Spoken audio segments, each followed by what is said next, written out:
Hey there, how are ya? I hope everybody's having a good Thursday so far today. We're starting a little bit later in the day today. Just trying out a different time instead of doing it early in the mornings. I hope everybody's having a positive, productive day so far today. If not, I pray that your angels, ancestors, spirit guides, and of course the Most High help you with that. I also pray that He clothes us in His armor from head to toe, that He strengthens our discernment and guides our steps as we go throughout this day.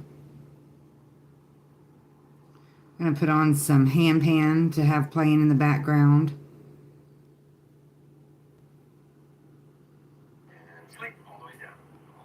If you want to manifest more success and abundance into your life, it's another beautiful sunshiny day in my area. I hope you're having pretty weather in your area as well. I know there's a lot of places that are getting hit with the typical warm weather, severe weather, you know, tornadoes, that kind of stuff.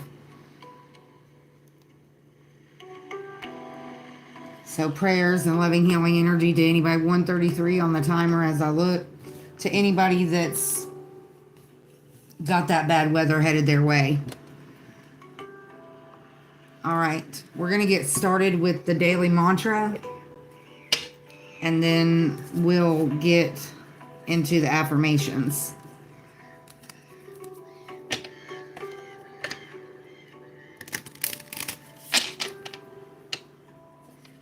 Today is Thursday, June 5th, 2025.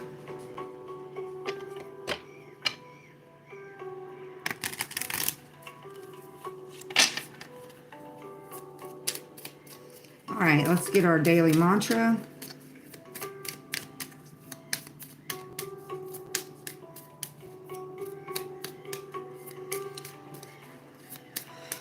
Father's Day is coming up soon, isn't it? Yeah, Father's Day is on the 15th. So not too far away. In the game of life, it's more fun when we're all on the same team. And I'm in control of the team roster. Activate today's intention, acceptance. Thank you very much. Hello, happy Thursday. I hope you're having a positive, productive day so far today. All right, now we'll get a grief affirmation for the day. In the game of life, it's more fun when we're all on the same team. Kind of going back to what we talked about the other day, it's not a competition. You know, we're here to help each other, not hurt each other. Nothing has to make sense right now. I have time to process what is happening. You know, there's a lot going on in the world around us. You can come. Oh, nice to meet you. Hello.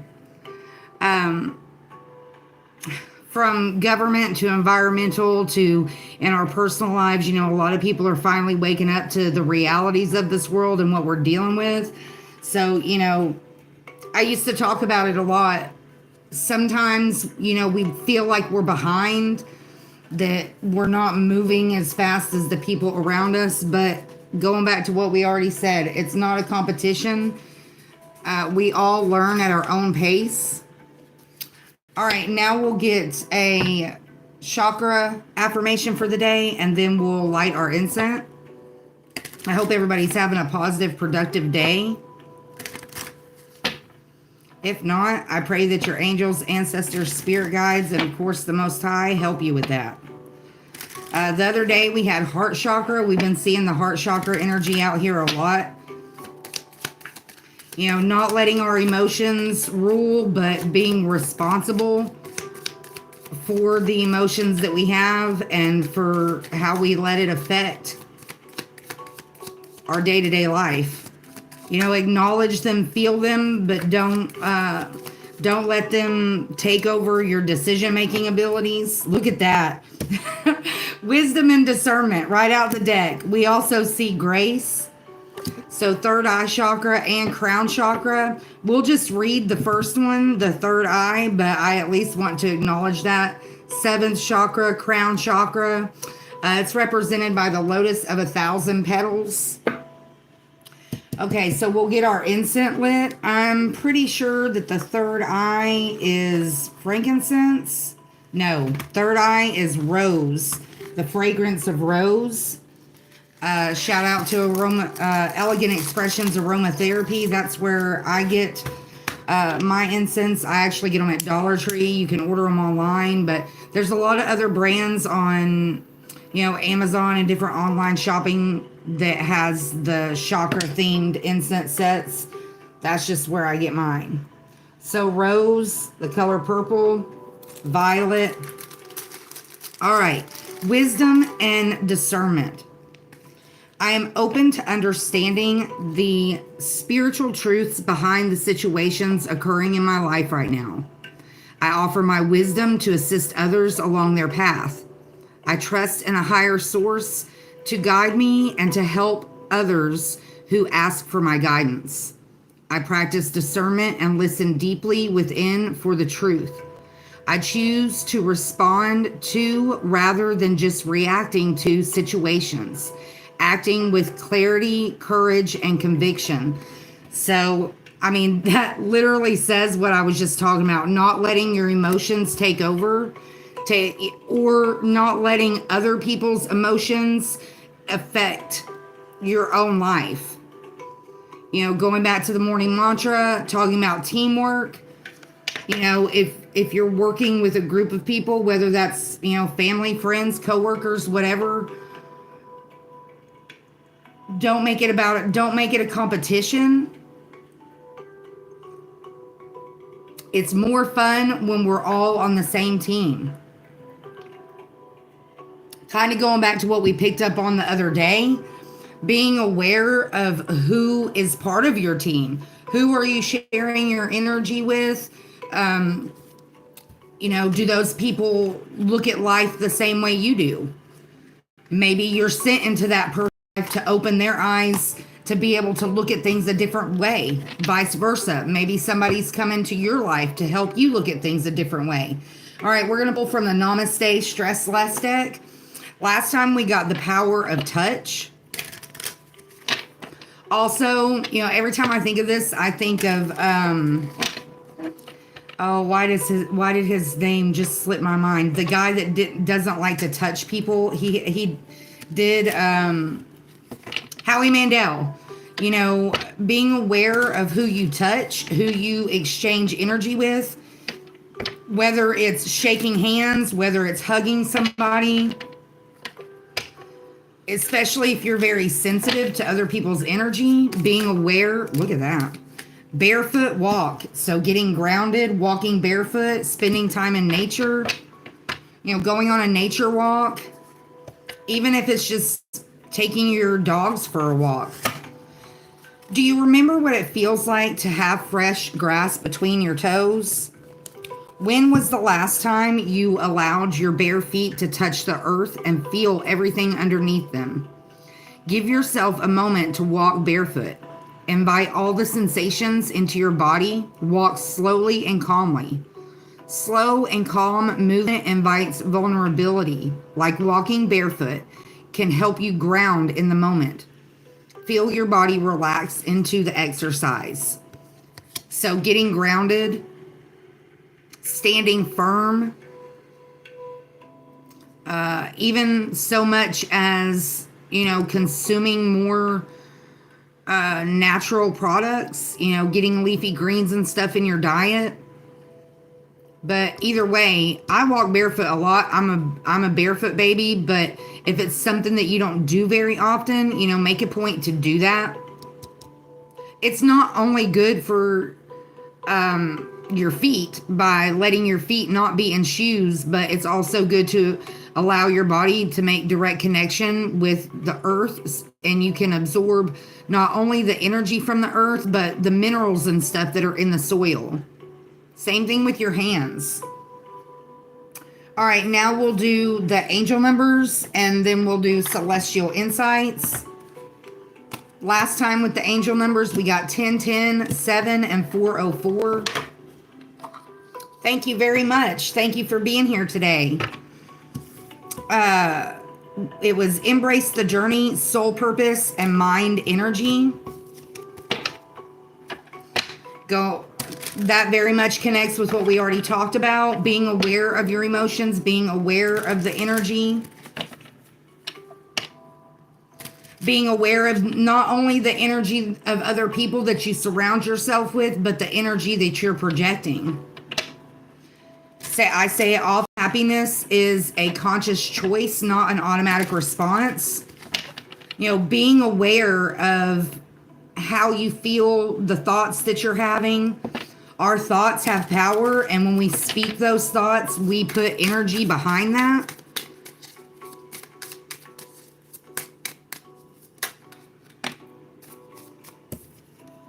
(818) breaking old patterns, breaking old thought processes.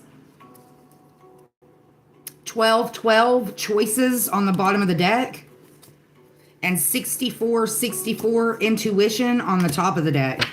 So breaking old patterns, choices, intuition, listening to your intuition and making better choices so that you can break old patterns. Starting out first with 818, patterns, reflection, change, growth, mindset, and cycles. Pause and reflect before moving forward with any project. Even if you're deeply invested, taking time to reconsider can benefit everyone involved. Avoid getting stuck in negative thought patterns, as what we focus on tends to manifest. We already talked about that. What old patterns or negative thoughts are holding you back? Can you break these cycles and focus on positive change? Take time for a personal retreat or journal about patterns you want to change. We talked about journaling the other day. Reflect on past experiences, shift your mindset, and introduce small positive changes to build healthier habits. I mean, the list goes on and on. Pick something, 1233 when I looked at the timer. Pick something and just start with it. A lot of times we know what changes we need to make. We really want to make those changes, but we're so stuck in our old patterns that we never break through that barrier. We all deal with it on different levels. It could be a negative way of thinking, always having a negative perspective on life. It could be overeating. It could be overspending. It could be going back to what we already talked about, giving your energy to people that don't deserve that energy, or letting other people's energy affecting yours. Being aware of how other people affect your energy. And not only other people, but situations, environments. Start to notice and recognize your patterns. And we talk about journaling a lot. Writing them down, starting a list. Even if you only come back to that list, once or twice a month, keeping yourself aware and accountable. Having self-accountability. All right, then we got 1212 choices, decisions, stability, caution, focus, future, priorities, and clarity. The universe advises you to act with caution. It is important not to pursue all your ideas at once. Man, that's a lesson I had to learn the hard way. Instead, make a choice and focus on the option that will provide more stability for your future. So, like we say here often, setting those small goals to accomplish a bigger goal so that you don't get overwhelmed. You make a list of smaller goals that will lead you to accomplishing that bigger goal. What choices do I need to make now, and which options will offer the most stability and long-term benefit? Take time to evaluate your options carefully. List the potential benefits and risks of each choice, and choose the one that aligns best with your long-term goals and provides the most stability. So Going back to our chakra card that we got already, the wisdom and discernment. Using wisdom and discernment to make choices, not making those choices based on your emotions at the time. Taking time to really process whatever decision you're making before you make it.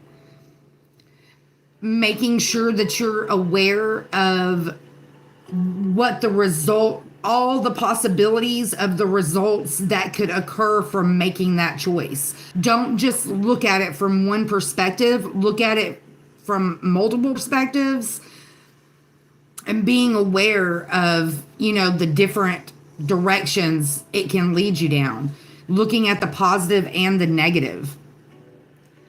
Dedicate a few minutes each day to mindfulness or meditation, allowing your inner voice to guide you without distraction.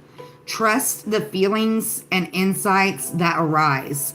So, listening to your intuition, going back to what we already said, not letting other people's energy or opinions affect how, and really even going back to our morning mantra where it talks about working as a team. Not making it a competition, not putting yourself up against other people, like having the ability to listen to your intuition and just letting people have their own energy and their own opinions, but knowing that you don't necessarily have to let those affect your intuition. Don't let it drown out your intuition. Don't let it impact the choices that you're making. Use wisdom and discernment to make the choice that's best for you. And if that aligns with the team, that's even better. But especially if you're surrounding yourself with people that don't look at life the same way you do, you don't want to allow their beliefs to change yours. I mean, of course, unless it's for the better, if you're at that place where you need guidance, but be aware of who you're getting that guidance from. Look at that person's life, look at how they interact in different situations, especially if you're meeting new people. They say first impressions last a lifetime, but people are good at faking it when it comes to first impressions.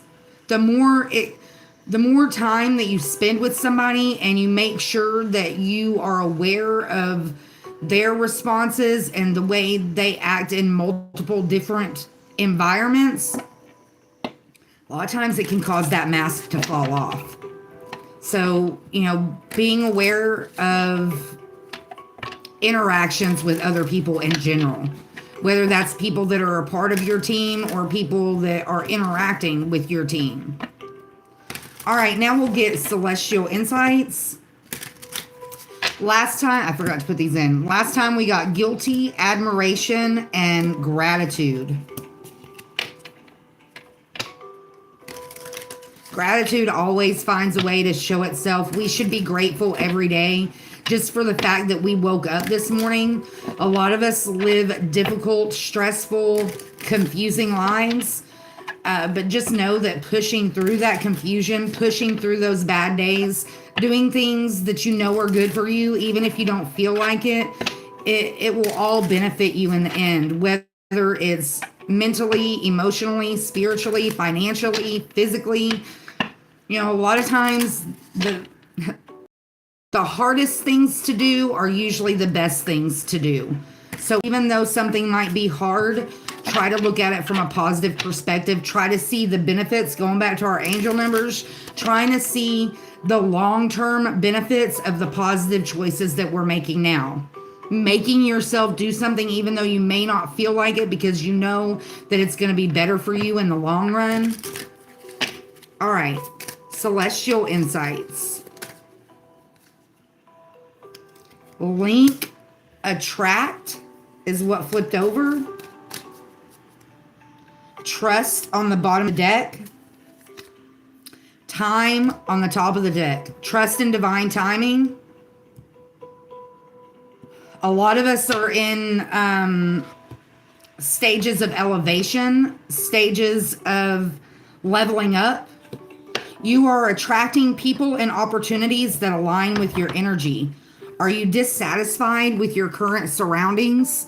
Shift your mindset and energy, and you'll begin attracting what you desire. So very much going up with the mantra that we already got about the teamwork, attracting people that are of a like mindset, attracting people that share the same beliefs, maybe even people that are trying to break the same patterns that you're trying to break. You know, having an accountability buddy, it's kind of like a workout buddy, but you know, somebody that you can trust, somebody that you can count on, where you know, you can call and be like, hey, you know, I fell off the wagon. I need somebody to hold me accountable, type of thing. And falling off the wagon doesn't necessarily always mean drugs. It could just mean backsliding into old ways of thinking, old bad habits that we know we need to break. Then we have trust. Trust is essential for moving forward. Are you doubting the path ahead? Have faith in the universe's plan and in yourself. Take the next step with confidence. So yeah, trusting in divine timing, trusting in the choices that you've made, trusting your intuition, you know, that you're aware of the choices that need to be made. You're aware of the old patterns that need to be broken, and having faith and confidence and trust in yourself that you will succeed in breaking those bad patterns, those old habits that, you know, have been holding you back from connecting with different people. All right. And then we got time. Time is your greatest ally for growth and healing. Have you been rushing through life?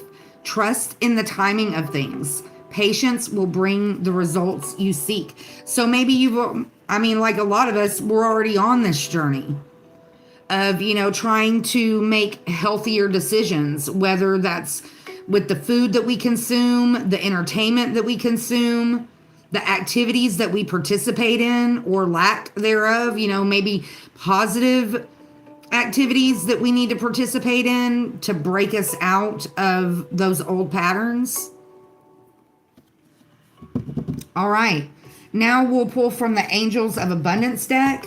Last time we got Dreams of Abundance, Moonlighting, and Taking a Divinely Guided Chance.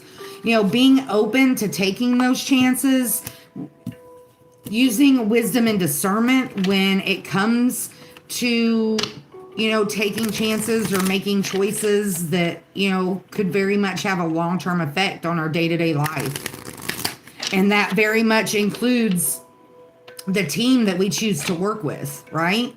The people that we surround ourselves with. And that goes back to what that came out in the very beginning of the video.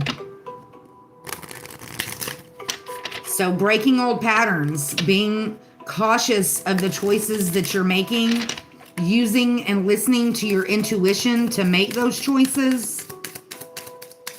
All right, Angels of Abundance. I didn't mean to slam it down that hard. No more complaining. So being grateful instead of complaining.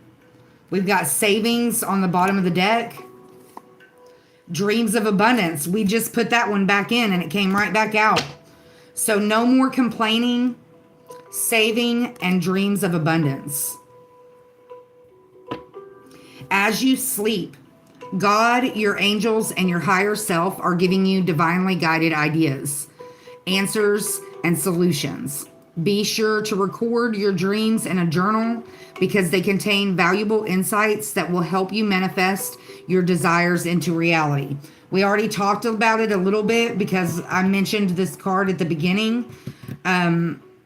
Journaling, you could have a notebook of just lists. Your to-do list, the patterns that you need to break, the different things and changes that you want to incorporate into your life. Write it down, speak it out, put power behind it. Don't just think it, say it. And don't doubt it. Don't We talk about it a lot about just because you don't see things happening, just because you don't feel it, you don't hear it, doesn't mean things aren't happening in the background that are making their way towards you. Going back to the team work with our mantra, activate today's intention, acceptance. Accept the divine timing, accept that things are going to, as long as you're taking positive action to move forward, positive things will continue to come. Nothing has to make sense right now. You have time to process what's happening. Going back to our grief affirmation for the day. Keep an open mind. Some of the people that may be sent your way to help you overcome some hurdles, maybe that accountability buddy, or, maybe just different people that are coming into your life. Be aware, but also be grateful that they're there. They may be there to help you, either to teach you something or help you how to process through something. Okay, no more complaining. Complaints are affirmations of victimhood, which is never true spiritually. Take back your God-given power by affirming that you have an abundance of choices and freedom. Going back to our angel number 1212, choices. With your increased confidence and assertiveness, watch these positive affirmations blossom into reality. So being confident in yourself, you deserve better, you can do better, you are better than you give yourself credit for. Attract. Speaking things into existence, attracting positive energy instead of holding on to the old energy, making room for new. And then we got savings. As you consistently save for your future is saved. You do your future self a big favor as you consistently set aside present funds. This is a part of your self-care and path to feeling secure as you focus upon your life purpose. So, it's an unfortunate part of life, but our security does very much rely on income. So, accepting that is part of the journey and learning how to find balance with that.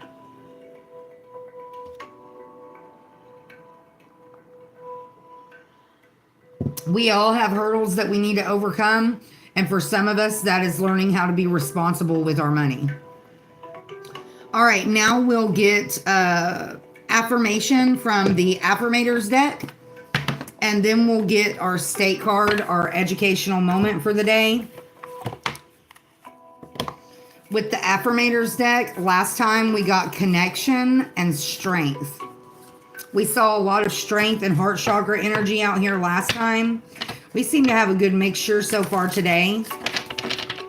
Okay, so trust in divine timing. Know that you have time to process what's happening. Don't ever feel like you have to make a decision right then. Always take time to process it and think about it, even if it's just stepping away for 5 minutes.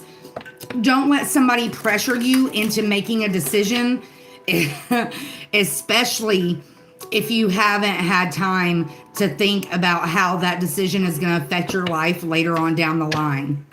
Listening to your intuition, using wisdom and discernment when you're making choices. Sometimes it's those little small choices that get us hung up. We don't take the time to really sit and we think, oh, well, this isn't going to affect next week, next year, next month, but sometimes it can. I mean, something as simple as your friends surprise you and invite you last minute to go somewhere, but that's something that wasn't in your plan for the day. Take just 5 minutes to think, is this somewhere that I really want to go? Am I going to enjoy this, or am I just going because I feel like they expect me to? Because just the decision of getting in a car with somebody and leaving a place of safety, your home, could put you in danger. We really have to be realistic about how something could go wrong very quickly. That's way too many. So especially if you're in that situation and you just get that gut feeling like, this doesn't feel right. Like I feel obligated to go, but I don't really want to go. Don't be afraid to say no. Don't make your choices based off what you think other people want. Power. Yes. Take your power back. Don't let people make you feel like you don't have the power to make a positive choice. And then we got friendliness on the bottom of the deck. Love on the top of the deck. So even though you say no, you can say it in a friendly way. Power. I am strong. I am grounded. I am powerful. I am like a cross between a dinosaur and a tank, but not a tank that is used for war. Like a peaceful, loving dino tank who feels so strong it doesn't need to do anything but be. Very much lining up good with the friendliness card. And then friendliness. Whenever I smile, I make someone's day better. What a cool way to buy happiness for free.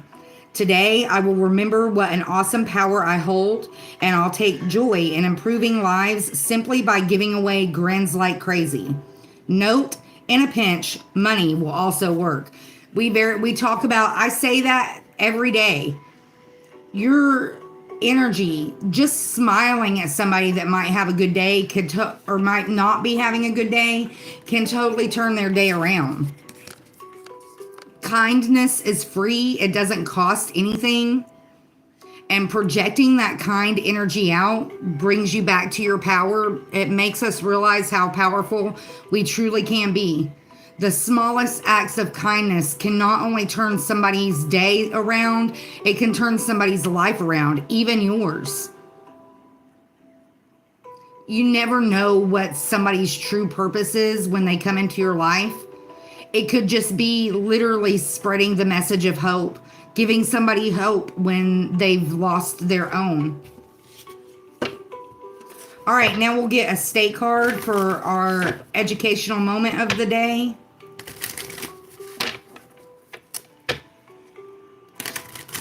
Leading with kindness, knowing the ripple effect that being kind and being friendly can start.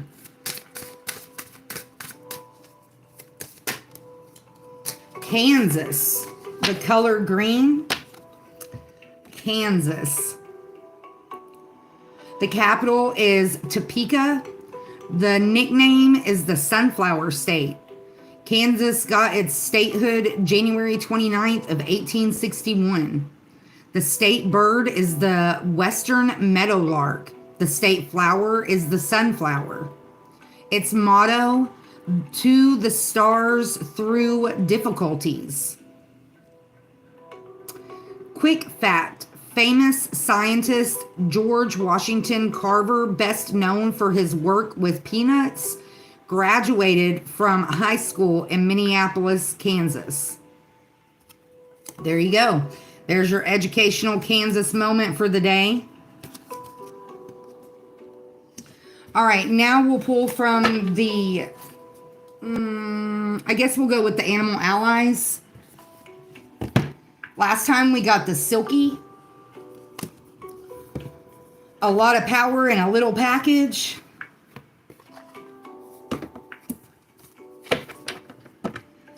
All right, so in a nutshell, embracing teamwork, but also being aware of the team that you're working with.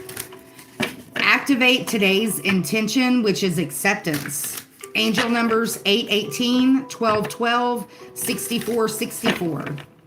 Breaking old patterns, choices, and intuition. Trusting in divine timing. Putting out the right energy so you link up with the team that you need. Being aware of saving.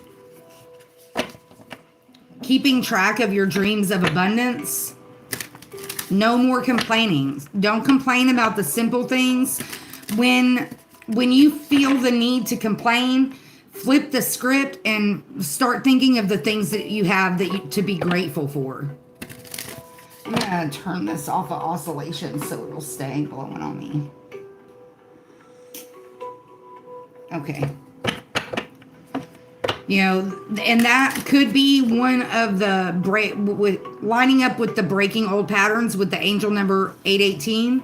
You know, that very much could line up with the no more complaining. That could be like an old mindset or a habit that needs to be broken. Complaining all the time. Gratitude is a great defeater of that energy. I used to do that a lot. You know, complaining about things that really didn't matter. But in reality, complaining is just a lack of gratitude. So embracing the things that you have to be thankful for, making choices with wisdom and discernment so maybe you don't have so many things to complain about.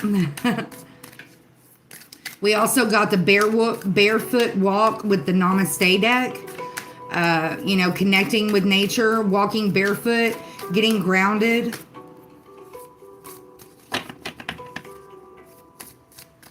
The main energy throughout all of them is talking about the teamwork. All right, we got 2, seagull and penguin.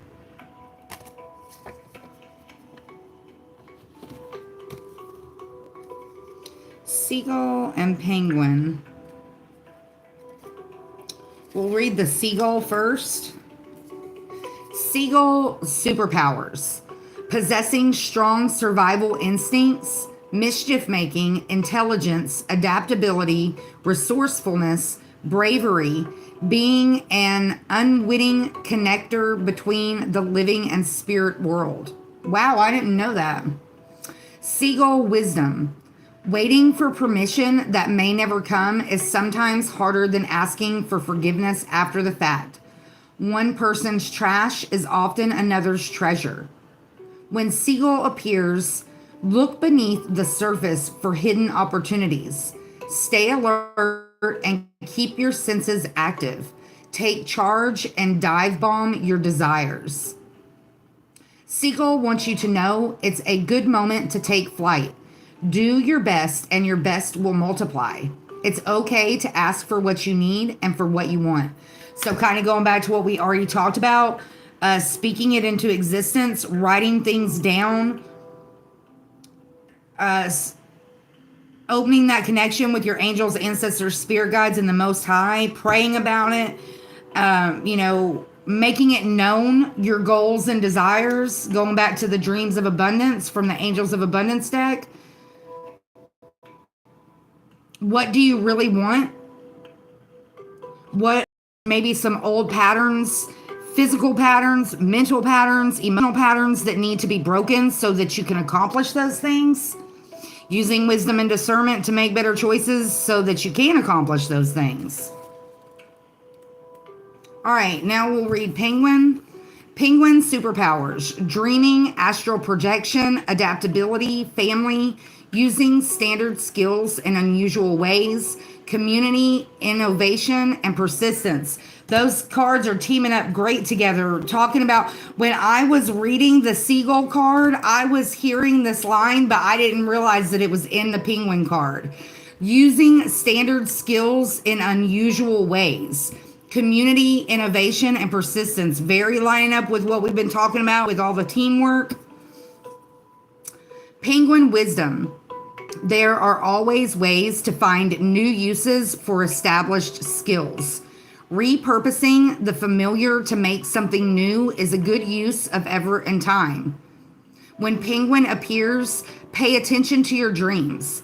Practice trying to direct them before you fall asleep or when you are in a liminal state. The very same skills needed for directing your dreams can alter your waking life too. Going back to what we said already, speaking it into existence. Your thoughts have power. You project that energy out whether you realize it or not. So being aware of your thoughts, and if you see yourself drifting into that negative thought pattern, you know, going back to what we talked about with the accountability buddy, you know, in some way, shape, or form, being able to hold yourself accountable for that, redirecting your attention to something that's more positive. Really being aware of the energy that you take in. What music are you listening to? What are you watching on TV or Netflix or whatever? Who are you interacting with online that you may not even know who those people are, and their energy can very much filter into yours. Penguin wants you to know it's possible this whole life thing is all a dream. Make it what you want it to be. So very much lining up with the Angels of Abundance cards today. What are you dreaming for? You know that old saying, home is where the heart is? When you take that time to just sit with yourself for a few minutes, where does your heart always go? What do you start thinking about when you don't have outside influences affecting what you're thinking about? Music, other people, that to-do list that's constantly cycling in your head that you need to do, that you're just frozen because you don't even know where to start. When you empty out all that and it's just you and yourself and I, where does your mind go? Because the things that you start thinking about, those may be either things closer to, or those may be old patterns or situations or thought processes that you need to break free from, because it may be holding you back. It depends on whether you look at things from a negative perspective or a positive perspective. If you're constantly thinking negative, it's going to cause you to feel negative. And when you feel negative, you're going to perform negatively. No matter what choices you're making, no matter what you're trying to do, if you can't break out of that mindset, it's constantly gonna hold you back. All right, now we'll get a wild offering oracle affirmation. Yesterday we got clarity.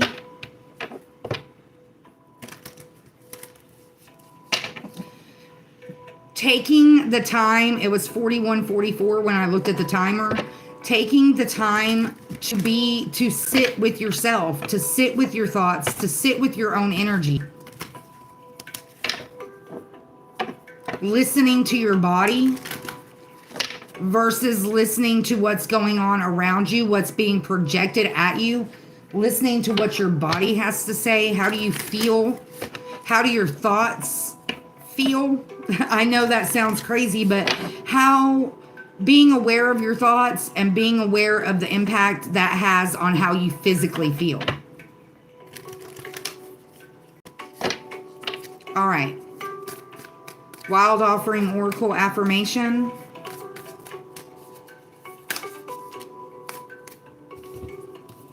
We actually got two. Confidence and compassion.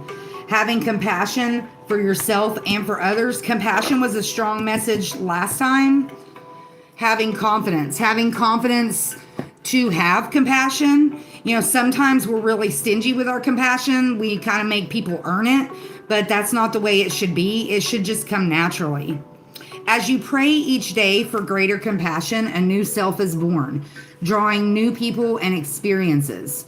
Dear Lord, help me feel ever deepening self-acceptance. May I see myself as you see me. So very much lining up with the confidence. Loving yourself, having confidence in yourself, having confidence in your abilities. Divine confidence is completely different from the bravado of the ego. You make space for something larger to take hold. Please fill me with your confidence, O love. Grant me courage I never knew I had. So, having the courage to embrace yourself, having confidence in yourself, having confidence in your dreams, having confidence in your power, having confidence in your skills and abilities,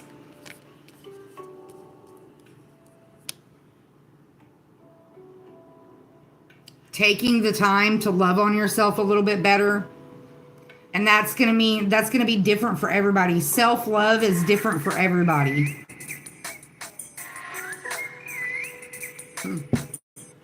Confirmation. All right, now we'll get Now we'll get a chakra wisdom oracle. Last time we got perception, gratitude, and destiny.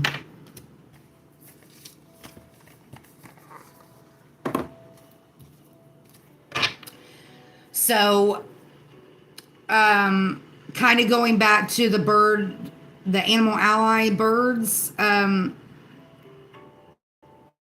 we, and it came up the other day in the video too, embracing those skills that,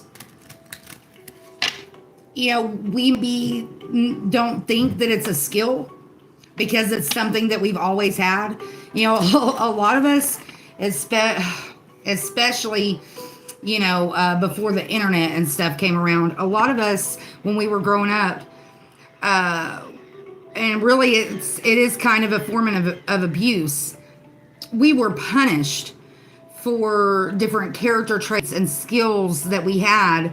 So we grew up thinking there was something wrong with us, when in reality there's not. And so learning how to reparent yourself, using wisdom and discernment when it comes to judging yourself, going back to the confidence and the compassion. Be compassionate with yourself. Don't judge yourself so harshly. Also, don't judge the other people around you so harshly. You never know what somebody's dealing with behind closed doors. Just like people don't know what's going on behind your door, you don't know what's going on behind somebody else's door. So live with compassion, with confidence, with friendliness. Don't do it so much that you allow it to take away your power, but also embracing the power of being able to share that with other people.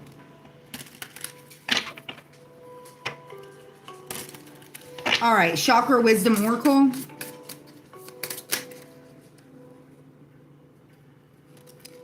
Guilt. We actually saw that the other day in our Celestial Insights. Quest on the bottom of the deck and Discovery on the top of the deck. Look at that, Quest and Discovery. It's about the journey, not the destination. That's what I'm seeing with that.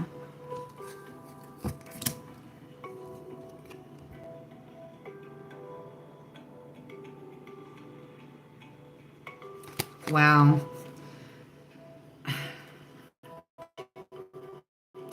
Don't feel guilty because you can't do it all by yourself. If you see here, like, this looks almost like the same woman, but back here, she's very tired and sad looking. Notice the blue behind her. Blue is an emotional color. And then up here, she's got the halo. She's surrounded by yellow. She's smiling. Oh, wow. So going back to what we talked about at the beginning of the video, acknowledging your emotions, not wearing that mask, like not pretending like everything's always okay. Not,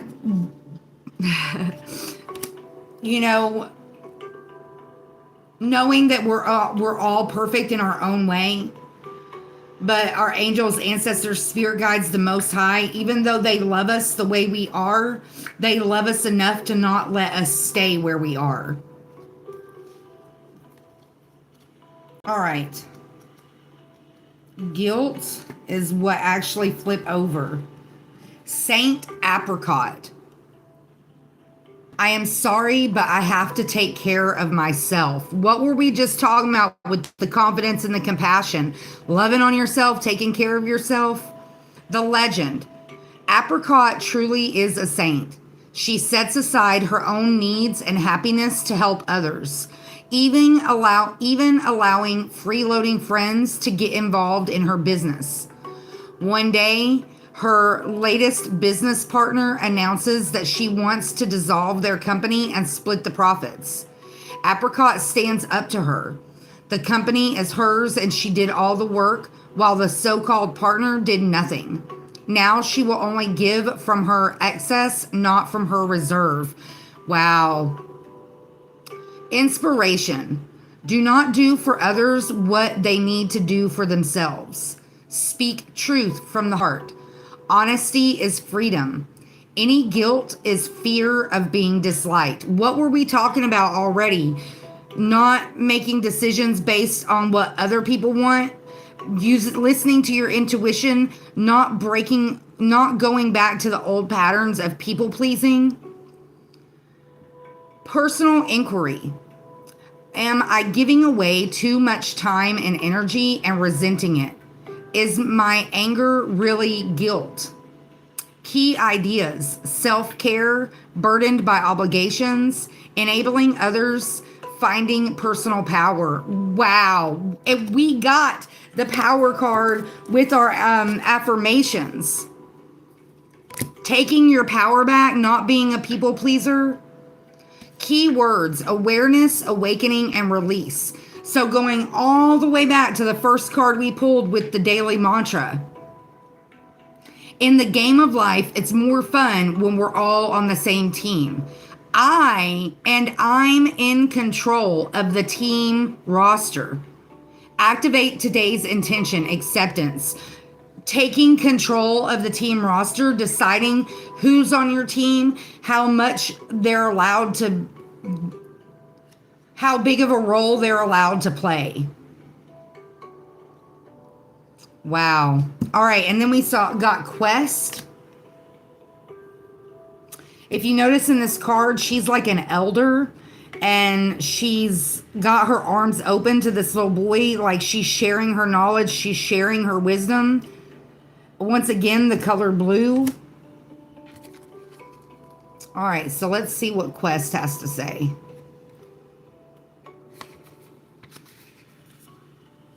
The Navy Trail. When I am somewhere else, my life will have meaning. This very much goes back to what we talked about the other day with legacy.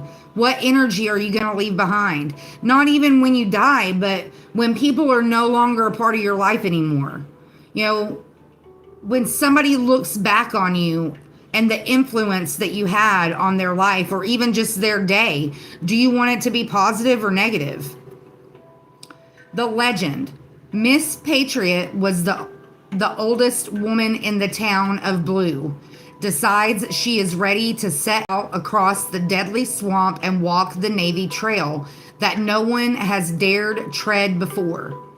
The wise youngster points out that the swamp has vanished and the path she seeks is already before her. Miss Patriot sees that her life is not elsewhere, but is in the here and now. Miss Patriot travels home. The Navy Trail stretches out before her. Inspiration. You may be on a quest that is unnecessary. Allow yourself the space for self-discovery. Look at that. And we got discovery. Discovering who you truly are, waking up to who you are. Personal inquiry. It takes time to take a risk. Wait, my bad. It is time to take a risk. Where in my life do I need to walk my talk? Key ideas. Being open to wisdom, imagined dangers, commitment to your path. Keywords: courage, journey, and answers. Very much going back to what we talked about the other day. You want the truth, but can you handle the truth? Once you get the truth, what are you going to do with that knowledge? Having the knowledge is one thing. Applying that knowledge is completely different. 53 on the timer when I looked. Are you allowing people to participate in your journey that aren't having a positive effect on that journey? Are you taking a journey in vain? You know, are you sliding back into old patterns? Did you make a bad choice, and instead of trying to recover from that choice, you just stayed stuck in it? All right, and then we got discovery.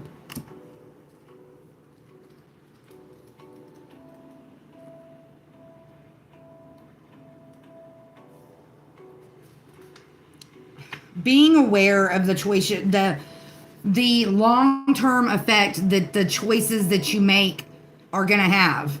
Being aware of the long-term effect that being a people pleaser is going to have. You know, in a nutshell, don't let people steal your power. Hold on, have compassion for those people, but have confidence enough in yourself to hold on to your power. Trust your intuition.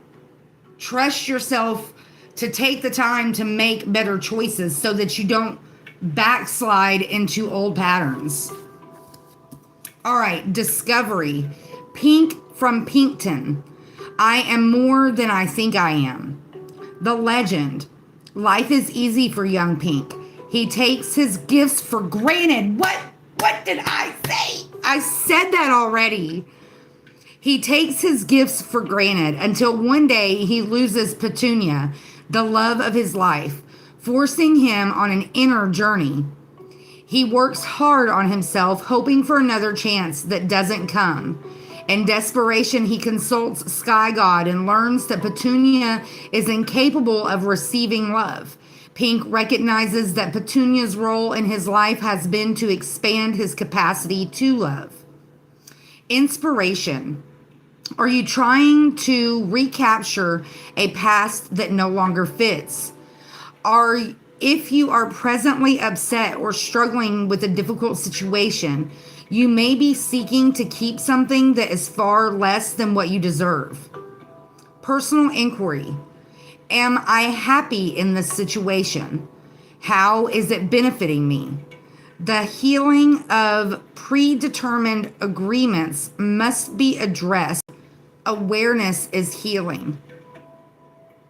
Key ideas. Leaving the past behind. A readiness for a new adventure. A willingness to venture into uncharted territory. A new level of self-care. Key words. Uplift, journey, and commitment. Wow. Embracing the journey.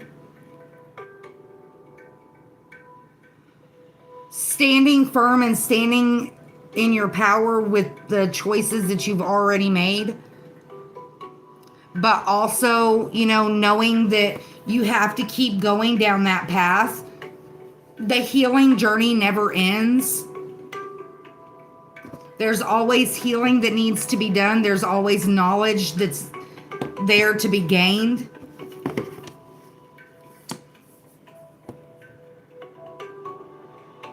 We got guilt the other day with the celestial insights. And, in that card, it really focused on releasing the guilt. Accepting that what's done is done. You can't go back and change the decisions that you made. But having the strength and the power to move past that. No, accepting that was just part of the journey. That was just part of the quest. That wasn't meant to be your final destination. It was just a lesson that needed to be learned.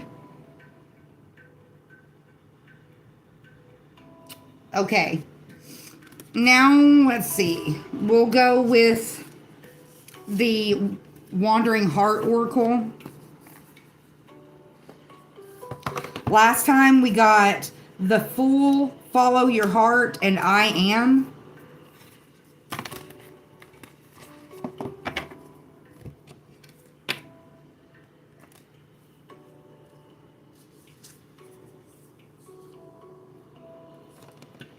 Give your angels, ancestors, spirit guides, and of course the Most High, give them the opportunity to answer you. When you go in prayer or meditation or, whatever way you do it, if you're able to, give time to receive answers. Don't expect something immediately. I'm getting that energy a lot from everything that we've talked about. Really being aware of the choices that you're making and take as much time as you need to make those choices. All right, the Wandering Heart Oracle.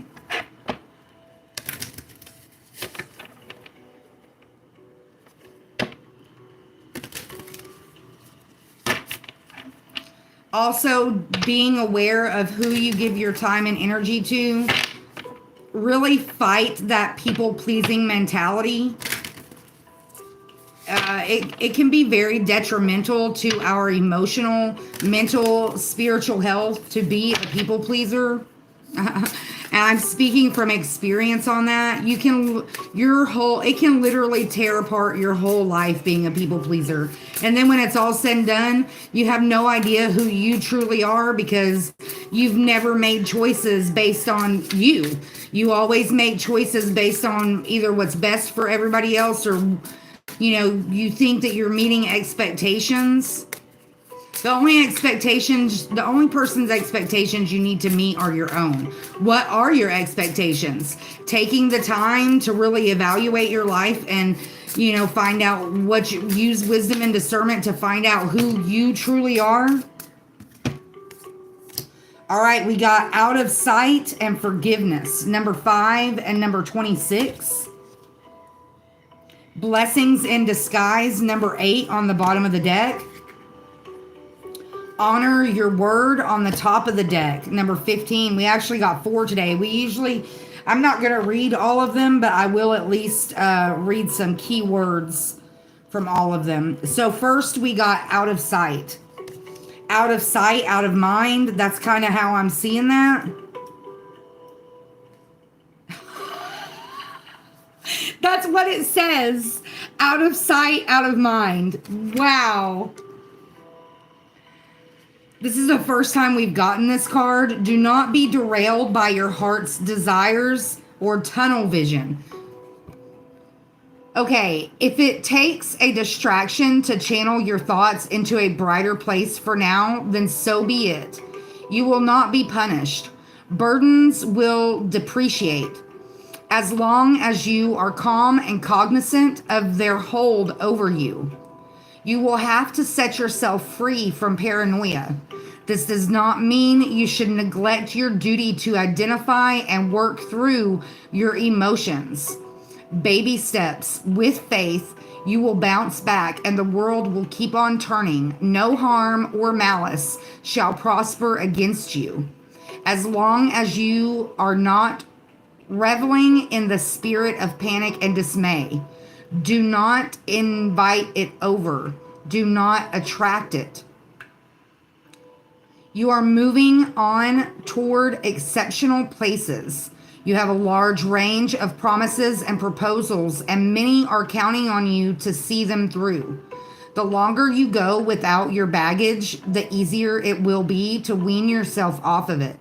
Soon you will be thriving all over. This is a time to keep busy. Do not dwell on what could have or should have been. We've already said all that out here today. Letting go of breaking old patterns, the angel number 818.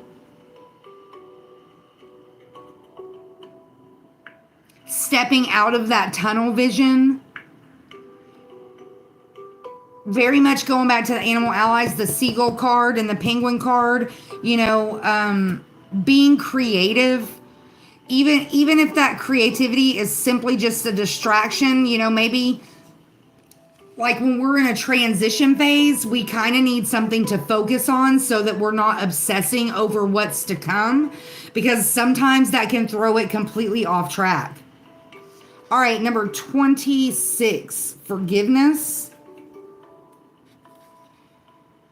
Get free, wellness, and remorse. Here you crave emotional stability. You dig deep enough to uproot disappointment from the past. You let out the unexposed madness you've been shoving to the back of your mind, and you face the healing of it head on. For the first time, you treasure the unfortunate truth and greet your skeletons with warmth. You grasp the difference between forgiveness and acceptance. On one end, you're trying to fix someone or something, and on the other end, you're learning to have mercy. You are preparing to relieve a burden that's been heavy on your heart, mind, and spirit. You understand the law of attraction. The longer you harp on dishonor, the longer your life is at a standstill. You're inspired to move on. If apologies are owed, it's best to give them. If something burdensome is weighing on your spirit, do what you have to do to make things right. Drown out the noise of your ego. Wow. I find it's amazing that these are touching on stuff that we've already talked about. Forgiving yourself for, it could be so many things. Forgiving yourself for making bad choices, forgiving yourself for backsliding back into old patterns. Forgiving yourself for being a people pleaser, for not standing in your power, for not having confidence and compassion for yourself, or maybe even for other people. It depends on which perspective you're coming from. If you're a people pleaser, you've been neglecting yourself. If you're running from old things, you may be neglecting the people that are around you trying to help you. So, I mean, it's going to be different for everybody. All right, then we got blessings in disguise, number 8. I feel like I have a hair. Yep. Blessings in disguise. Discomfort, redirection. There are blessings with your name on it. You will never have to seek after them. So the mentality of what's meant to be will be. If it's meant for you, it will come to you in some way, shape, or form. To be doubtful is to be uneasy. Are you trying to decipher whether to move on or to keep persisting? You go back and forth with yourself about the results of a certain situation. Listen to your heart or listen to your head and intuition. Here you recognize the waste, all the time you've put in without receiving prosperity in return. You're able to distinguish what's hearty from what's spoiled. Here you transcend, you transform. You confront any and every defeat with high shoulders and a brave face. You don't ache over loss. Adversity emerges into harvest. The sun makes its way outside. You're using your knowledge to help assist you. You're gaining lessons that will last a lifetime. Wow. So going back to what we talked about earlier, having the knowledge and applying the knowledge are two different things. Being aware of the role that we play in our own lives, taking accountability. Knowing that sometimes unanswered prayers are a blessing in disguise. Sometimes we pray for things that aren't really for our highest good. Rejection is God's protection. All right, and then we got number 15, honor your word.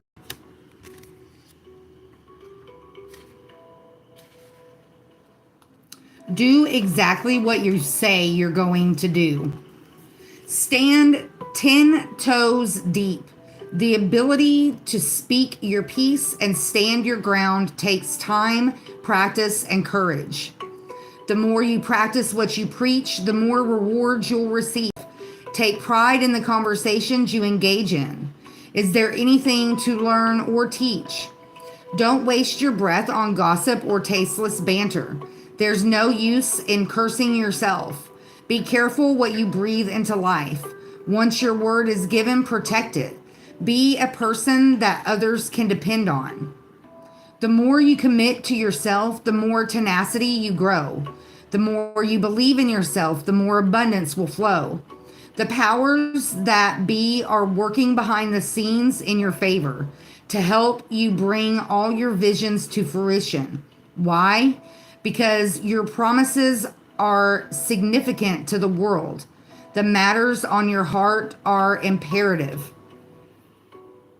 Wow. All right. That was a mouthful.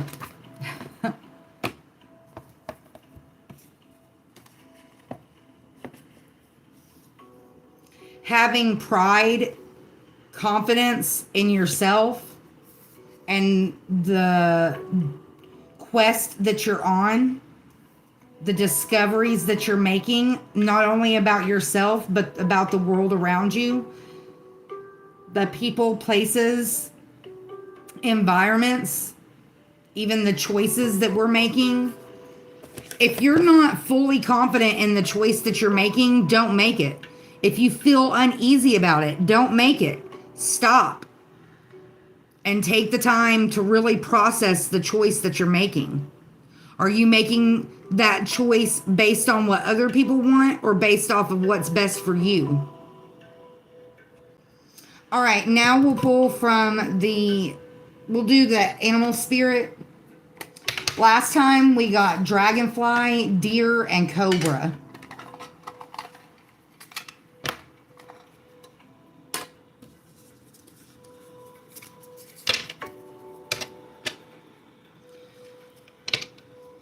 You know, kind of touching back on what we talked about on the last video. A lot of times when we go down that path of discovery, when we start on that quest to find out who we truly are, I'm just speaking from experience, and I know a lot of people that have experienced the same thing. It's gonna feel like your life is falling apart. But you really have to trust in yourself.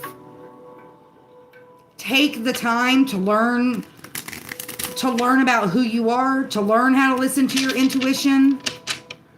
I do it a lot, and I'm not necessarily proud of it, but we all do it. You know, we catch ourselves sliding back into old patterns. Hello, how are you? Happy Thursday. I hope oh my gosh, it was 1:11:11 when I looked at the timer. Wow. Thank you for stopping by. It's nice to see you. I hope you're having a positive and productive day so far today. If not, I pray that your angels, ancestors, spirit guides, and of course the Most High help you with that today. I also pray that He clothes you in His armor from head to toe, strengthens your discernment, and guides your steps as you go throughout this day. Wow. I'm not going to take these, but we'll acknowledge them. Stingray and earthworm. And another thing too, all of us are on different paths, right? We started our journey differently. It doesn't go the same way. But depending on where you're at, don't feel guilty for being good to yourself, especially if you're a people pleaser. Don't feel guilty for saying no. Don't feel guilty when people start dropping out of your life like flies. The reason that's happening is because the universe is helping you let go of the people, places, and things that aren't for your highest good. And a lot of times, because we've been people pleasers most of our lives, we don't know what's best for us because we don't know what we want. Thank you for having me, darling. Thank you. So don't carry around that guilt of going on your personal quest, discovering what's best for you, discovering what you truly want, and finally discovering your intuition, your confidence, your compassion, all the things that we've already talked about out here, discovering your power, embracing that power, and just letting people go. If you know that the choices that you are making is what's truly best for you, and somebody else has a problem with that, it's not going to be easy. It's going to hurt like hell. It's going to make you sad. It's going to make you angry. It's going to make you wish things were different, but let them go. Love yourself enough to let them go. Period. I say that I know a lot of people, when we talk about that, they're like, oh, because I used to be this person. Don't let that stop you. Embrace it. That will help you. Having those feelings and actually being honest with yourself about feeling them is what's going to push you forward. Get angry about it. Get sad about it. But don't let that steal away your power, because that door can swing both ways. It's gonna go either one of two ways. You're either gonna shy back because you're not used to standing in that power, or you're gonna push forward because you're like, this feels great. So if you're the type of person that causes you to pull back because you're not used to embracing that side of yourself, please don't carry guilt for that. We all go through that part. Going back to our grief affirmation, Nothing has to make sense right now. I have time to process what's happening. Take the time, make the time to process what's happening, to understand why you're feeling that way. All right, we got rabbit, dragonfly, and unicorn that flipped over. They didn't actually flip out, so I'm actually going to put them back in, but I find it interesting that unicorn popped out or flipped over while we were talking about that. With these little mini decks, I prefer for them to flip out because they just flip over so much easier because they're little. I really want it to pop out like that. All right, we got bear and lizard, and then we got zebra on the bottom of the deck, and we got cosmic egg on the top of the deck. So we'll take the cosmic egg. That's a spirit card. So bear, lizard, and cosmic egg. Cosmic egg, I actually saw a video the other day where it was like talking about all the different meanings of this imagery. And I mean, just like everything else in this world, depending on who you ask, it could have a negative energy, it could have a positive energy. But the energy I connect it to is the Kundalini energy that's within all of us. A guy that came up the other day, and I really want to make it a habit of trying to mention him more often in my videos. And of course, now that I'm talking about him, I can't remember his name. Crap. William Donahue. He goes by Bill Donahue. He's here on YouTube. His videos are a lot older. Like back in the day, they were like actually recorded with a video camera. Hello, all who are here. Oh, thank you. Hello. Thank you for being here. It's nice to see you today. But anyways, William Donahue very much gives a different perspective on biblical scripture. If you've never watched any of his videos, he's very informative. He's very smart. All right. So the first one that actually popped out was bear. So we'll read that one first.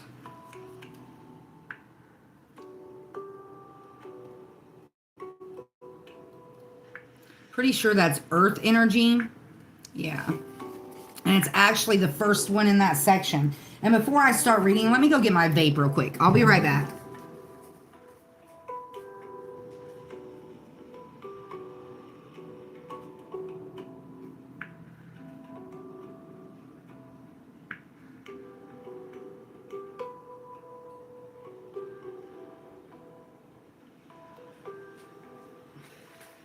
Okay. All right. Bear, waking from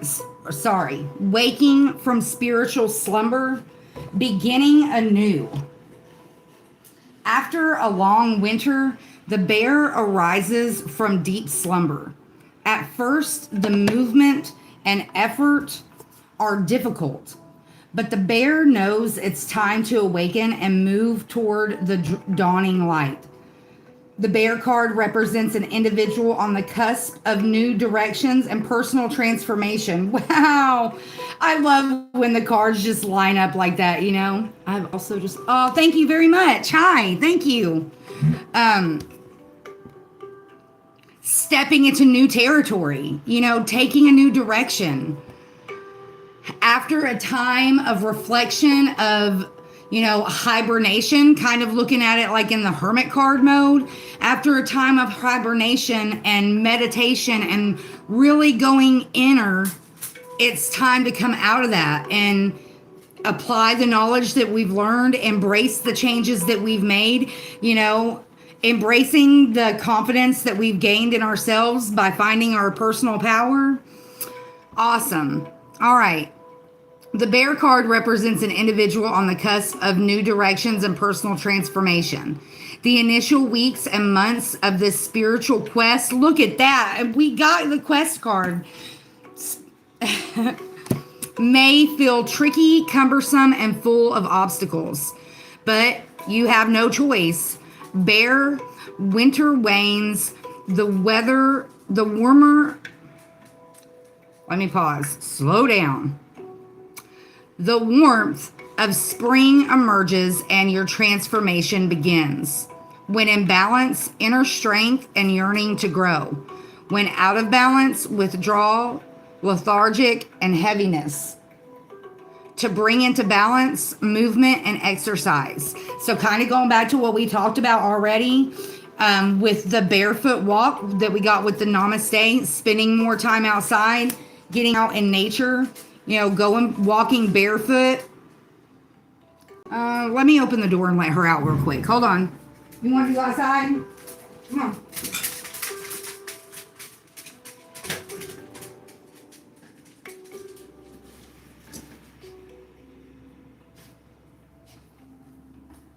She didn't go. I tried to let them out earlier before I came on, but she didn't want to go out then. Of course. Sorry for the distractions. I am a fur baby mom. Okay, we got lizard and cosmic egg. I believe lizard is fire energy. No, my bad. Okay, wait. That's not the right symbol. They have these little symbols on the top of the cards that represents, earth, water, fire. I thought that was fire in the book, but that was water. Okay. Yes, lizard is fire energy. All right. Instinctual, sensitive to the subtle, and dreamer. So sensitive to other people's energies. We already touched on that this morning. Well, I guess it's afternoon now. Yeah. It's 2:10 in my area right now. We're at 1:21:21 on the timer. The lizard is an wow, 1:21:21. If you flip that backwards, it's 12:12. We got that in our angel numbers with choices. All right. The lizard is an expert in the realm of sensory perception. As if it has a sixth sense, the lizard hears what is yet to be spoken and sees what is yet to manifest. Although this is an amazing gift, it can easily wear the lizard down. Big crowds, lots of travel, or overstimulation will drain a lizard of their magical essence. This card is an indication to pull back from the bright lights and big city and return to the inner artist who's been whispering your name. When in balance, artistic, telepathic, and spiritual. When out of balance, elusive, non-committal, and flaky. To bring into balance, a creative project. So there you go. Going back to the Animal Allies card that we got earlier, going in a lot, doing some self-reflection, some gifts that maybe to us may not seem like a gift, but to somebody that doesn't have it, they could be like, man, I really wish that, I've never really been, I like getting crafty, like making stuff, but I'm not good at painting, stuff like that. Those are things that I would like to be good at, but just giving an example of, something that you may have as a gift. And I mean, in reality, that could be it doesn't necessarily have to be a physical something that you're creating.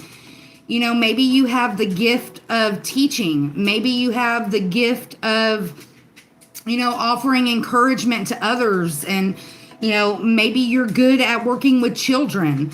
A lot of people can't work with kids. They get too stressed out. They get too overwhelmed. So, taking the time, going back to the bear energy about the hibernation and going back to what we've already talked about, taking the time to go in and with wisdom and discernment, breaking free of the old patterns, making better choices, listening, trusting your intuition, trusting in divine timing, knowing that as long as you stay on that quest of discovery of yourself, of your abilities, your gifts, your old patterns. A lot of us, we get to a point on this journey where we're just like, what's it all for? Why did I make all these positive changes for nothing to change? Trusting in divine timing and knowing that, even though you may not see changes right away, trusting that you've made the right choices and you're attracting, the things that you actually want. All right, and then our spirit card is the cosmic egg. The cosmic egg is associated with the seventh chakra, the crown chakra, and we did see that in our affirmation cards this morning. We ended up taking the third eye, the sixth chakra, but we did also see the seventh chakra. Grace is what we saw from the seventh chakra. Okay. Cosmic egg, completion, harmony, the infinite within. The cosmic egg is the final card in the journey of the animal spirit deck, and it represents the unfolding of cosmic consciousness. This state emerges after we have tread the path for quite some time. That quest we've been talking about. And through self-effort and grace, shut up. That is what this affirmation card says is grace. We experience self-realization. A sense of contentment and oneness spontaneously arises within us. And the veils of our self-limiting beliefs are lifted. Going back to the compassion, the confidence, and the power, letting go of those self-limiting beliefs. When the essence of the cosmic egg has not been activated, we may feel as if we will never get there. What did I just say? I love it when it all comes around like that. It just makes me smile when it connects the loop. Okay, you may feel as if we will never get there, or that we travel alone, disconnected from others. Even if our encounter with this card is brief, appearing as a momentary glimmer or flash of interconnectedness, its potent energy stays with us. The cosmic egg is a remedy for the fragmentation of modern life. It's through the power of this card that we are reminded of the cosmic contract written at the beginning. We hold on to life, and life holds on to us. The journey is complete, but it does not end. Going back to what we talked about earlier when we saw the quest card, it's about the journey, not about the destination. Embracing the journey, knowing that we're all on this journey together. It's not a competition. The subtle essence of the cosmic egg resides at the crown chakra at the top of the head. One of the aims of yoga and meditation practice is to channel energy from the base of the spine upward towards the crown chakra. Each of the 6 lower chakras play an important role along this journey. And once the final epic center of consciousness is activated, it is said to radiate the light of 1,000,000 suns. We talked about that the other day, talking about our inner light. Also, I talked about it when we first got this card, the snake representing the rising of the Kundalini energy, opening all your different chakras from the first base chakra all the way up to our head, to our crown chakra. That is part of the journey, this quest that we're on, discovering yourself, discovering who you truly are. That is the journey of the Kundalini. Not only waking up, but seeing who we truly are, seeing what this is all about. And because we just got confirmation on it, I am going to go back and we're going to read the chakra wisdom affirmation for the 7th chakra, which is grace. The grace of a higher power is with me, and I move through life knowing this truth. I believe in a higher power, and I know that it is within and around me, offering assistance and guidance. I surrender all my fears and burdens to a higher power. That very much goes back to our wandering heart oracles. I am open to receive grace, and I trust in a higher power. I am worthy. So knowing that grace we always have grace from our angels, ancestors, spirit guides, the Most High, but also giving grace to yourself, letting go of the guilt that we talked about earlier. loving yourself enough to let go of people, places, and things that no longer serve us. I just scratched myself and made myself bleed, I think. I'm going to take that as a sign. Drawing blood is always a sign. All right, now we'll pull from the Archangel Fire Oracle. Last time we got Archangel Michael. I mean, you can't go wrong with Archangel Michael. A snake appear randomly on the... Oh, wow. Anytime I see a random animal like that, especially if it's like not something that I see every day, I pull that up and see what the meaning of that spiritual animal is. I have a book that says that, but we'll pull it up real quick. I just always go to Google. I'm sure they're spiritual meaning of a snake.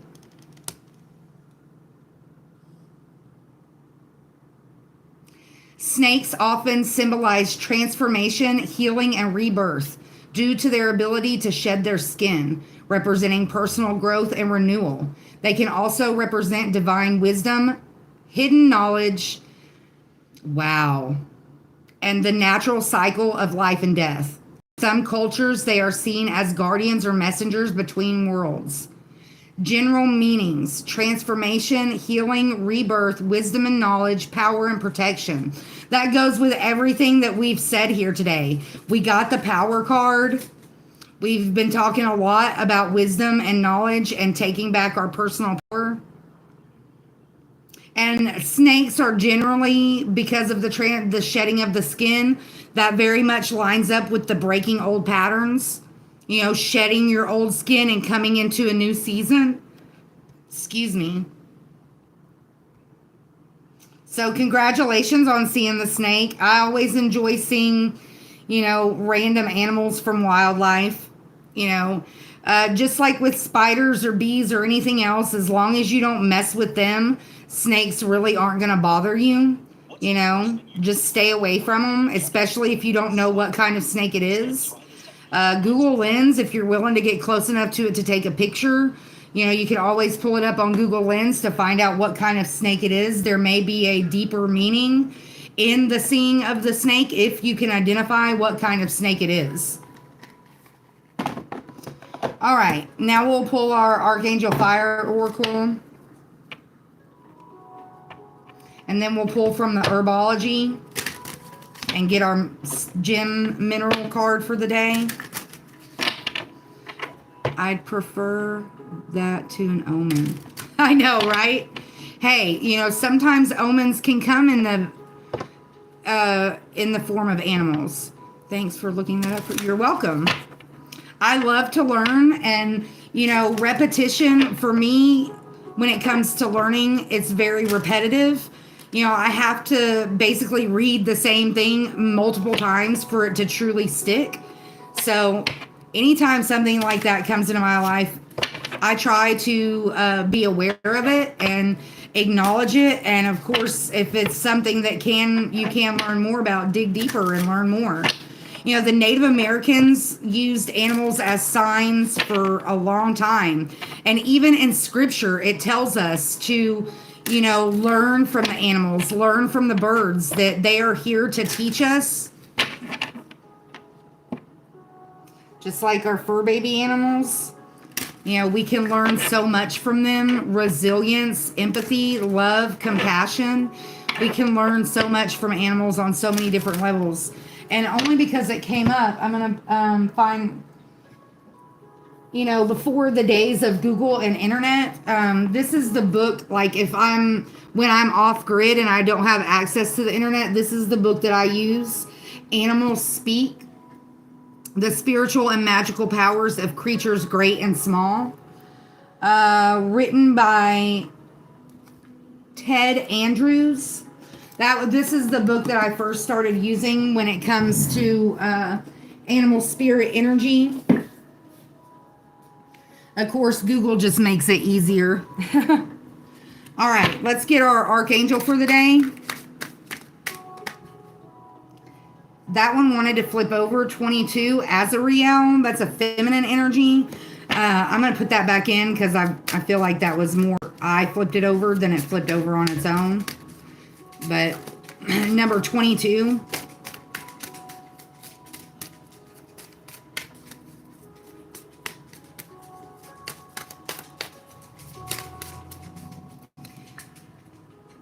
Make sure that you're taking time for yourself. Kind of going back to what we were talking about earlier about being a people pleaser. You know, take time for yourself.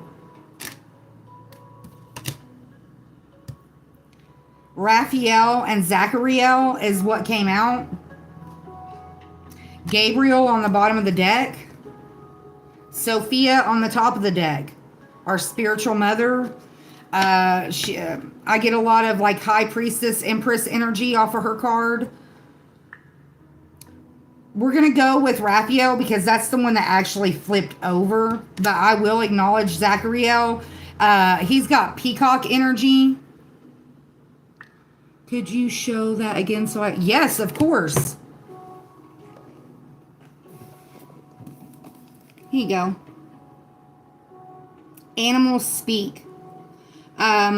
There's a lot of different like used thrift store sites online. I'm sure you can probably just put the picture in Google Lens and it'll pull it up for you. You're welcome. I was introduced to that book by an elder. Also, another good book. Let's see if I don't know if I have it out here on the bookshelf or not. It's called Back to Eden. I don't have it out here on my bookshelf. But that's another good book that you can find. It's more of the like natural herbs and stuff like that.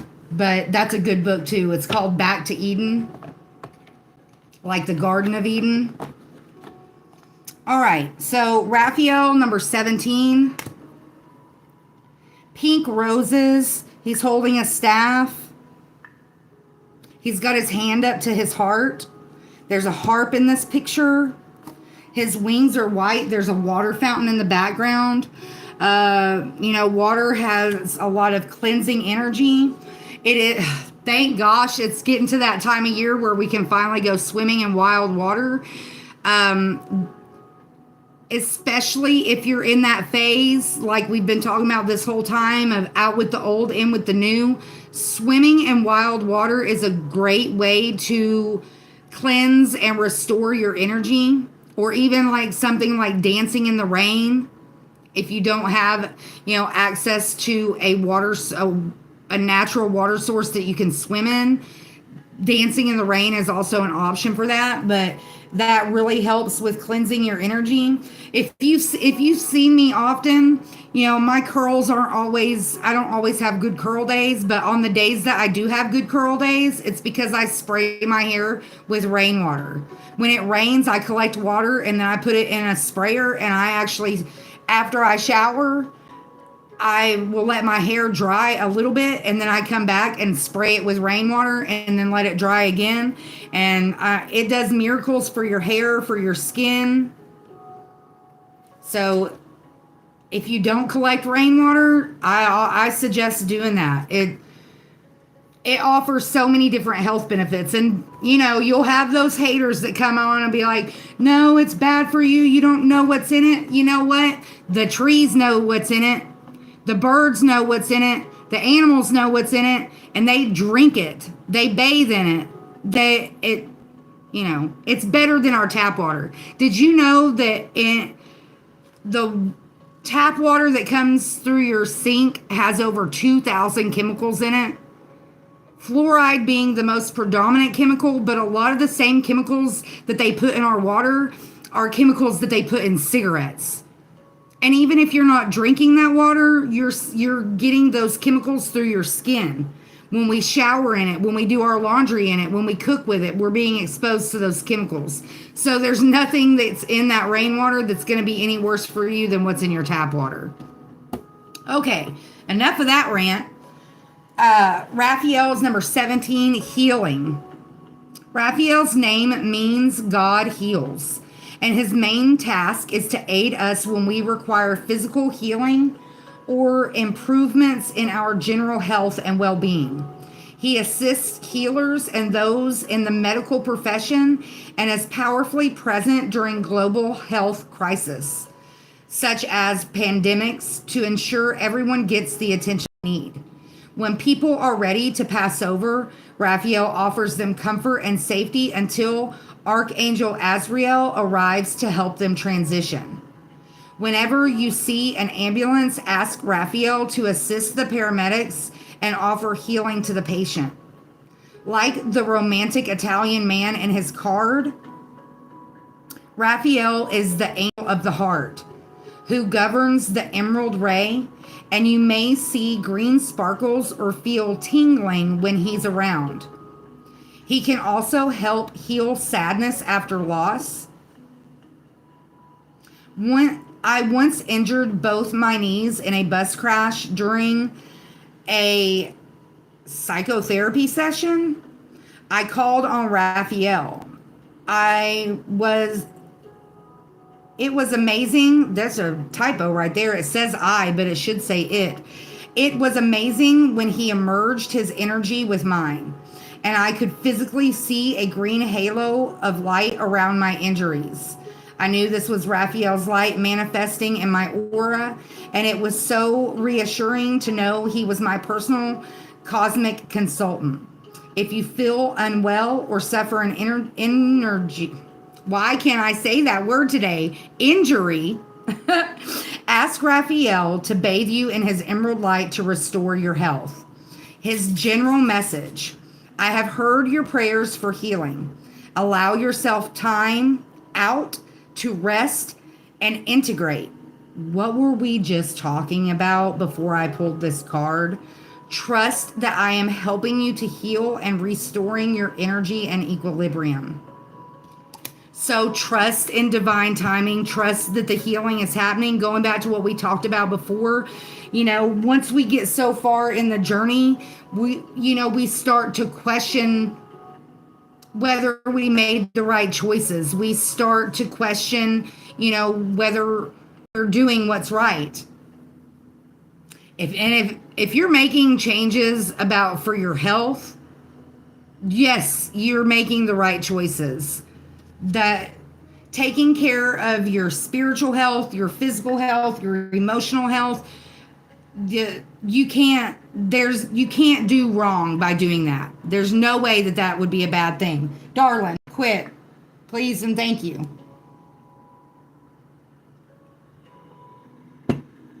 All right. So knowing that the healing is coming, going back to our grief affirmation, nothing has to make sense right now. I have time to process what's happening. And going back to what I was talking about before I pulled this card, taking the time to see, doing that inner work so to learn what needs to be healed.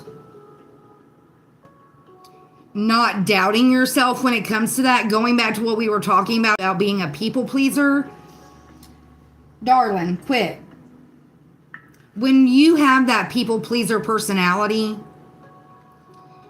we question ourselves when we make decisions for ourselves.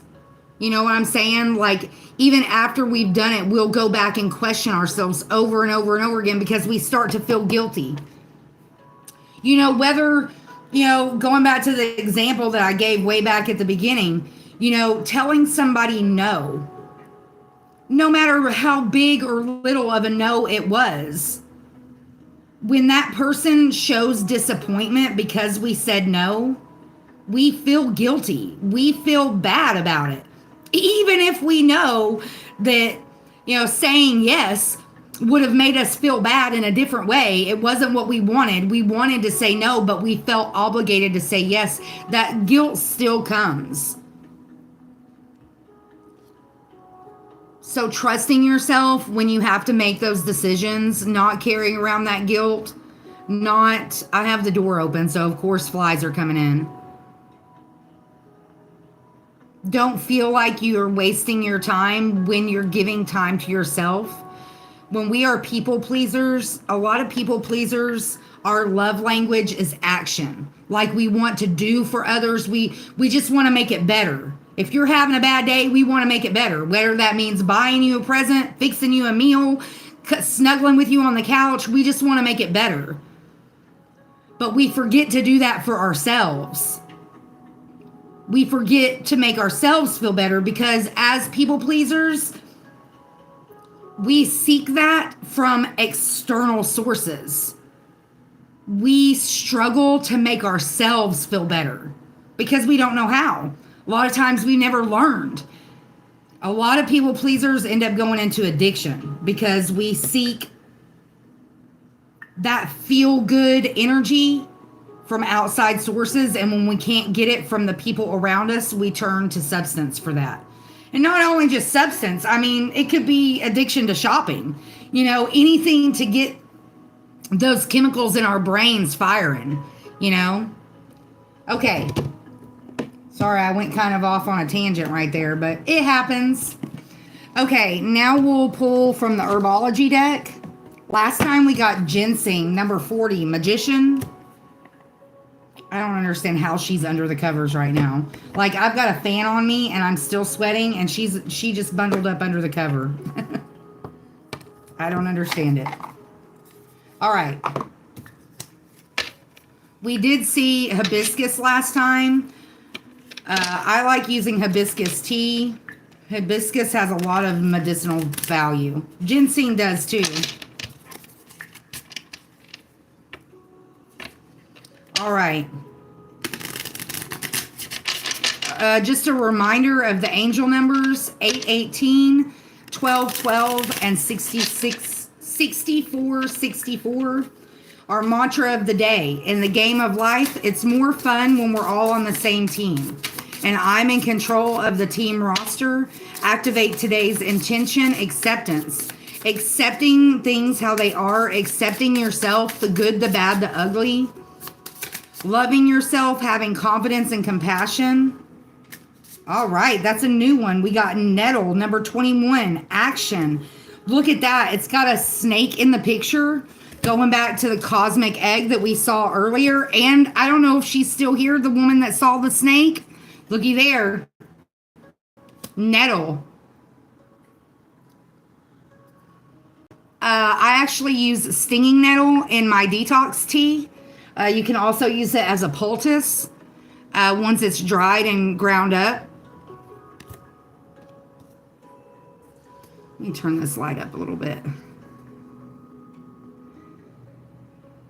It's almost like, it looks like the snake is wrapped around these, it actually looks like mountains in the background, but if you look really closely, they're more like crystals that are just pointy like mountains. Stinging nettle has a lot of health benefits. There's other kinds of nettle. Stinging nettle is just the one that I'm most familiar with. And action, taking action. Going back to what we were talking about earlier about taking accountability, putting your dreams into action. I think it came out in one of the Wandering Heart Oracles where it talked about putting your words into action. Yes, it is good for your hair. The detox tea that I make, not only do I drink it, but I put it in a bottle and squirt it over my hair. I was doing it every day, but I quit doing it every day because my scalp started getting really itchy, so I felt like it was just too much. But I make like a concoction tea that just has a little bit of everything in it, really. And after I make the first batch that I drink, I'll fill the steeper up again, and then that's what I use in my hair. I'll show you. I did on my other channel, I did like a little promo video type thing for this thing. And actually it's got stuff in it right now where I need to put the steep in it. But it looks like this. You can get it online. I still got my leftover leaves in there from this morning. I don't know how they pronounce it. Tiestat, but this is really good. It makes it really simple.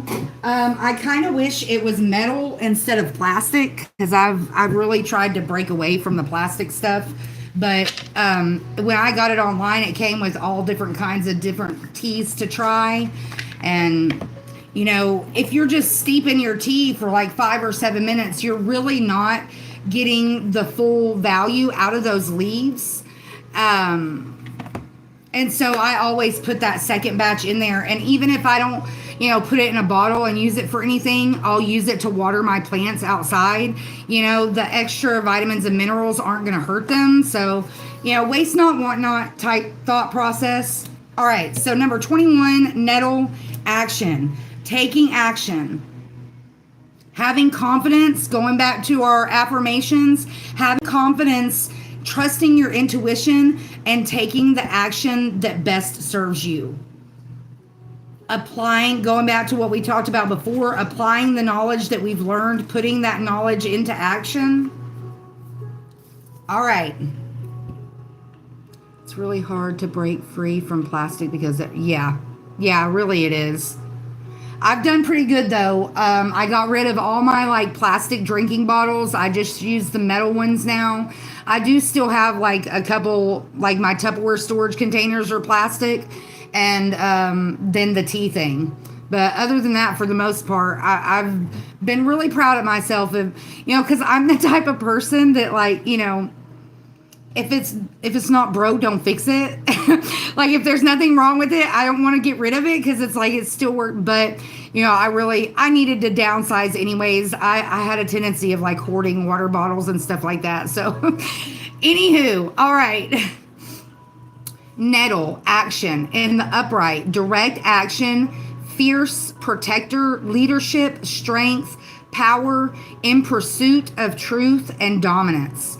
Astrological ruler, Mars and Pluto. Nettle perfectly embodies Mars attributes. When touched, its aggressive leaves cause irritation, stimulation, and increased blood circulation. Nettle is rich in iron, selenium, magnesium, chlorophyll, calcium, silica, and vitamins A, C, E, and K. While nettle is not necessarily a heating plant, it is stimulating. Its sting feels hot at the touch, and yet it helps to modulate inflammation throughout the body. Used to treat pain from arthritis in ancient Egypt, people would whack themselves with bundles of nettles to treat rheumatism, lethargy. It's thought that nettles cause the body to release an antihistamine response that reduces inflammation and swelling. I don't know if you guys can hear the weed eating, but if you can, I'm sorry. Where was I at? Okay. The famous ancient Greek physician Hippocrates, I think that's how you say it, used nettle in over 60 different remedies. Throughout the Middle Ages, nettles were used to treat shingles, sinus ailments, and constipation. In Norse myth, nettles are associated with Thor, the god of thunder, and with Loki, the trickster god whose magical fishing net was made from nettles. Thick stands of nettles signal that there are fairy dwellings close by in Celtic folklore, and the nettle's sting wards off fairy mischief, black magic, and sorcery. The Anglo-Saxons held 9 herbs as the most sacred, and their 9 herbs charm, recorded in the 10th century, featured nettles as a protective ally against elf shot, a mysterious pain in humans and animals caused by the arrows of the jealous elves. That's very interesting. I didn't know that. Yeah, it's kind of grass cutting day all the time around here, especially with all the little rain showers that we've been getting. The grass is growing really fast. And we only have one maintenance guy for the whole complex, so it takes him multiple days to get it done. Okay. Nettle also protected against flying venom, a form of black magic believed at the time to be one of the primary causes of illness. Guidance. Warrior Mars is a representation of our will to survive, protect, pursue, and act. Physically, the elemental fire within. Nettle activates to purify and strengthen, emotionally and mentally. It directs ambition, sharpens intellect, and ignites leadership. On a spiritual level, nettle has the power of snake medicine, granting us the power of fire to transmute and protect. Nettle medicine teaches you on a personal level to be strong, protective, and able to handle life in its complexity. You meet difficulties with patience and confidence. We got the confidence card, and we talked about patience when we got the time card from the Celestial Insights. I lost my place. Okay, this allows for emotional maturity and avoids frustration. Don't withdraw your energy in the face of discomfort. If you have drawn this card today, there is a need within you to transmute some action, thought, or desire. Release the outer skin of your present identity and draw upon the powers of fire to lead and act. Wow. I know, it gets me every time. I'm so just amazed by how, like, the further we go, the more everything just kind of, I want to say the word coagulates, like how blood coagulates together. I love it. Letting go of other people's expectations, finding out who you truly are, finding the confidence to embrace that. Confidence, self-love, and intuition is really a big theme for what we've pulled on today. Putting things into action. No more complaining, kind of going back to what we talked about before about, things that we may see as a flaw, other people see as an attribute. Don't complain about the attributes that you don't have. Embrace the ones that you do have. Embrace the people that might come into your life that might teach you how to bring certain attributes out. All right, now we'll pull from the Mary Magdalene and we'll be done for the day. No, we won't. Let's do the gems and minerals first, and then we'll do Mary Magdalene. Explore the universe of gems and minerals. Last time we got howlite and morganite. That's where we got, that was where the compassion was double confirmation in the last pull. I mentioned it when we drew the compassion affirmation for today.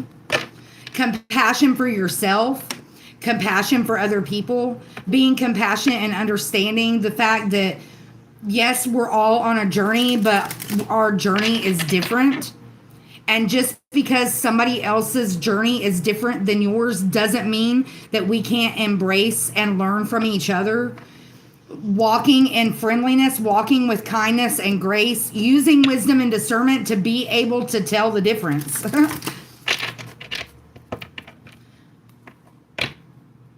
Taking the time to discover who you truly are, what do you desire out of this life? What are you seeking? And are you seeking those things because it's what you want? Or are you seeking those things because that's what you feel like is expected of you? Going back to the people pleaser energy.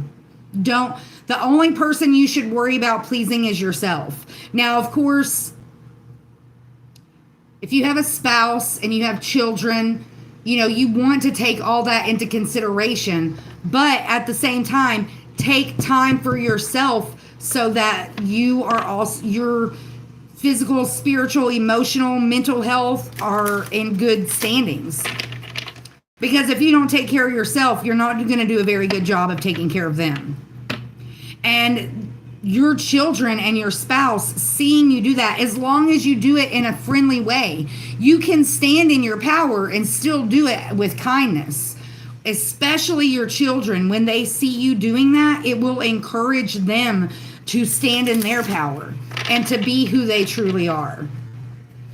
Okay, and just to clarify, not that it necessarily makes a difference, but when I say that, I'm not talking about like physically or sexually or anything like that.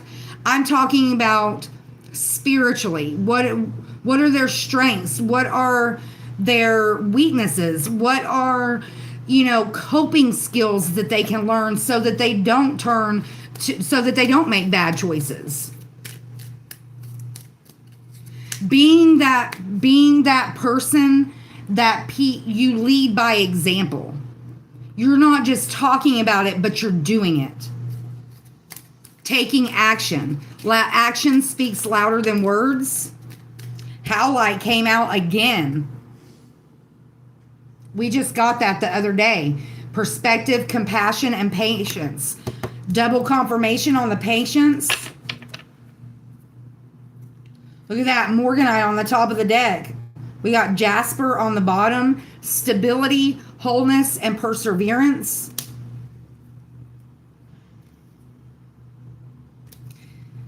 Going back to what we already talked earlier, standing firm in your power, persevering, finding stability, being able to trust yourself in the decisions that you've made. Forgiving yourself from, maybe where you failed in the past, and I shouldn't say failed, forgiving yourself for not knowing any better, but now that you know better, doing better. I am praying for patience earlier today too. Man, let me give you a tip on that. I still can be. I'm not nearly as bad as I used to be, but I used to be a very impatient person, especially when I was a child. And even still now, I struggle with it.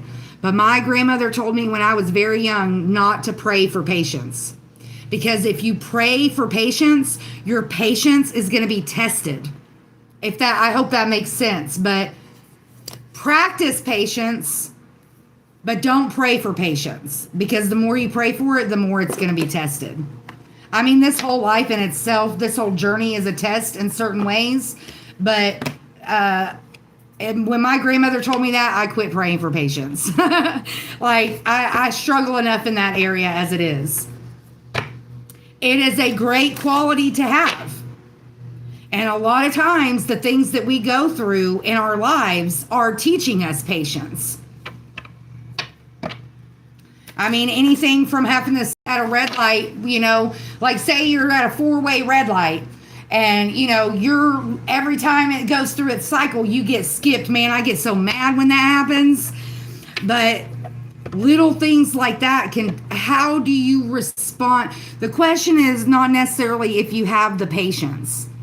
A different perspective to look at it from is, how do you respond when your patience is tested? And knowing that a lot of times it's a trigger of some kind, and learning how to kind of break those situations down and maybe see why you're so impatient.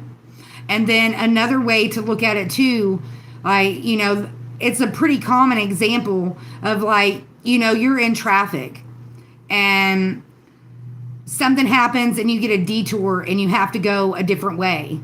But then you get 30 minutes down the road and there's this horrible crash, a car's, I'm not even going to give an example, just a horrible crash, and maybe if you would not have been delayed, you could have been in that crash, so kind of like what I said before, where, sometimes rejection is God's protection. Sometimes that delay, that in whatever way you're being made to wait, there might be and I'm sure, even though we may never know what that is, we may never see it from the other side, there may be a very important reason why you're having to wait, whether it's for a spouse, a different job, a new car, whatever it is. Maybe we're having to wait because they're making us wait for something better, especially when it comes to relationships. Learning to have patience and not settling because we're lonely. We don't want to be by ourselves, so we just take whatever the universe offers us. But a lot of times, it's amazing how this has made such a turnaround. A lot of times in that situation, it is the universe testing us. Like, do you love yourself enough? Are you confident enough in who you are to wait for what you deserve? Or are you going to give in to your impatience or your loneliness or whatever emotions you're feeling? Are you going to give in to those and just take what you can get instead of waiting for what you deserve? So those are several different perspective ways that you can look at that.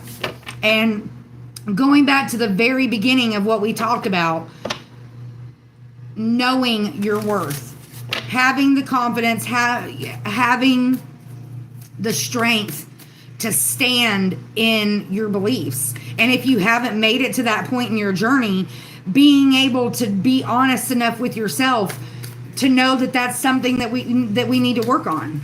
I mean, it took me a long time to work on that. It took me getting my heart ripped out and handed to me on a silver platter to stop settling. And I can spot it from a mile away that somebody isn't even worth my time anymore. That self-work, that freedom is what flew out, but it didn't flip over.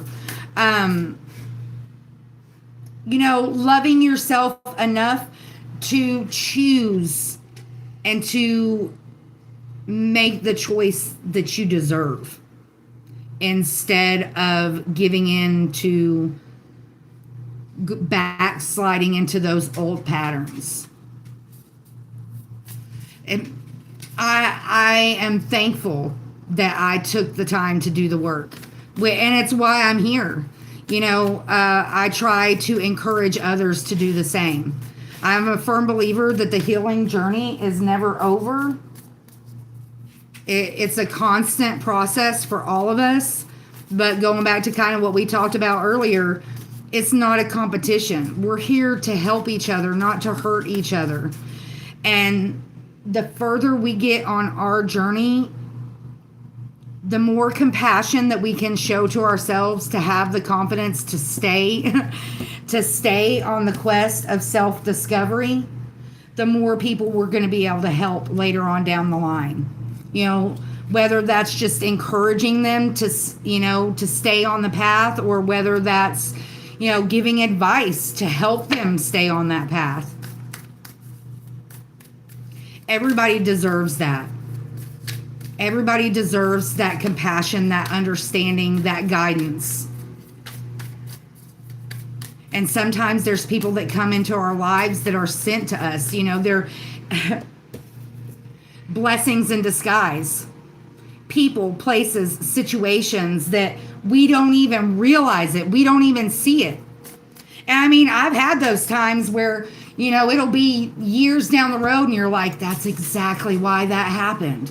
Like, I can see it now. Like, I've healed enough to be able to see why I had to go through that, why I had to experience that pain, because it pushes us to grow. It helps us to see who we truly are, whether that's our flaws, whether that's our, the things that we need to work on, our testimony. Your test is your testimony. Life is a test. It's a journey. It's a quest. And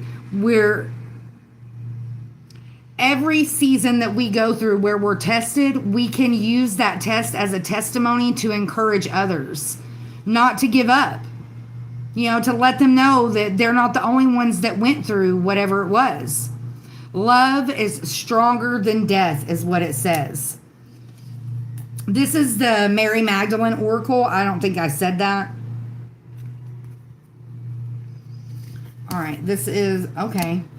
I don't know if we've ever gotten this card. It's not numbered, but I've been kind of slacking on that. So let me do that when I find the page.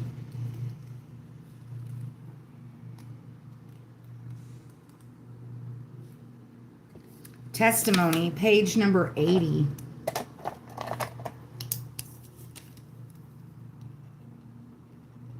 That pen's not working. Of course not.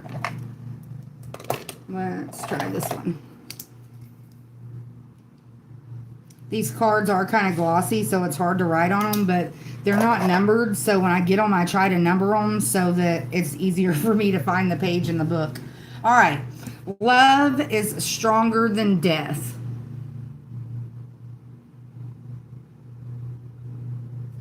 All right, let's go with it. To give testimony is to publicly place our lives on the line in order to stand up for what we believe in.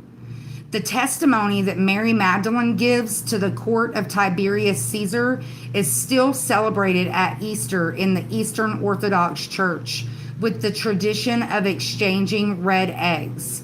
According to the legend, Mary Magdalene traveled to the court of Tiberius Caesar after Christ was crucified in order to give testimony to witnessing his resurrection. Because of her high social standing, she was given an audience before the court.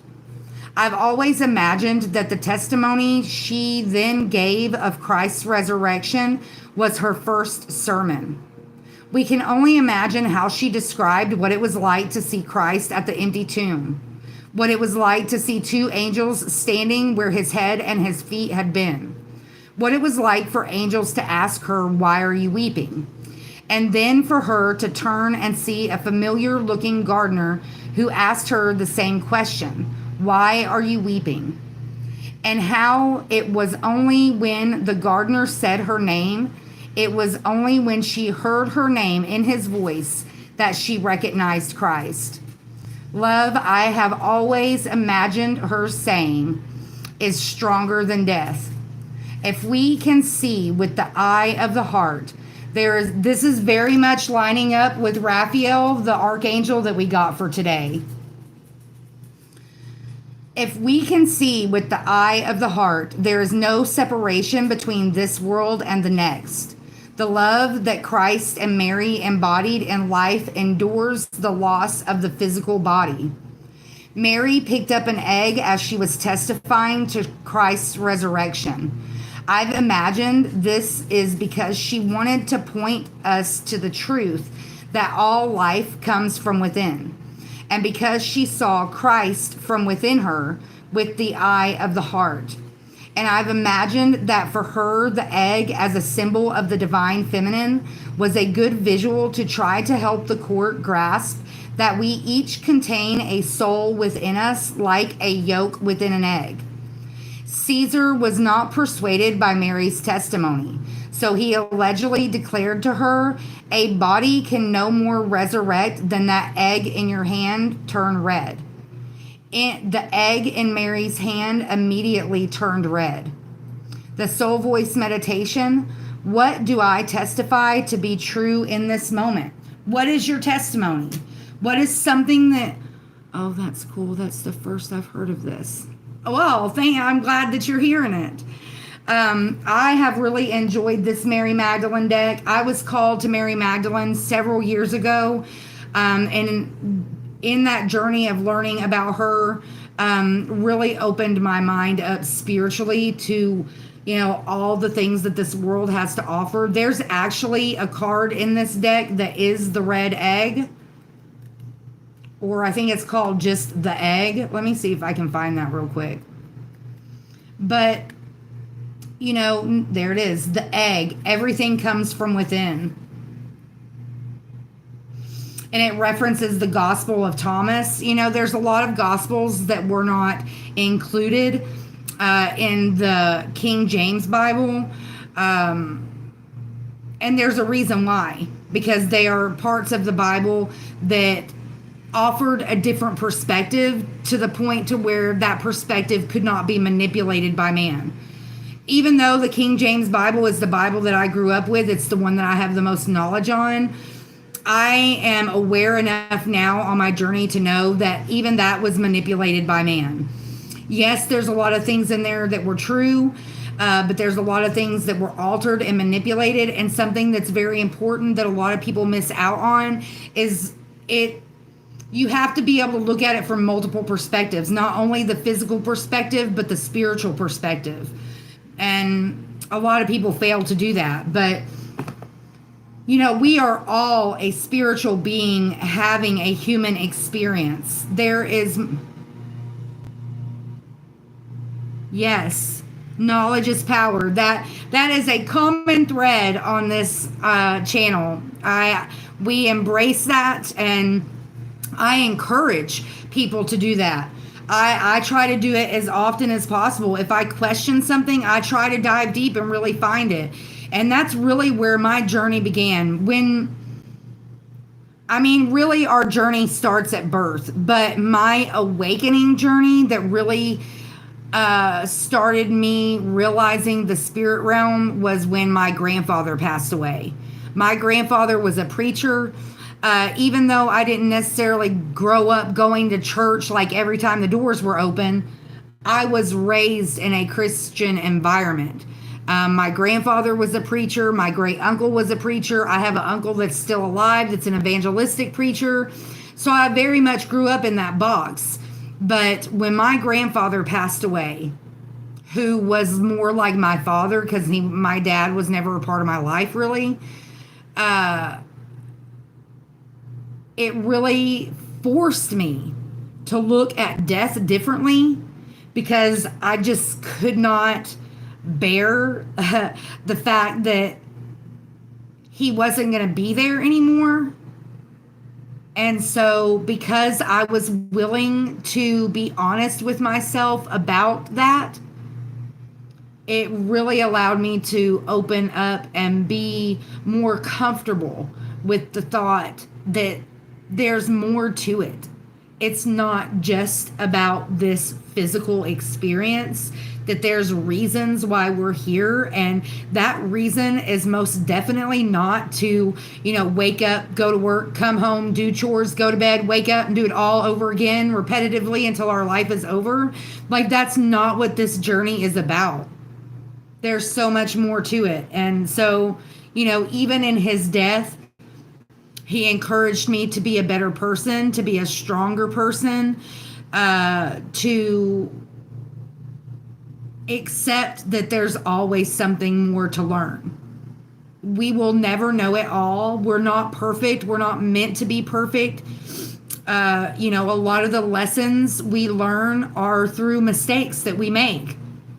And because we associate those mistakes and those lessons with pain, we remember them. It is a scientifically proven fact that it is easier for us to remember the bad memories than it is the good memories.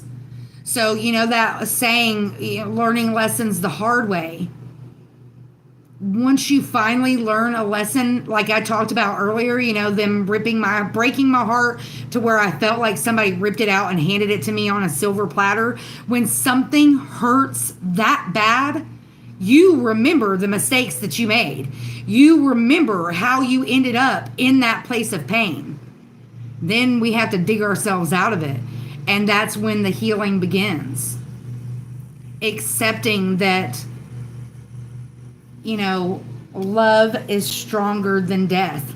The love that we carry in our hearts, whether that's love for ourselves, love for our fellow man, love for our Mother Earth, love for our angels, ancestors, spirit guides, the Most High, that send us messages in so many different ways, whether it's animal messages, messages that come to us through just random people that we encounter, and the more we wake up to that, the more we see, the more it wakes us up, which allows us to see even more. And it has also been scientifically proven that once we start that awakening process, once we start to see, it can almost throw us into a form of psychosis because it becomes so overwhelming, emotionally, spiritually overwhelming, because our whole world is changing. Going back to the very beginning of this message with the wisdom and the discernment and the teamwork and the dreams and the power and the friendliness, everything is a learning experience. Love for self can move mountains. Amen to that. Yes, it can. Yeah, I had that happen, but it balanced. Yes, balance is the key to everything. That if you can't find balance in your own life, if you can't learn how to balance your emotions, balance your diet, balance your work hours, it's all about balance. And there is such a thing as getting too much of a good thing. Awakeness fatigue, yeah, for real. It's exhausting, it's overwhelming, and the rabbit holes, I mean, they're if you look at the literal of a rabbit hole, when you start that journey, they call it going down a rabbit hole. Well, squirrel, rabbit hole, if you look at how rabbits live, rabbits burrow underground and they create tunnels that interconnect. It's like you think, okay, it's just one tunnel going into a hole at the bottom, but it's not. Once they get down and they create like a den, like a bear den, like a cave, they start making new tunnels. And it's the same thing when you dive down the rabbit holes of this world that we live in. Sure, you might start out looking at, like the little, what do they call them? Not memes, but the little shorts on YouTube. You start out on a short about chakras, and 3 hours later, you're learning about the Egyptians and how the things that we do today stem from what they did back then. The rabbit holes are endless. It was 2:21:21 when I looked at the timer. Numerology, that's another rabbit hole in itself. And numerology is in biblical text when especially in the older Bibles, not in the newer print Bibles, but numerology even plays a role in scripture. Penguin and sweaters. We actually, look at that. Look. We got the penguin card today. Thank you for being here. Just you saying that is a confirmation in itself. We weren't even talking about penguins. That just came out of nowhere, and we got the penguin card today. I don't think you were here when we read the penguin card, so I'll read that for you. We'll go back and read the penguin again. Wow. Thank you for being here.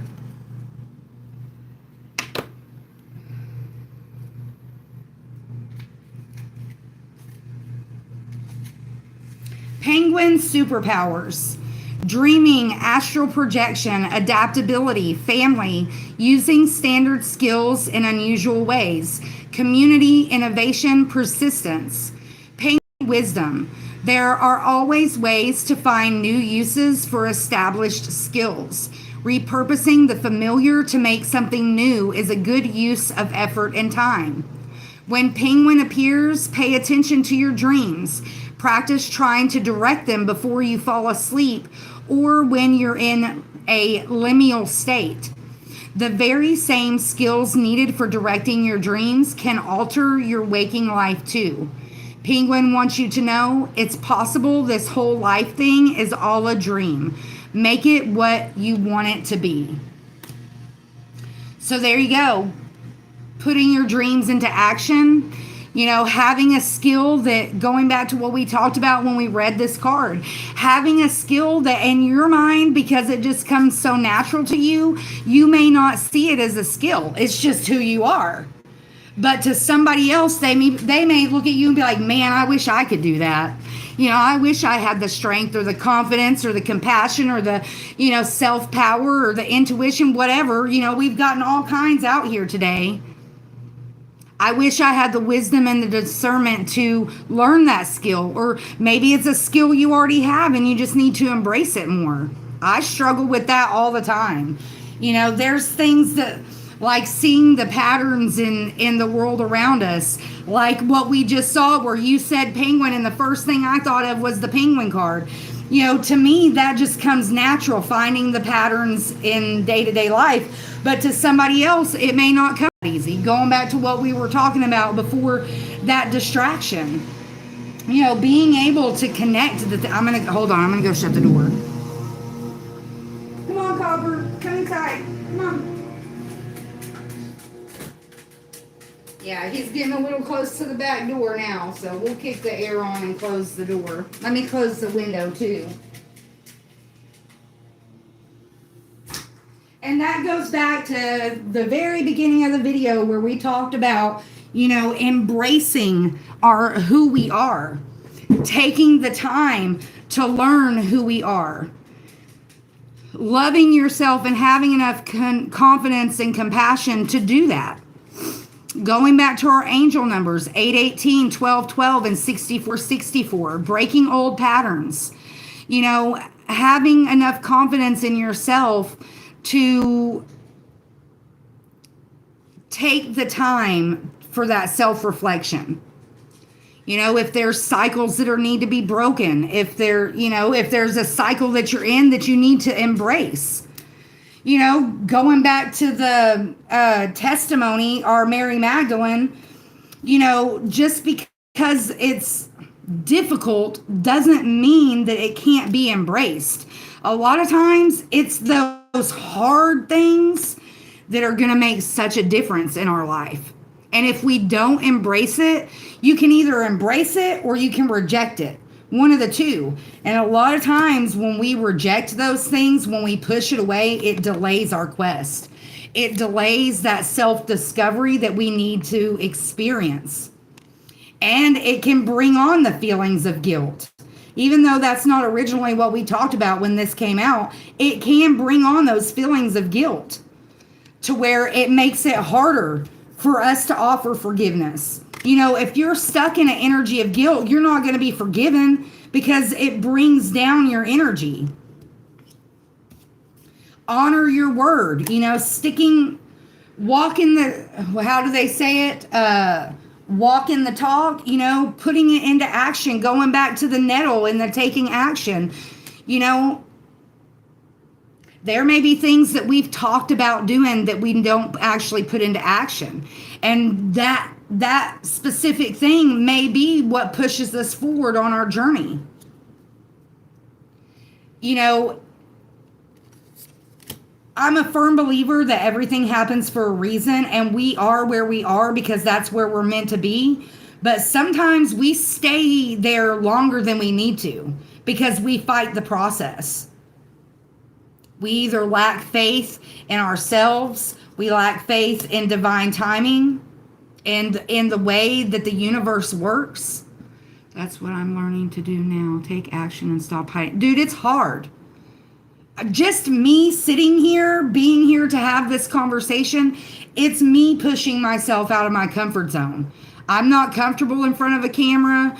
You know, I'm definitely not comfortable with it to the point to where it just comes natural to me.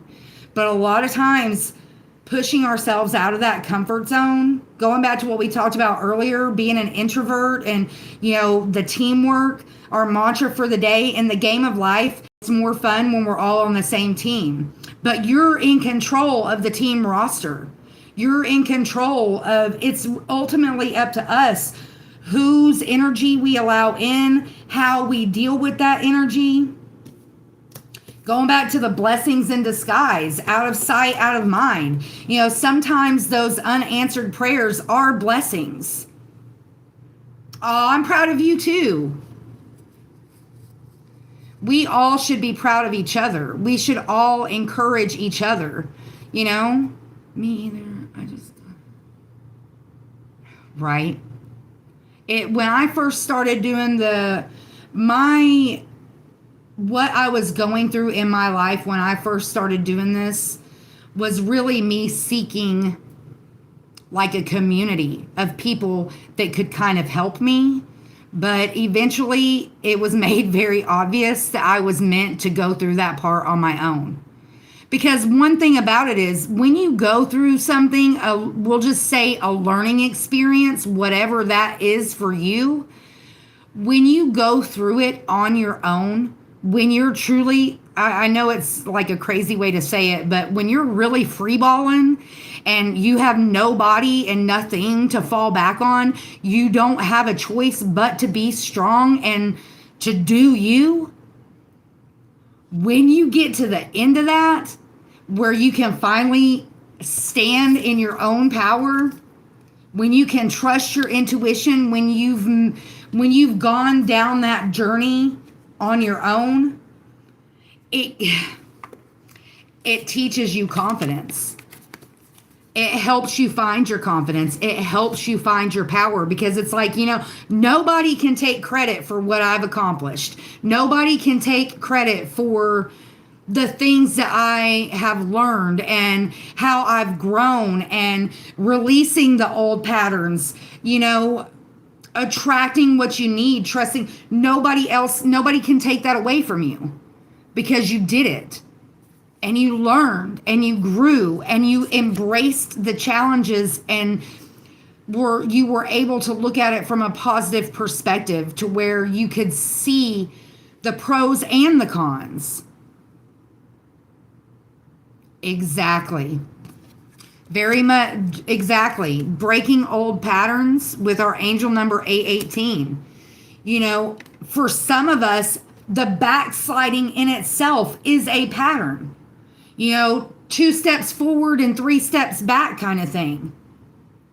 And sometimes that, with a lot of people, it literally takes hitting rock bottom to where we can look at our lives and be like, I don't want to be here anymore, and I don't want to come back here again. Kind of going back to what I talked about earlier about learning the lessons the hard way. Once you associate it to pain, it really can change the way you look at a certain situation. And then once you get on the other side of it, you can look at it from a non-emotional perspective. When you can look at a situation logically instead of emotionally, you can look back, and that's when the growing journey begins. That's when we can look at it and be like, yeah, you can take the accountability. You can say to yourself, yeah, that was a bad call. And instead of carrying the guilt with that confirmation, carrying the guilt from that bad call, you use it as a form of discovery. You learn about yourself once you're able to get through the emotional part of it. That's why it's so important to feel those emotions, to accept those emotions, to understand those emotions so we can let them go. Because once you can look at whatever kind of situation it is, once you can look at it from a non-emotional perspective and look at it from a logical perspective, that's really when the growth happens. Because we can hold ourselves accountable for our own BS, Yeah. And sometimes it takes that. Sometimes it takes being stuck in that energy to where we get to that point where it's like, hey, nobody's coming to save me. It's up to me to save myself. And then, that throws you on that quest. This life isn't just one quest. We have a lot of death and rebirth as we go through this journey. And every time there's a death, there has to be a rebirth. So whether that's death to the ego, death of, being insecure, when those things start to die off and we replace them with confidence and power instead of, lack and judgment, because that's where a lot of those emotions come from, is we judge ourselves. And that's really kind of part of it. It's not necessarily that it's a bad thing. That's just part of the journey. If you look at it, if you've ever heard when they talk about the stages of grief, anytime we're going through a death and rebirth, whether it's physical, emotional, spiritual, whatever that is, you're going to experience those same reactions of the stages of grief, whether that's sadness, whether that's anger, whether that's literal pain. But that's where it really comes back down to perspective. Are you going to look at it and usually we always do. We start out looking at it from a negative perspective, and that's just part of the process. And if we really embrace the process, which is very rarely easy, usually the best thing to do is the hardest thing to do, but that's because that's what you're going to learn from. If we're always taking the easy way out, we're not going to learn, we're not going to grow, and 9 times out of 10, we're going to end up backsliding back to whatever that is because we didn't do the true work. Guilty as charged. I went through that process many times where it's like, okay, I've recovered from this, I'm ready to jump back in. And it's like, as soon as you do, it's kind of like sticking your feet in hot water, like boiling hot water. Like, as soon as you stick your toe in, you pull it back out because you're like, oh wait, I'm not ready for that yet. It's not cooled off enough yet. I didn't put in the work that needed to be put in. A lot of times we mask, and you can look at that term in several different ways. Masking our emotions, masking, coping skills. A lot of us turn to external sources, whether it's people, environments, chemicals, to help us cope with things. But in reality, if we could just really, instead of trying to run from them, we got this. I don't remember which card it was from, but it talked about this in one of our Wandering Heart Oracle cards. Really just like embracing our flaws. Excuse me, that was a burp. Confirmation. Embracing the pain so that we can use it to heal. And I know that sounds ass backwards, but everything about this life is backwards. Everything that we've been taught, flip it. Yes. Life is consistently giving you reasons to do it again. That's right. And that's part of breaking the pattern. And it's up to us to break that pattern. Healed people, heal people. Exactly. Hurt people, heal people. Once you get to a point in your journey where like you're bound and determined to heal, you can't help but share it with others because you can see your old you in other people and it hurts. Like it literally hurts your heart. Like I see it all the time in people where I can see my past self in other people, and it hurts my heart because I know what they're going through. I know what it feels like to be in that place, and I don't want other people to be in that place. Yes, it's very much contagious, which is a good thing. And the more people out that can embrace that part of the journey, the more people are going to heal. The more people are going to see that you can get something good out of a bad situation. You can, even though the healing doesn't happen all at once, the little parts of the healing feel so good that you want to help other people. No matter what that is. We're all healing from different things. And, just being honest, most of those things are some kind of childhood trauma that led us to where we are as adults. A lot of us have to go through the process of unlearning what we've been taught so that we can learn what's right. Going back to what we talked about earlier about, learning who you truly are, learning the things that you enjoy, the things that you're attracted to. A lot of times, especially if, depending on what kind of childhood you had, I understand that not everybody had rough childhoods, but 9 times out of 10, if your journey is a deeply emotional journey, you've experienced some kind of emotional abuse. And that's part of your journey, is because we have to learn how to not only acknowledge and feel those emotions, but we have to learn and understand how to overcome them, how to heal those hurt parts of ourselves that nobody else has seen. And a lot of times, part of that journey is allowing those parts to be seen, seeing them for ourselves, that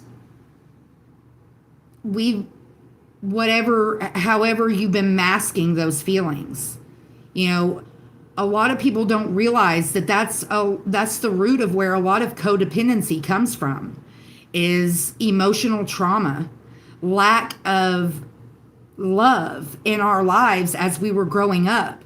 And so we try to earn that love and that understanding from others. We feel like we have to earn it, when in reality, the person's love that you need to be earning is your own. And the first step to that is learning that if you don't love yourself, you're never going to truly be able to accept love from others. And there's nothing in this physical realm, there's no material object of any kind that can replace that.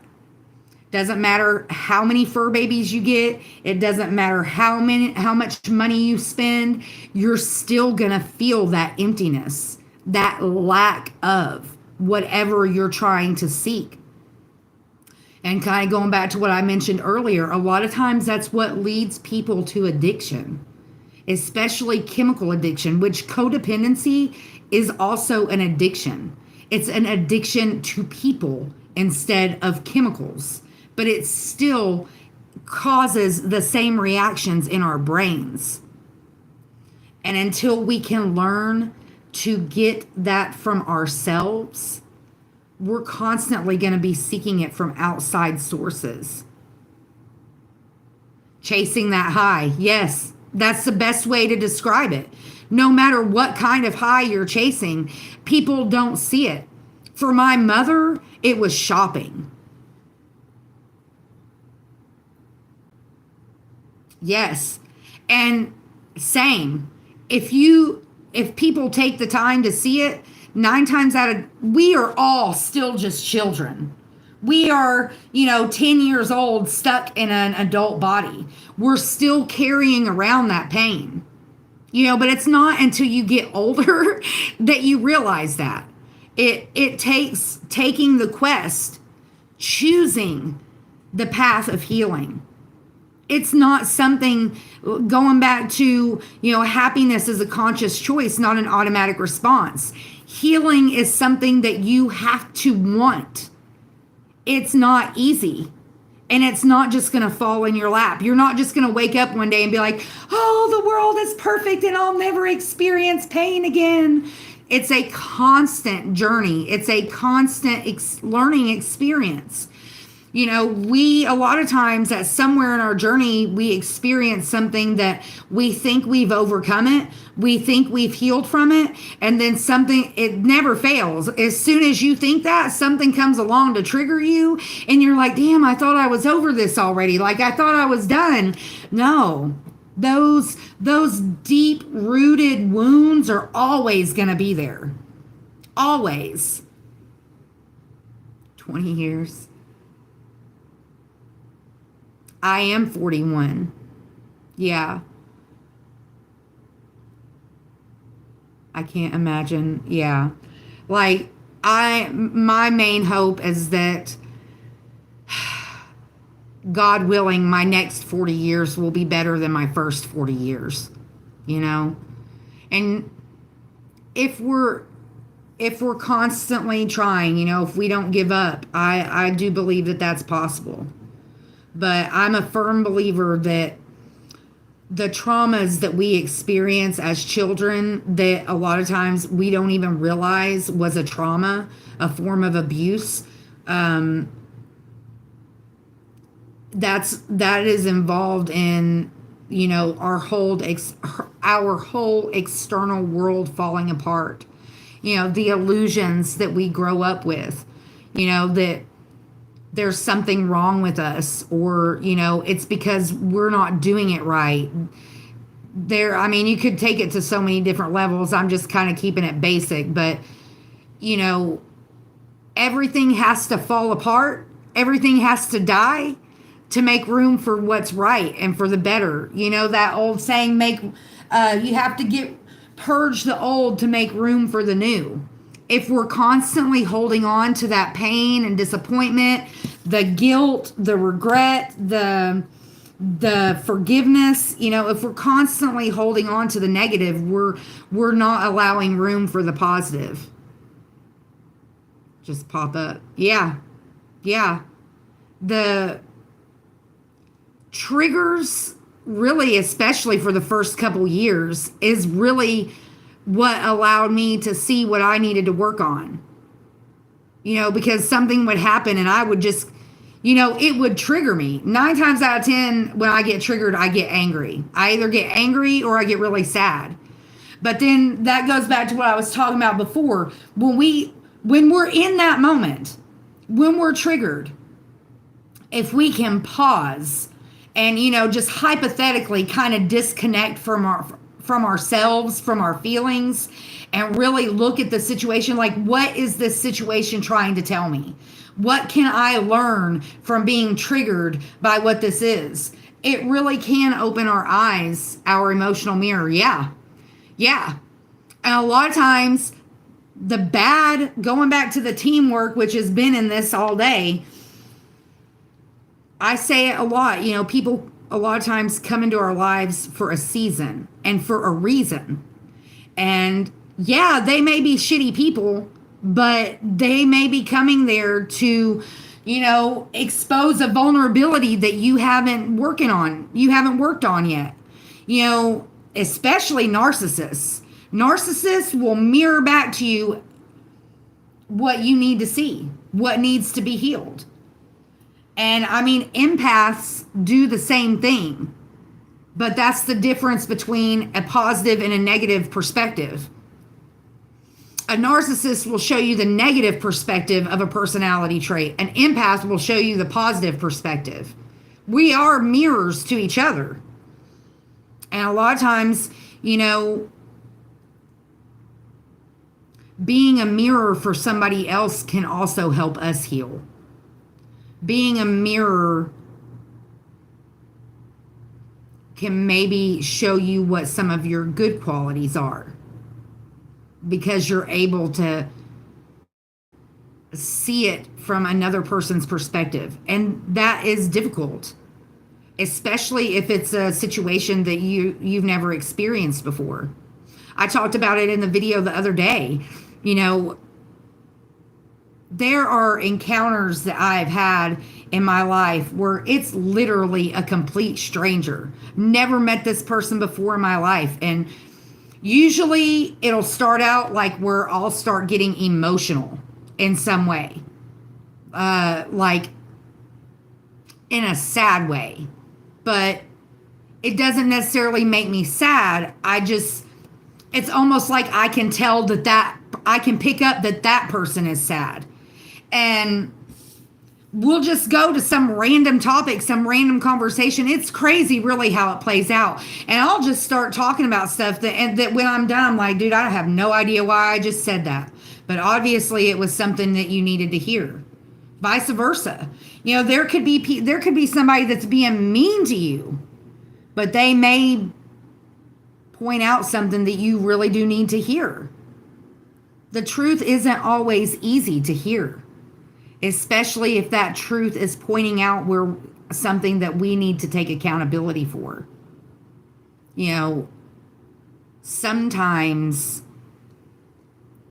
all the time, I'm not even going to say sometimes, the pain always has a purpose, no matter what kind of pain it is. Sometimes we don't realize how strong we are until we don't have a choice but to push through the pain and be strong. And it teaches us things about ourselves that we may not have learned about ourselves if we didn't experience that pain. You know, if there was a bunch of people around us helping us, we wouldn't learn that it was something that we could do on our own. You know, kind of like learning how to roller skate. If you've constantly got somebody there holding your hand, literally, and you never do it on your own, you're always going to depend on that other person to be there holding your hand. And that's where having confidence and taking that time to listen to yourself and that soul searching that we all need to do, that in itself takes confidence. It takes strength. It takes courage. It takes resilience. It takes awareness that needs to be done. So many people, we walk around in denial, like all the problem is with the rest of the world, not us. And I mean, that can be a painful reality to accept, that yeah, part of it is us. We're not perfect. We're flawed just like the rest of the world. But it takes being able to take accountability and to know that there is a positive and a negative to those. Just because in one situation, whatever it is may be a flaw, in another situation, that may be a positive attribute. But it's about knowing when to apply those different personality traits and attributes, knowing who to share your energy with and who to disconnect from, learning the voice of your intuition, being mindful of listening to your intuition when it's just yelling at you, and because you're oblivious, you don't know that that's what's happening because you haven't taken the time to discover what that feels like. Having the wisdom and discernment to do the work. I mean, in reality, that's what most of this has been about today, the self-work, putting in the work to stay on path, stay on the quest, don't give up. Knowing that the universe will send you the people that you need to help you along the way. We're all here to do that. The TV show, Mom, if everyone is being a bee to you today, right, yeah. I mean, sometimes we need that, right? Sometimes we just need somebody to come in and call us out on our BS.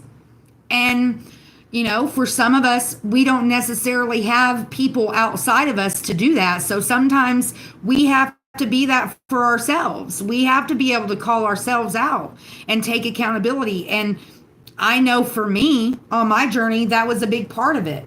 It's, you know, especially once I reached a certain part to where, like, I was at that stage where I knew something needed to be done, but at the same time, I was still blaming everybody else. I mean, yes, there are other people that play a role. I'm not saying that they don't, but we are the ultimate deciders of our fate. You know, we are the ones that ultimately decide which path we're going to choose, which direction we're going to go. You know, are you going to run the red light, or are you going to stop and take time to invest in yourself, to investigate yourself? Are you going to push through the pain and take pride in your journey? Use that test as a testimony to help others. You know, that to be that blessing in disguise for somebody else. You know, whether you're calling them out on their truth, or they already know their truth and you're just inspiring them and encouraging them to stay true to that, to stay true to who they are. You'd be surprised at how many people don't have that. Yeah. I mean, investigating and investing. You know, if you don't invest in yourself, if you don't consider yourself worthy, why would anybody else? I mean, really think about it from that perspective. Like, think about it as a restaurant owner. and you're serving up all this food that you yourself would not eat. Why would you expect somebody to come off the street and pay for it when you don't even like it? I mean, that's kind of a weird example, but that's just what came to my head. Not being afraid to pull yourself away from the outside world, going into that hermit mode, this really isn't the time for that. This is really the time. Winter time is hermit mode for me. And when we come into springtime, that's when it's important for us to start applying, what we've learned during that hermit mode. But, it also depends on where you're at on your journey. And, if you're in that hermit mode time of your life, embrace that. And it's hard, especially for people that are codependent. When you've never experienced like being on your own and just kicking it your style, when you're so used to being able to pull that from your outside world, hermit mode is very hard for people that aren't used to being alone. But if you can't enjoy your own company, it doesn't matter who you have in your life, you're not gonna enjoy it. Because inside, you're still unhappy, no matter what is outside of you. We are a temple, and we carry all that baggage around with us until we decide to let it go. No matter what that baggage looks like, whether your baggage is abuse, whether your baggage is poverty, whether your baggage is illness, whatever it is, we have to choose to let go.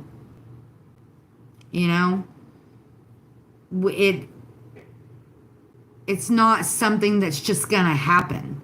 We have to make the choice to break old patterns, to listen to our intuition, to do the inner work, to stay on the path, to embrace the team members that the universe sends to us. And I mean, depending on what your belief systems are, if you're like me, I had to break down all my old belief systems before I was truly able to adapt to the new ones. It's almost like, what do they call that? Riding the fence, trying to have the best of both worlds, bouncing back and forth. We can't do that. That keeps us stuck in a state of confusion. And I got stuck there for quite some time because I was raised in a certain box and I was trying to break free from that box. But then I was teeter-tottering because I didn't really know where I was going. So it's all a journey. It's all a choice. Going back to the angel number 1212, it's all a choice. Decisions, stability, caution, focus, future priorities, and clarity. The universe advises you to act with caution. It is important not to pursue all your ideas at once. Instead, make a choice and focus on the option that will provide more stability for the future. What choices do I need to make now? And which option will offer the most stability and long-term benefit? Take time to evaluate your options carefully. List the potential benefits and risks of each choice and choose the one that aligns best with your long-term goals and provides the most stability. Choices. Making your choices based off what's best for you, not what's best for the people around you. And especially if that choice involves letting go of you mentioned 22 as an angel number earlier too. I recently, yeah.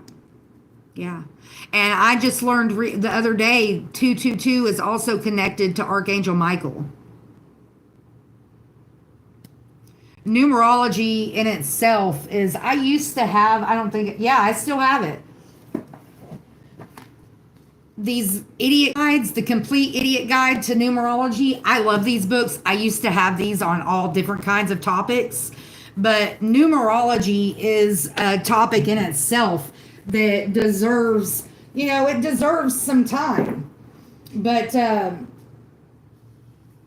lot of that goes back to the patterns and synchronicities and signs from the universe. A lot of people, that's where really that kind of lines up with what I was talking about, like the best of both worlds. The scripture, be in the world, but not of the world. That's a very, like, when you're in that transition from being in the world, like totally being consumed by it, to just being of the world. No, I mixed that up. You get what I'm saying. Be in the world, but not of the world. That when you're in that transition phase, especially depending on the people, places, and things around you, that is a very difficult place to be, because it's like you're getting pulled in so many different directions. It's like you break it, you go into that fight or flight where you just like freeze, and like you don't want to go back, but you're scared to go forward, and you don't really know what's over here, and you're not really comfortable with what's over there, so you just kind of stay stuck. Yeah. It's we that freeze mentality is very natural, especially if you don't have other people, like a community around you that's supporting you. I mean, that's the whole reason I started this channel to begin with. I've gone through so many different, like, it's been a roller coaster ride, and which my whole journey isn't documented here, but it is on my Facebook page. I've had the same Facebook page since 2009, but I think this is like the third or fourth channel that I've had to do on YouTube from where, my channel's gotten hacked and I've had to just start a new channel. So you can find me on Facebook at Ashley Michelle. That information I keep in my description box. My Cash App is in there. My other YouTube channel, kind of like my backup channel, is on there. Harmony Haven Holistic Health, which that was kind of my yoga channel, but I've really kind of neglected that. It didn't really pick up as quick as this one did, which it took me a long time to get to enough subscribers here to go live. But, I'm thankful that I've made it to the point where I have. It's been a long journey for me. I know it's a long journey for other people. And I mean, always feel free to ask questions if you're here. Sometimes just getting a different perspective, getting another opinion, it can make all the difference in the world. And I'm glad to be able to, whether it's people that I interact with in real life or it's people that I interact with here, you would, of course, not all of us would be surprised depending on where you're at on your journey, but for a long time, it was surprising to me at how many people were just seeking that connection. Seeking somebody that could understand where they were at in their life and what they were going through. I didn't have that when I was going through mine. And, I really did go through a point where I felt like I was going crazy. And I know now that that's really just part of the process, that we all go through that. But when you're in the heat of that and you're by yourself and nothing makes sense, it can be very scary. And, that's a lot of the reason why I'm here and do what I do. It started out with the tarot stuff, and I didn't really jive with that. It just didn't feel right to me. And so there was a time in my journey where, like, I burned everything. All the tarot cards that I had, I burned them. I quit watching tarot online because I felt like, even though it is what exposed me to it's really what started my awakening process and exposed me to the spiritual side of this world, I was also able to see kind of like the darkness in it, and how people take advantage of other people at their weakest moments for money. Anyways, the more I watched it, the less I liked it. And so I really broke free from that for a while and just did like daily devotionals and scripture readings because I really felt like I was getting pulled away from that part of myself, and that's not something that I wanted to lose. And then that's what led me into the affirmations, the healing journey, and being able to accept that it's not just one, that everything can coexist. And, just because I believe in God doesn't mean that I can't believe in angels, ancestors, and spirit guides. I don't have to just pick one thing. It's up to all of us to pick and choose what we believe, what we follow, what we put our faith in, what we allow to influence our decision making. It's, made a new subscriber. Glad you popped up. I'm glad you were here. Thank you for being here. Thank you very much. Thank you. We all need a little bit of extra support and encouragement in our lives. I don't care how good you're doing. We all have bad days. We all need that place of feeling that we can go where we feel comfortable at being expressing our feelings, expressing our confusion, expressing our concern without feeling like we're being judged, and to be able to encourage people to not give up.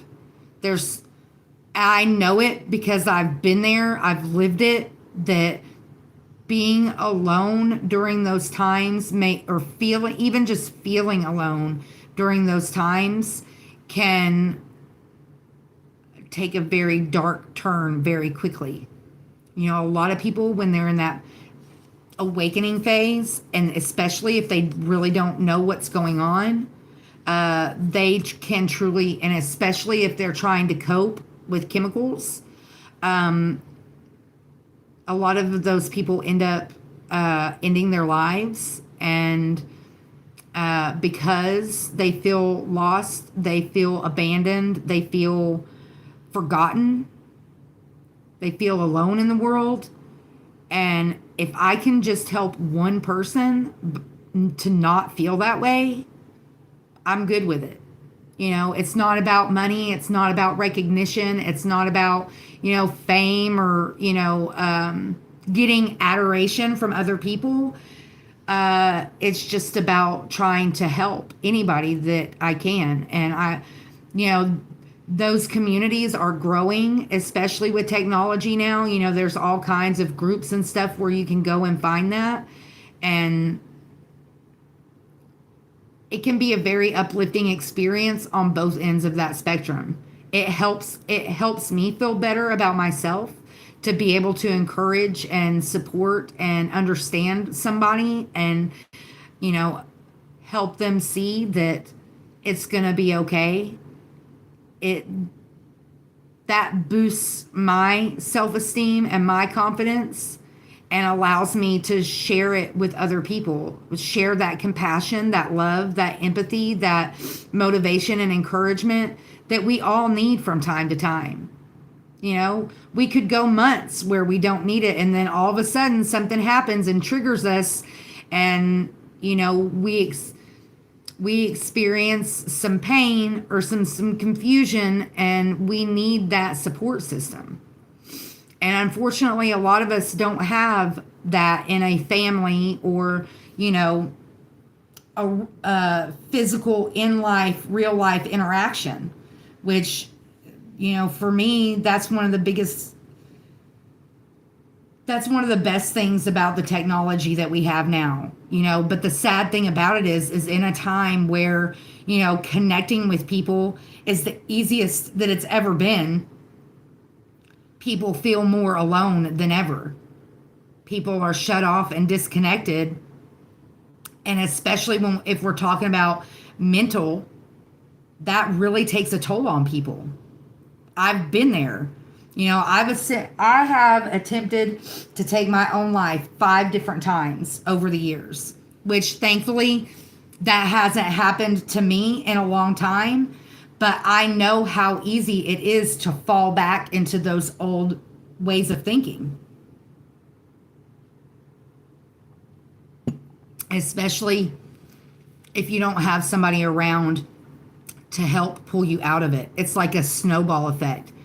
You get one little trigger and it just starts snowballing until, 2 weeks later, you haven't taken a shower, you haven't cleaned your house, you're stuck in a depression, you're stuck in a funk, and you don't even have the strength to pull yourself out of it, even though you're there. Sometimes all it takes is seeing a video online of seeing somebody that's talking about that same thing, and you're like, yeah, I can do it. I can get up. I'll at least get up and take a shower today. I'll at least, cook myself something special instead of just eating stuff out of packages. Depression in itself is lonely. It's painful, almost to the point to where it can make you physically sick. And I mean, along with all the different other emotions that you experience, along this journey, sadness is probably one of the hardest.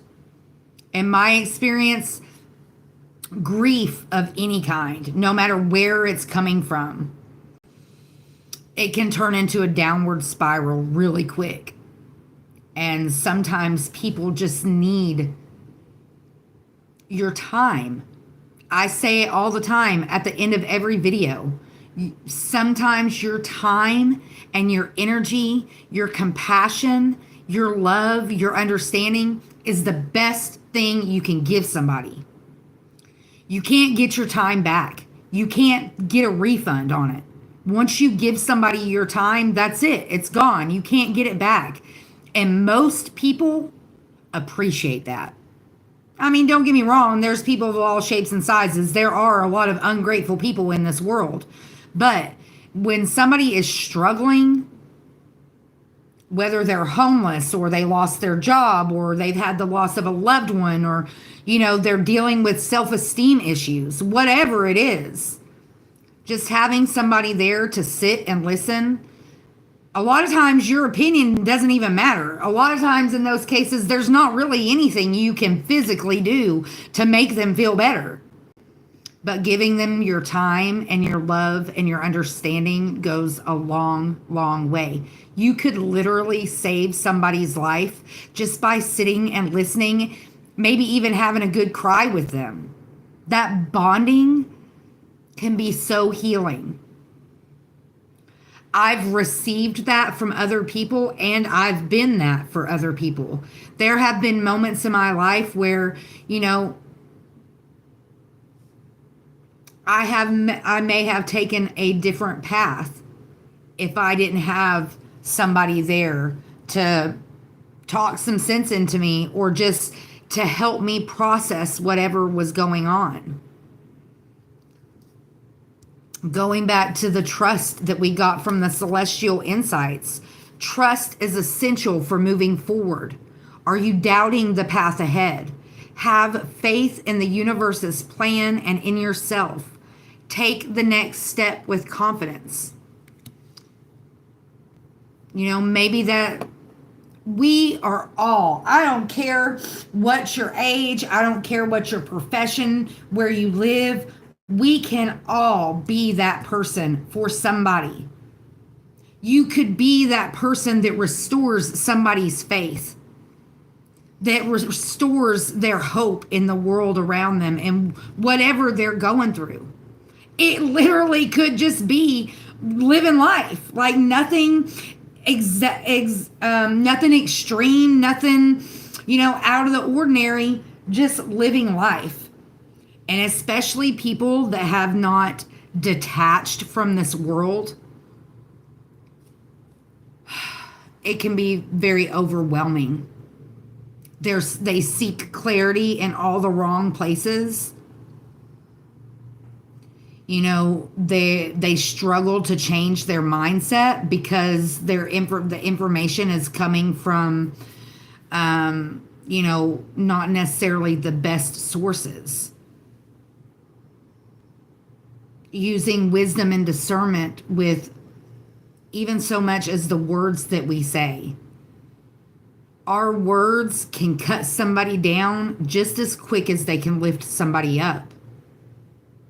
But if, looking at that from both perspectives, going back to what we were talking about earlier, sometimes the truth that we need to hear is not what we want to hear.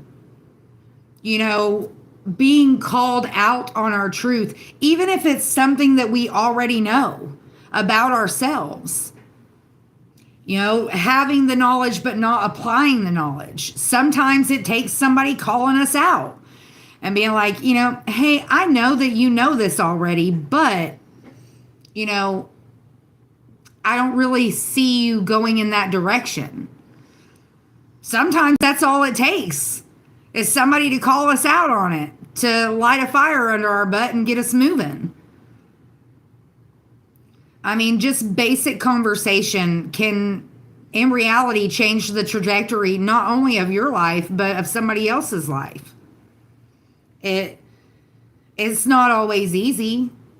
My mom and my grandmother told me my whole life growing up, usually the best thing to do is the hardest thing to do, especially if it requires you to push yourself out of your comfort zone. And if you're a natural introvert like me, it's really like, I enjoy interacting with other people, but I enjoy it, but it's still not comfortable to me.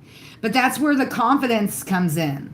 Having confidence in yourself to, understand that, yeah, not everybody I may not be everybody's cup of tea, but, I may just be here to expose some tea in their life.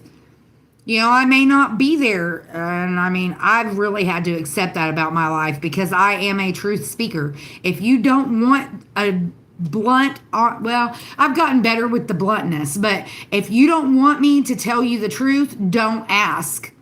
Because I'm not going to sugarcoat it. I'm not going to lie to you. I'm not going to make promises that can't be kept, that kind of thing. And the world needs more of that. Where I struggled in the beginning and I've gotten better about it, I used to be just like a super blunt person. And then when I experienced that enough in my life of the bluntness being pointed at me, that's when I started learning, okay, just because I'm being honest doesn't mean I can't do it delicately. So being aware of not necessarily what you're saying, but how you're saying it, not only to others, but to yourself, speaking good into yourself, encouraging that inner growth, encouraging that self-awareness. Being aware of the energy that you're putting out so that you receive really back what you want. Going back to the mindfulness and our own personal energy, sometimes we need people to call us out and be like, you're really being a B word today. Because a lot of times we may not realize it. We may be so consumed by what's going on in our own lives, we don't realize that we're projecting that negative energy to other people. Have you ever been that person that, you go into the gas station to pay for your gas and she's just really a butthole to you, but instead of being a butthole back, you're nice to them, the whole kill them with kindness thing. If you look at that from a different perspective, instead of absorbing their negativity, you're passing on some of your positivity. Maybe you not giving in to that of wanting to just be a butthole right back to them will help them pull themselves out of, or maybe even calling them out on it. And not even doing it in a hateful way, but doing it in a way of are you okay? You really seem like something's bothering you today. Is there something that you need to talk about? Is there something you need to get off your chest? Do you need to vent for a few minutes? I can be that for you, without making their problems your problems. Of course, obviously, if it's the gas station clerk, they may not have time to do that. But, offer that to people. When you see that, hey, this person's having a bad day, something's obviously happened that's making them be a butthole, be mature enough to be like, I know that that has absolutely nothing to do with me, but I may be the person that can turn this person's day around to where not only they stop being a butthole to everybody they come in contact with, but they have a better day, right? I mean, we all sometimes need that. We all have bad days. And if you say that you don't, you're in denial. And, that's a whole nother journey. That's a whole nother path to go down. But being that for somebody else, you have no idea of the benefits that can offer. A lot of times, especially if we lack confidence in ourselves, it can be really hard for us to comprehend the positive effect that we can have on somebody else's day. We don't give ourselves enough credit. We don't have enough faith in ourselves to step out of that comfort zone. Sometimes it's just something as simple as, you're not comfortable talking to strangers.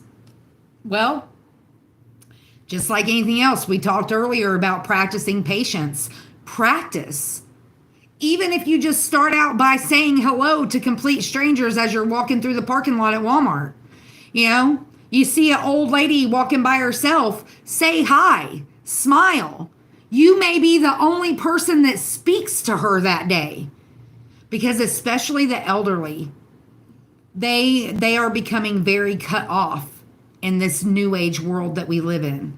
They're not on Facebook. They're not on YouTube. They're not interacting with that part of the world. And me being an introvert, I experience a lot of that too, even though I'm far from elderly and I do interact with the technical world to a point. I will literally go days, especially if I'm not doing my videos, where I don't speak to anybody. Literally days. And I mean, that has its pros and cons. I'm not out there absorbing other people's energy, but I'm also not sharing my energy with other people. So yeah, it is intense. Yeah, it can be. But, especially depending on, what you're healing from and what you're dealing with, it's necessary. And that was something I was very codependent for a long time. I'd never lived by myself, like on my own, until I was 30. I was always, either with family or in a relationship or, rooming with a friend, or whatever. I didn't live on my own until I was 30. And I literally got thrown into it. It very much sent me down a very downward spiral for about 3 years, so even though I didn't want to, I had to learn how to be by myself. And then, even then, that's something that kept coming back up in my life.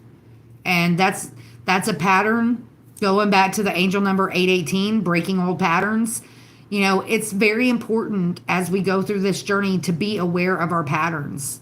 That way, when it starts happening, we can catch ourselves before we completely fall off the wagon, Yeah.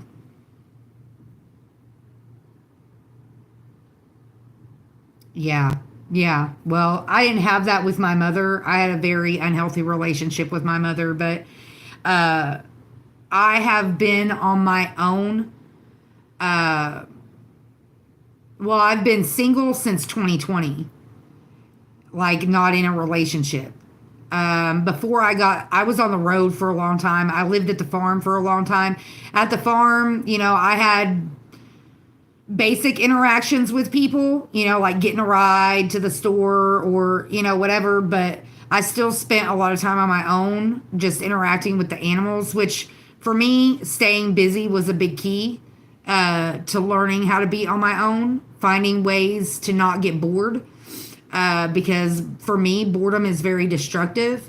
That's a lot of why I've gained as much weight as I have over this last year, because I haven't had as much to keep me occupied, which I'm, doing the videos and, now that I'm in a more permanent location, I've made friends with a couple of my neighbors and I don't necessarily get together and hang out with people a lot, but I do it from time to time. But it's one of those things where you kind of go, we touched on this a little bit earlier talking about balance, but for me, it's all about balance.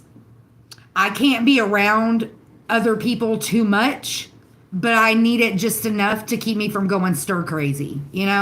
But we all have our different levels. We're all used to different things, but that was something that I very much was forced into learning. And then, even after I learned how to be on my own, it's learning what to do when you're alone and positive ways to positive directions to send that energy, because it's not always easy. The process can be very discouraging at times, because especially if it's something that you're not comfortable with, no matter what it is. I mean, for me, it's all about balance, balancing life is that in itself is a test, learning how to balance. We all have that dark and light within us. We all go through a journey of learning who we are, embracing who we are. And then when we experience that discouragement or those fallbacks, we have to learn how to pick ourselves back up. And it's different for everybody. Things that I struggle with, like for me, when I get bored, when I get depressed, when there's several different, going back to what we were talking about breaking the old patterns, food is like my comfort. That's when I started learning about my codependency and I started breaking myself free of the codependency. That's when I realized how, and especially when I quit smoking, that was a big one too. When I quit smoking pot, it made me realize how much I was masking and how much I was using that to cope and kind of numb myself to the things that I was dealing with. And then when I broke free of that, that's when I realized how dependent I was on food for comforting. And for me in my journey, that's where I'm at now. Like, if I'm going to binge eat, I'm going to binge eat on something that's at least halfway healthy. You know what I mean? Which it's still not good to do, but that's where I'm at. I'm having to learn that about myself, and we all cope in different ways, whether it's putting ourselves in situations that we don't need to be with or be in, or being around people that we don't need to be with, or some people even take it like the adrenaline route where that's a better choice. Sometimes people take the adrenaline route where, they'll literally put their life at risk just to get that feeling. Thank you very much. I was proud of myself too. Now if I could just kick the tobacco, I'd be good. I quit actual cigarettes back in 2023. And I did good for a couple months, and then I ended up falling off the wagon. But instead of going back to cigarettes, I went to the cigars because they're not necessarily better for us, really, but they don't have as many chemicals as the cigarettes do. And that was when I quit smoking pot, because the pot is kind of what helped me detach from the cigarettes. Every time I wanted a cigarette, I would just smoke some pot. So then when I quit smoking the pot, I went back to the tobacco. So, and then now I'm at that stage where I'm trying to quit the tobacco for good. The vapes, those are garbage. Like, the only reason I have this one is because I used to use it at work. And, I'm a waste not, want not kind of person. So I'm not just going to throw it away because I'm not working anymore. But that's where now I've picked up the heavy eating. Like, when I want to smoke, instead of smoking, I eat.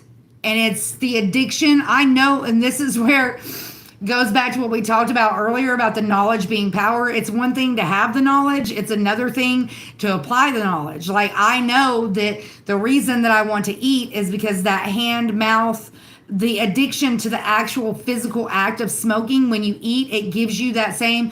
Plus, when you eat, it activates the same chemicals in your brain like it does with the chemicals that we get from whatever we're consuming. So I know, but it's breaking that cycle, you know what I mean? Yeah. Yeah, that, I mean, that is, everybody's body is different, but I've said for a long time that really, because I used to work at a tobacco shop. I ran a tobacco shop for over a year, and this is back when the vaping made its big boom. Like, we went from where they were going to take all of it off the shelves and you weren't going to be able to buy vapes anymore to where, everybody has 100 different kinds of vapes. They did a complete 180 when all that happened. But during that time, I was working at a tobacco store, and I told people, like, when they would come in, if it was obvious that they had never vaped before, like, you could just tell by the questions that they would ask, I would tell them, if you've never done it, just get a cigar or something. Like, and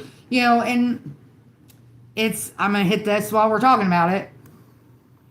A lot of those people were people that had quit smoking, just like me. They had quit smoking, and something had happened in their lives where they were going to break. And instead of going back to the tobacco, they would want to get a vape. And they're not any better for you. Vapes are just as bad as smoking, if not worse than smoking, because vapes actually cause a different kind of lung cancer than smoking cigarettes does. But now let me also clarify. A lot of that has to a lot of that is determined by what kind of vape you use. The vapes where it's like the refillable ones, the ones that came out like back in the day where you can adjust the temperature and you can make it like super, super hot. Those are the ones that are really the worst for you, and it causes a new kind of lung cancer. It's called popcorn lung. And it's because when you inhale the vapors are so hot that they cause the inside of your lungs to actually blister. Yeah. Yeah. Yeah. Yeah. Yeah. Those are the ones that you really have to be careful with, are the ones that get super duper hot. I did the THC vapes for a while when I was trying to quit smoking bud, and I have a very sensitive system to chemicals, and I would like physically get sick because it's not a natural high. You know what I'm saying? They put chemicals in there mixed in with that stuff that are gonna get you high, but it's not the same kind of high that you would get if you were smoking the plant. You know what I mean? And I'm old school. That's what I did until I was at the tobacco store and we started carrying the THC stuff. I'm old school. Roll a blunt, hit a pipe. I can't really do bongs anymore. My lungs can't really handle that. But, even dabs, I did really good with dabs for a while, but this stuff that they're selling over the counter now, especially in the states where, it's not actually legal, it's not real THC that you're getting. It's a synthetic chemical form of THC. So you're still getting high, but you're getting high off chemicals. You might as well be out there huffing gas. I mean, let's just be real. Yeah. Yeah. If I were going to move to any state other than Tennessee, it would definitely be a state where it was legal.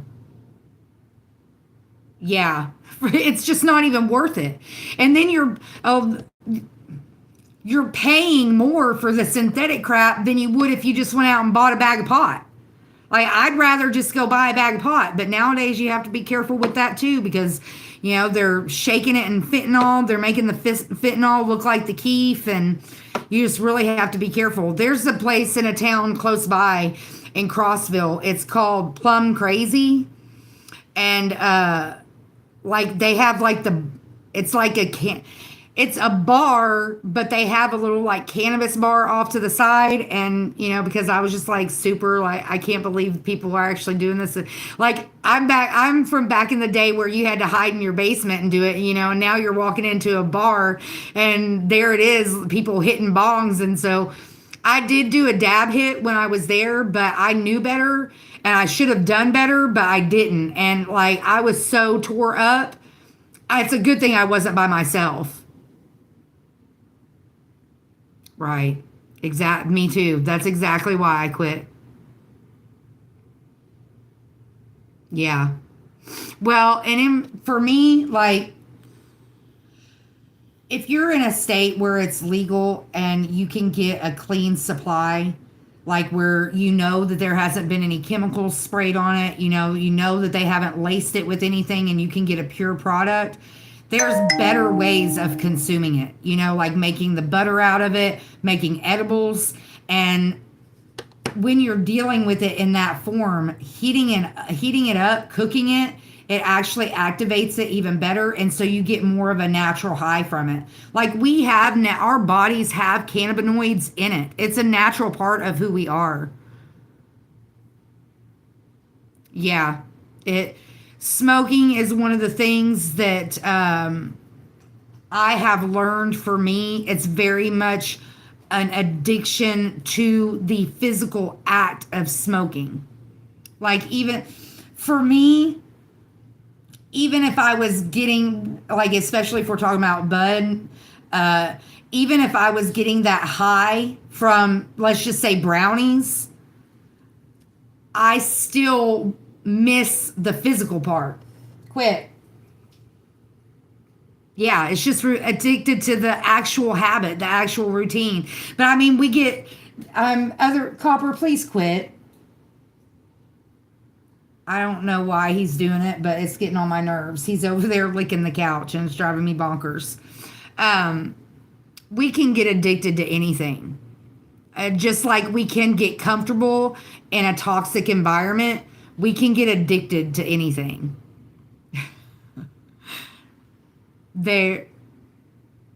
Even when we know that it's not good for us, but usually those things are something that alter our way of thinking or help us deal with the emotions that we're feeling. And in reality, for me, the only thing that I don't like about smoking is the unhealthy part of it, But that also being said, going back to like some traditional medicine, Native American stuff, pure tobacco, like the tobacco we consume today has over 2,000 chemicals in it. And one of those chemicals is arsenic, which is poison. If you go to just raw, pure tobacco, like you go out in the field and you cut some tobacco down, yes, it's still going to have an impact on your health, but not to the point of what the tobacco that we consume as Americans have. I saw a video, it's been years ago, where it talked about why they started pushing tobacco on the market. Back in the day, tobacco was not poison like it is today. It was pure tobacco, and pure tobacco actually has some medicinal uses, whether it's by consuming it or even applying it to your skin. Copper, please stop. I'm getting rid of that couch soon, and then he won't have anything to lick on. I'm putting the hand pan back on, so maybe I won't hear it as much. I didn't even realize how long that it wasn't playing. But I mean, addiction comes in all shapes and forms, and the sad part about it is especially with modern day stuff like that, we're more addicted to the chemicals than we are to the tobacco. It's not the nicotine that we're addicted to. It's the other 2,000 chemicals that are in there that when no matter what it is, it could be something that's even technically good for you. If you consume, there is so much as too much of a good thing. Like vitamin K. Vitamin K is one of the vitamins that helps thicken your blood. Well, if you get too much vitamin K, it can cause blood clots. We can get addicted to things that in moderation are good for us, but if we overconsume it, it's going to be bad for us. I mean, that's just the way the world goes, you know? That's the way our human mind goes. The world, the man, if you want to, if you even want to call it that, they bank on that. They bank on the fact that if we consume something long enough, we're gonna get dependent on it. Oh yeah. In other countries, it is.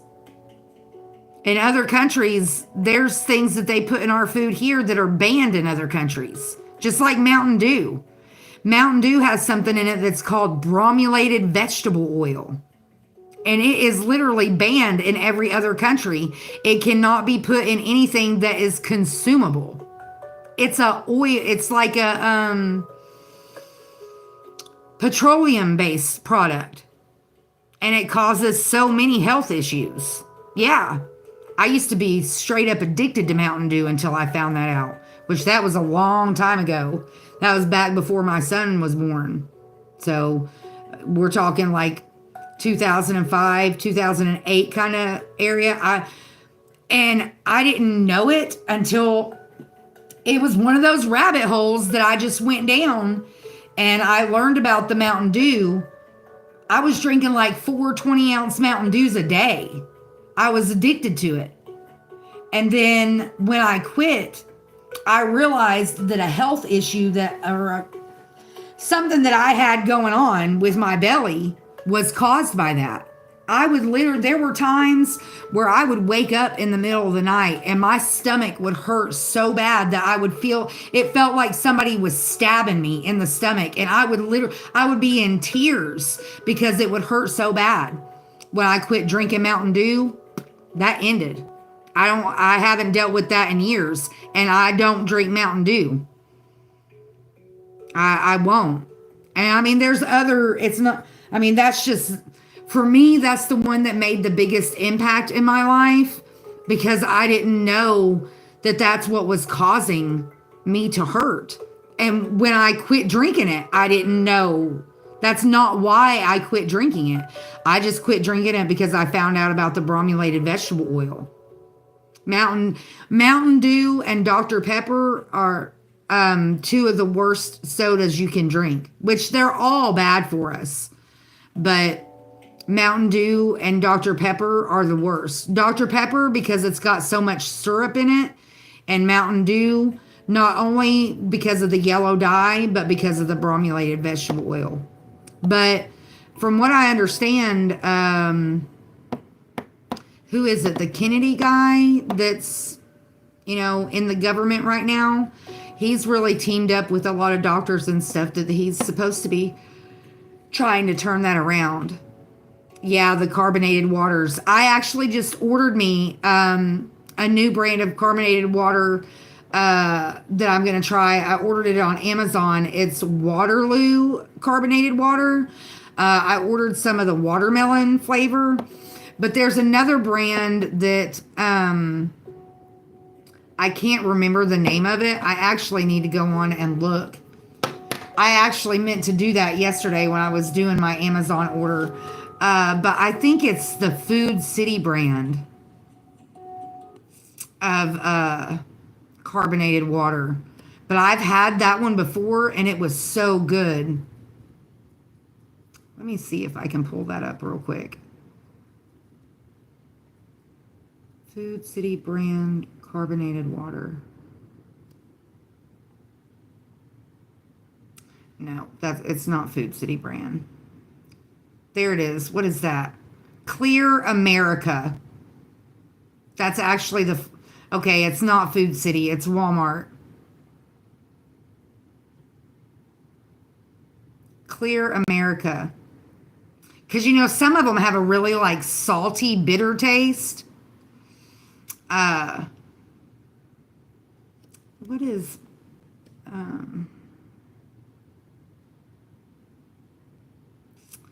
I've shared it on my Facebook page. That may be where I end up having to go to find it. But I'm pretty picky about my carbonated water. So anytime I try a new flavor, you know, maybe it's Food Club.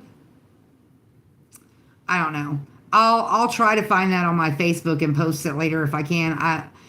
Because I know I've shared it on my Facebook before when I actually tried that brand. But I'm pretty picky about my carbonated water. But that's something that I have started experimenting with because of my quote unquote addiction to sodas. You know, I'm really trying to make healthier choices. You know, it may not be the best choice, but not the worst choice kind of thing. You know, yeah, carbonated water may not be the greatest, but at least it's not Mountain Dew. You know, which I haven't drank Mountain Dew for a long time. At this point in life, my two weaknesses when it comes to sodas is vanilla Coke, and that was my favorite for years. And then the strawberries and cream Dr. Pepper, which let me just say that I don't like Dr. Pepper. I've never liked Dr. Pepper my whole life. And I just happened, when the strawberries and cream first came out, I just happened to be around somebody that was talking about it. They released it like right before Valentine's Day. I guess it was a couple years ago. And I was like, man, strawberries and cream, that sounds really good. And so every once in a while, you know, I kind of treat or spoil myself and, you know, sneak and have one of those. But I'm very much addicted to the whole, and it has nothing to do with the caffeine. You know, caffeine doesn't, I'm so like immune to caffeine at this point that it doesn't really give me like that perk of energy anymore. But, you know, it's one of those things that I crave when I don't have it. So yeah, definitely, carbonated waters are something that I'm willing to experiment with. Sugar. Oh, dude. Yeah. I can't even keep it in the house. For me, when I get a sweet tooth, a soda is a lot of times my solution. Thanksgiving comes, yeah. Turn into the Cookie Monster, right? I've just gotten to where I can't keep that stuff in the house, you know, no matter what it is. If I'm if I'm going to treat myself to something, whether it's cookies or cakes, carbs in general are my weakness. And carbs all break down to sugar in our body, so it gives our body that same fix. It could be something as like just a croissant. I'm like, ooh, gimme. It doesn't even have to have any icing on it or anything. Yeah. I actually, I don't either. I don't buy sugar anymore. I've tried to find alternatives. Like for a while, I used that raw. I transitioned from like the ultra processed refined sugar to like the raw sugar. Let me pull it up. It's funny that we're talking about this. Nothing is coincidence. Let me pull up my Amazon. I can't remember what it's called, but I watched a video about it earlier, and it's a type of sweetener that it's like a natural sweetener. And I actually went on Amazon and put it in my cart because I can't think of the name of it right now. Oh, I'm not signed in. Man.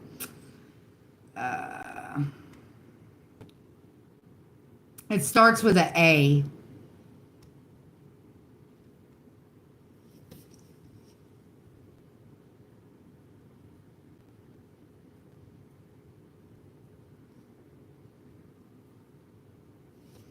It's coming. This is my backup phone, so I don't usually access my Amazon through this.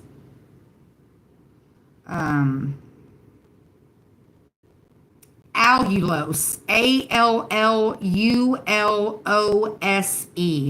And I found several different brands. You got Better Body Foods, Wholesome Sweeteners, brand Sweet Nature. let me pull it up on Google. Because it's something about like it has like 75% less calories. Yes, a sugar substitute. A naturally occurring rare sugar that serves as a low calorie sugar substitute. It is found in foods like figs, raisins, and molasses. Unlike regular sugar, it doesn't significantly raise your blood sugar or insulin levels, making it suitable for those managing blood sugar or following low carb diets like keto. It also has a similar taste and texture to sugar without a strong aftertaste. It has a low glycemic index, so it doesn't like make your blood sugar spike. Possible side effects. While generally safe, it may cause digestive issues in large quantities, especially for those with sensitive stomachs. But that may be something, worth you trying. If you're trying sugar substitutes, that's what I use a lot of honey in my tea. That's the only kind of sweetener I use is honey. In my coffee, I've gotten to where I don't really use honey or sweetener at all. I use the condensed milk, which is naturally sweet. So, for me, that was where when I was trying, other than what we were talking about before, the cookies and carbs and all that really is my weakness, like cookies and candy. And I'm not talking about, although there was a while where Skittles and stuff like that was my thing, but anything that I was drawn to like that, I'm trying to find just like a healthier alternative to. Like going, instead of getting ice cream, which nowadays most of the ice cream you buy in the store isn't even really ice cream anymore. It's just a bunch of chemicals.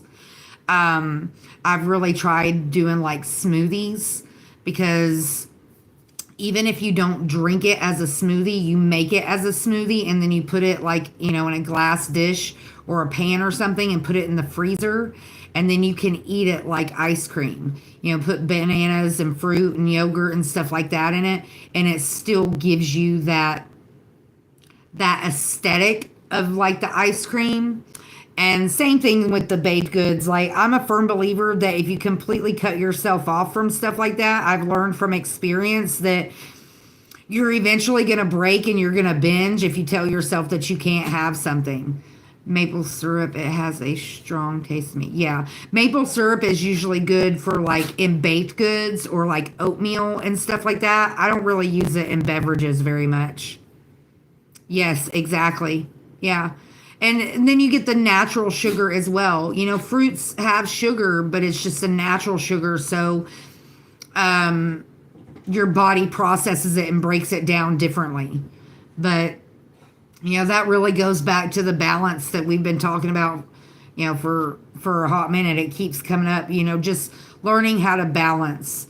Especially in the world that we live in now, a lot of the stuff that is marketed to us as healthy isn't really great. It's not really that healthy, but it's all about balance and, all about being able to, get a little of this and a little of that, and not, not carrying the guilt, when we have something that we know isn't necessarily good for us. We're not all here to be performance based. Our value, even if we haven't accomplished our goals, even if we're just getting started on a journey, that, be proud of yourself and have confidence in yourself. And, when we fall off the wagon, because it's what we're talking about, going back to the breaking old patterns in our food, I do it all the time. I'll do good for a long time, and then I fall off the wagon and I binge for like 3 days of, nothing good. So I've gotten to the point now to where I've accepted the fact that, That is a weakness of mine. So I just don't keep a lot of that stuff around. You know what I mean? Like, if I'm craving a soda, I don't go buy a whole 12 pack. I buy a 20 ounce. That way, when it's gone, it's gone. I'm not, which of course, I mean, I guess it's different for different people. I'm not the type of person to where if I'm craving a soda, I'm going to run to the store just for a soda. I'm not going to do that. I'll get one if I'm there, but that also goes back to what we've been talking about knowing yourself and really reflecting on yourself, knowing where your weaknesses are and knowing where your strengths are. And if you're like me, where food is a weakness, just don't keep it in the house. Because for me, if it's here, when I have those moments of weakness, I'm not just going to eat 5 cookies. I'm going to eat the whole pack of cookies, and then I'm going to carry that guilt around for weeks because I've just gained 5 pounds in 5 minutes and I can't take it back. You know what I mean? So learning what your needs are, learning how to deal with that, on doing what works for you, not what, and that very much goes back to what we were talking about in the beginning, making decisions based on what's best for you and not what works for everybody else. What works for you may not work for me, vice versa, and the whole world around. Yeah.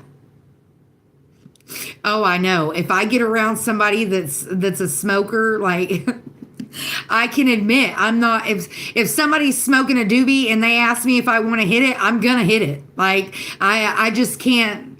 That's why I don't buy it anymore. Which a lot of that came with me moving to the new area that I'm in now. Like the old county that I lived in before, I knew all I had to do was drive down the road and get it. But here where I'm at now, those people are like an hour away. I'm not going to drive that far to get it. And I don't know anybody around here to get it from. So there's been 2 times where like people have offered me to smoke some. And then I'll be like, man, I'd love it if you could get me a bag. And you know how people are. They talk a lot of smack and they blow a lot of smoke, but when it all boils down to it, I never got any. So if that tells you anything, but that goes back to kind of what we talked about before, where rejection is God's protection. Them rejecting that idea, was probably protecting me from myself a little bit. You know what I mean? So it's easier said than done, but not letting things like that upset you to the point to where it derails you, because don't get me wrong, if I wanted it bad enough, if I really want, I mean, right now I could go with no money, bumming a ride. And if I wanted it bad enough, I know exactly where I could go to get it. But, that's, if you've been a part of that world long enough, you know how that world works and you know how easy it truly can be. And that's a dangerous place to be in. No matter whether you're talking about food or drugs, it's dangerous either way. If you have a friend, and this goes back to what we talked about at the beginning of the video, you have to be careful about the people that you have in your life. Do you have somebody that is going to encourage you to stay on track? Or are you surrounding yourself with people that are going to encourage you to go back to the old patterns? Oh, yeah, for real. Especially if you're good company. Like, I'm the type of person that I could literally have a conversation with you and you don't even have to say anything. You could just sit there and listen. And, a lot of people in that world really like that because, yes.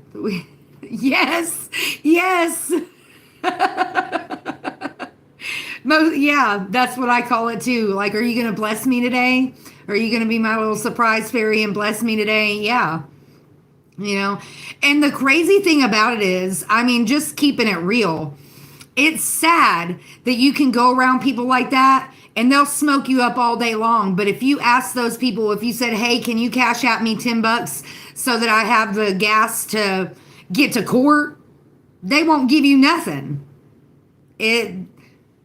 I really struggled with that in that part of the world because I'm such a giving person.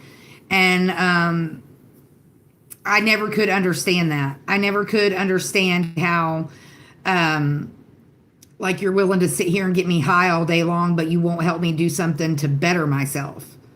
And that, that goes back to our mantra of the day, Yes, it's better when we have a team to work with, but we have to be really cautious about who we make a part of that team. Do they truly want you to succeed, or, are they there maybe to drag you into their misery or drag you into their drama? So that's important to be aware of. Being able to have the confidence to walk away from people like that, or, chemicals, or, environments or whatever that, kind of feed the negative instead of eliminating the negative, feeding that positive energy instead of the negative energy, which, don't get me wrong, I'm not a weed hater at all. Like, to me, I don't consider that a drug. To me, it has its purpose. But, if you get to a point to where you no longer have control over that, that's when it becomes an addiction. That's when it becomes dangerous. But the point that I always try to make to people is you can experience an unhealthy addiction to something that on a balanced scale is good for you. You can get too much of a good thing, just like you can get too much of a bad thing.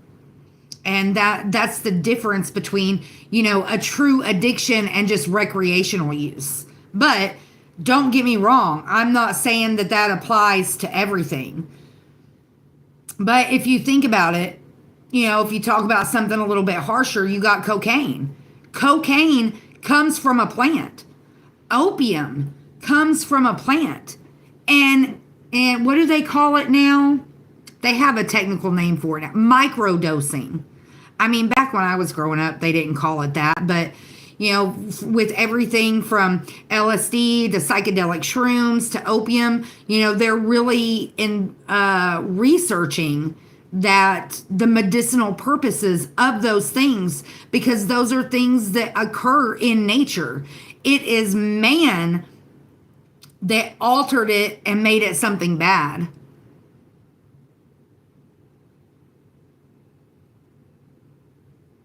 Yeah.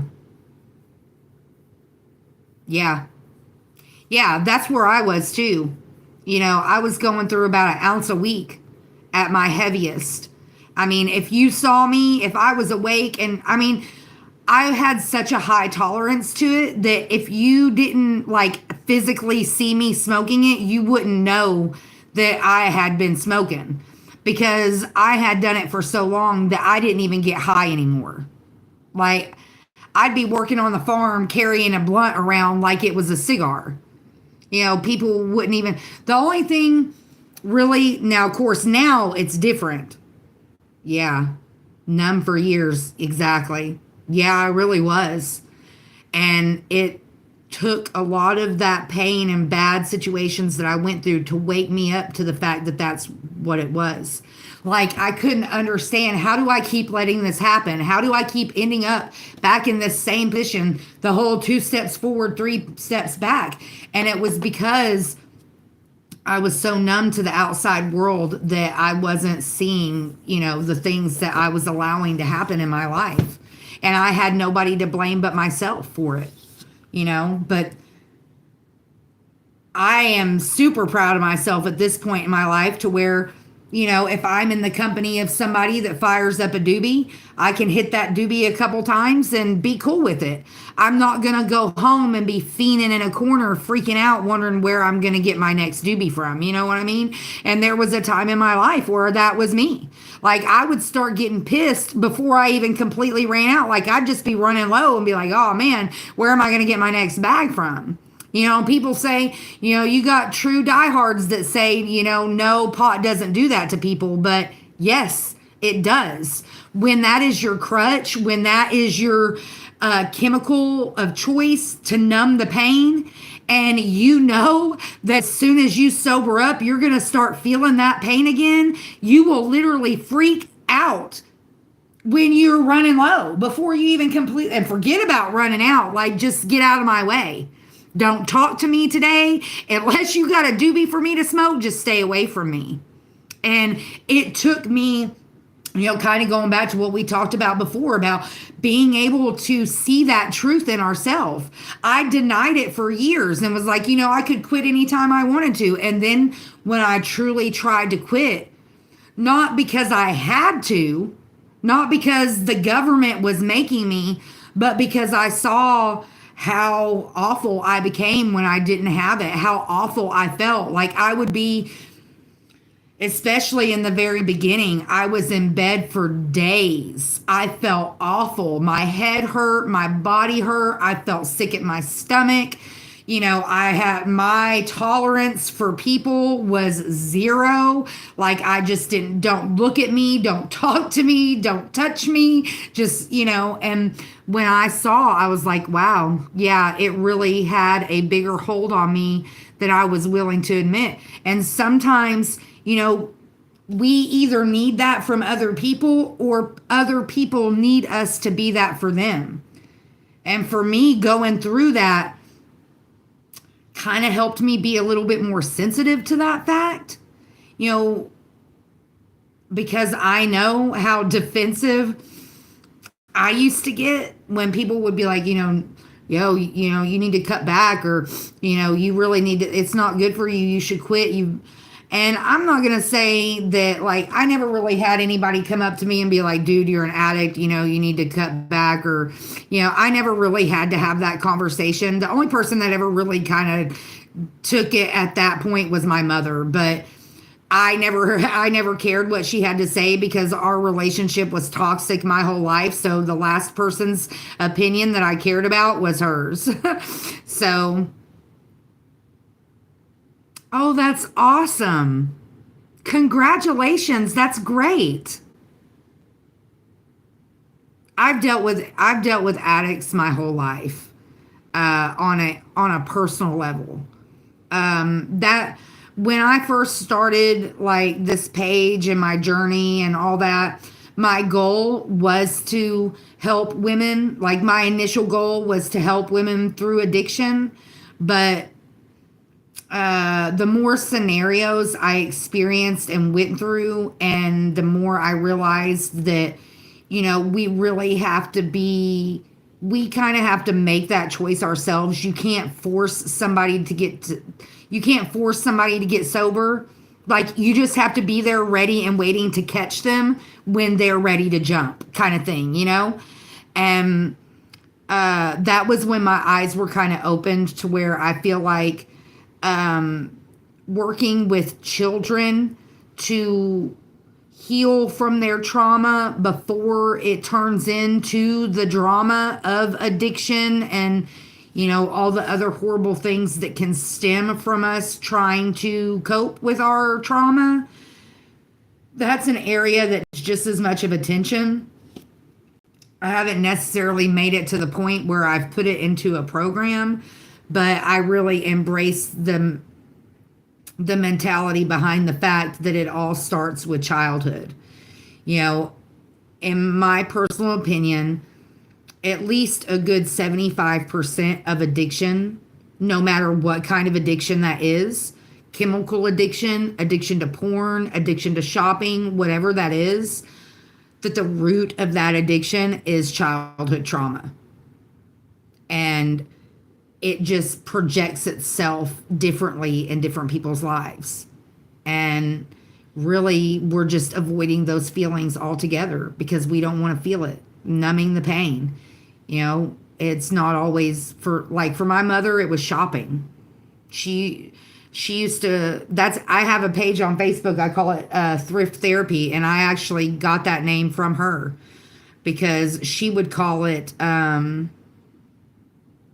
retail therapy. Like shopping was her therapy. Spend the chemical changes that happen in your brain when you're shopping and spending money. That was what gave her rush.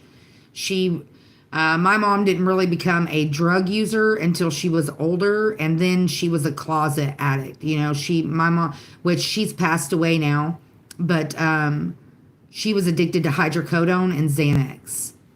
And she was a closet addict. You know, people in my family were oblivious to it her whole life. You know, I was the bad guy because I called it out. But, you know, people get addicted to all kinds of things. And it's really understanding what causes that, where that stems from, that is where I think the journey begins. And I think it's important for, and it's happening. I mean, I see it online all the time. It's happening where people are realizing where that really stems from, and, you know, how deep we really need to go as far as to healing that problem in society. I mean, obviously limiting the access, especially like to the hard stuff, and, you know, getting stuff like fentanyl off the street. That's obviously a great action to take. And helping people overcome the addictions that they already have is a great, you know, way to help with the problem. But the ultimate solution is kind of jumping in at that exact moment before the addiction actually starts, and teaching. And these are all things that I wish that I had when I was younger, having somebody around to help me understand why I felt the way that I felt, why I was wanting to do the things that I was doing. Oh, there's a fly. That's what I get for opening the door. But also, you know, understanding where the healing actually needs to happen in order to prevent that next cycle. You know, because my childhood trauma started very young. You know, there's a lot of my childhood that I don't even remember, you know, because it was so traumatic that my mind just kind of like blocked it out. I've always wanted to do like that past life regression thing, like the hypnosis thing, to kind of try to help me to remember things that I've blocked out, because I know that's what it is. I know that's why I don't remember a lot of things. And I mean, we don't try to do that. It just happens naturally.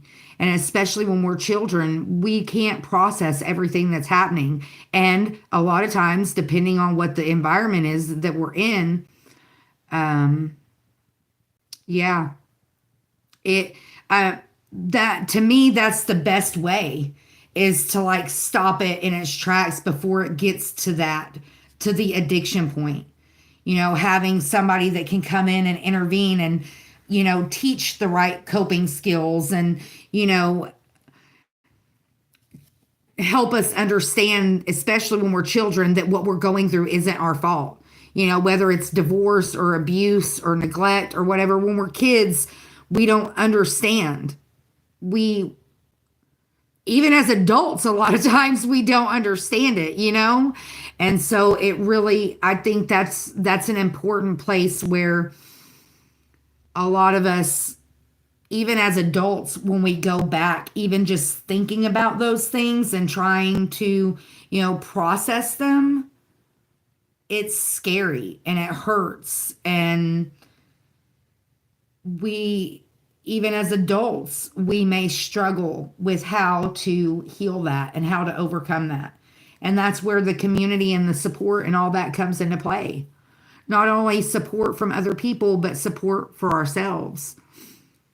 Loving ourselves enough to do that work. Because it, you know, a lot of people, when they talk about it, they make it sound so easy, and it's really not. It's scary, it's uncomfortable, it's painful, it's sad. It can even be discouraging depending on what kind of situations, you know, we've dealt with. Everybody's different. Like, for me, when I started my journey, I learned that that's where a lot of my codependency came from, was from stuff that, you know, I went through and as a child and didn't receive the proper love and support. And, you know, there was nobody there to tell me that, hey, this wasn't your fault. You didn't do anything wrong. You didn't deserve this. And, you know, they have even proven, they have done scientific studies with like babies and stuff where they've shown the detrimental effect that lack of affection and care from your parents has on us as adults. I mean, obviously there's a whole buku of things that can contribute to that, but when we don't get that comfort and that reassurance and that protection and that validation from our parents or, the people that are raising us, we seek it from outside sources. And 9 times out of 10, that's just a coping mechanism. In the long run, it causes more harm than good. Yes, it makes us feel safe and protected at the time, but looking at the projected future, it's gonna be harder to overcome the coping mechanism than it would have been to overcome the trauma if it would have been addressed at the right time and dealt with properly, especially girls. I mean, boys, obviously boys and girls deal with it, but as girls, as women with our hormones, we are naturally just in our makeup, we are more emotional, we are more sensitive, we struggle more with confidence, and we struggle more with feeling like and understanding and trusting that it's okay for us to express ourselves. In the generation that I grew up in, children were seen and not heard. Like, you didn't have an opinion, you didn't have a choice, you did what you were told, and you didn't talk back, and you didn't ask questions. And a lot of times in families that are like that, your feelings don't get validated. Nobody ever taught me how to understand what I was feeling. Nobody ever told me that, the horrible things that were done to me as a child weren't my fault. To this day, it affects not only how I look at myself, but how I look at other people, especially men. Like, the way I view sex and the way I view the opposite sex, it's not your typical because of what I went through when I was a child.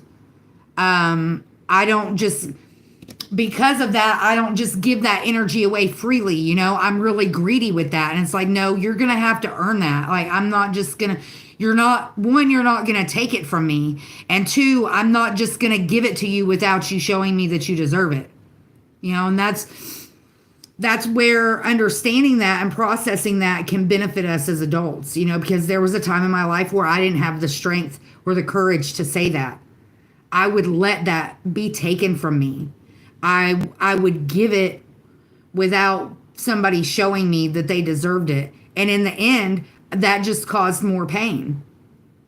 So that's like, you put a Band-Aid on a wound, and that wound is bleeding so bad that Band-Aid is no longer holding the blood anymore. And instead of taking the old one off and putting a new one on, you just put a new Band-Aid over the old one. Well, obviously the blood isn't coming in contact with the new Band-Aid, so it's just oozing out everywhere.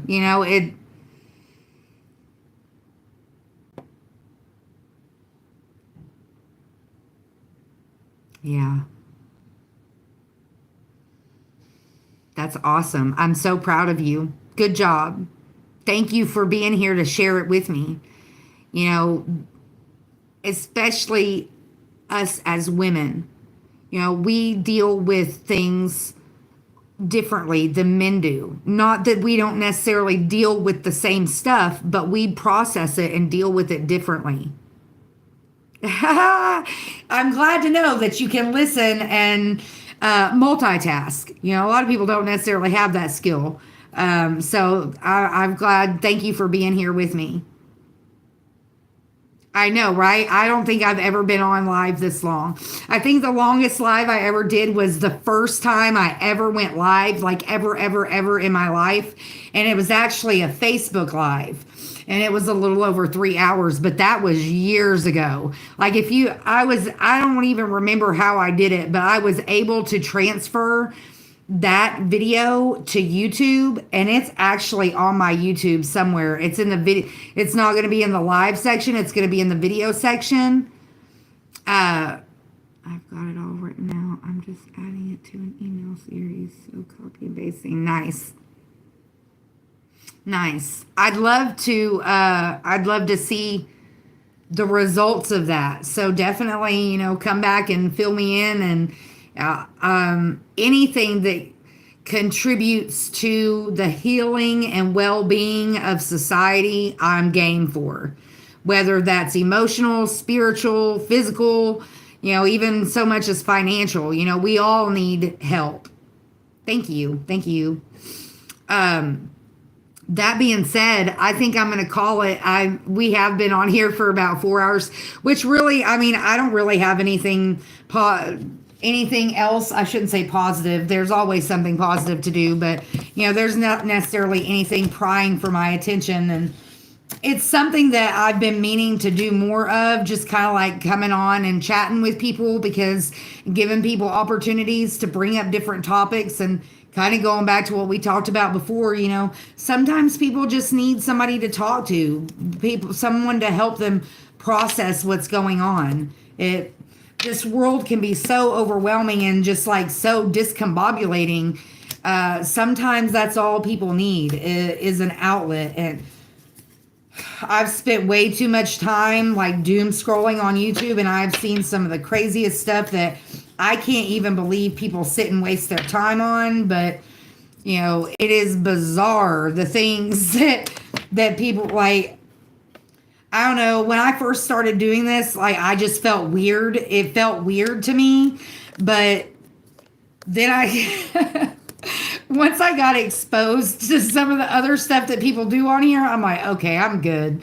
Like, I know I may come off like overzealous to some people about certain topics, but some of the stuff out there, some of it's just dumb, some of it's disgusting, some of it's discouraging. Like, it really just breaks my heart to see.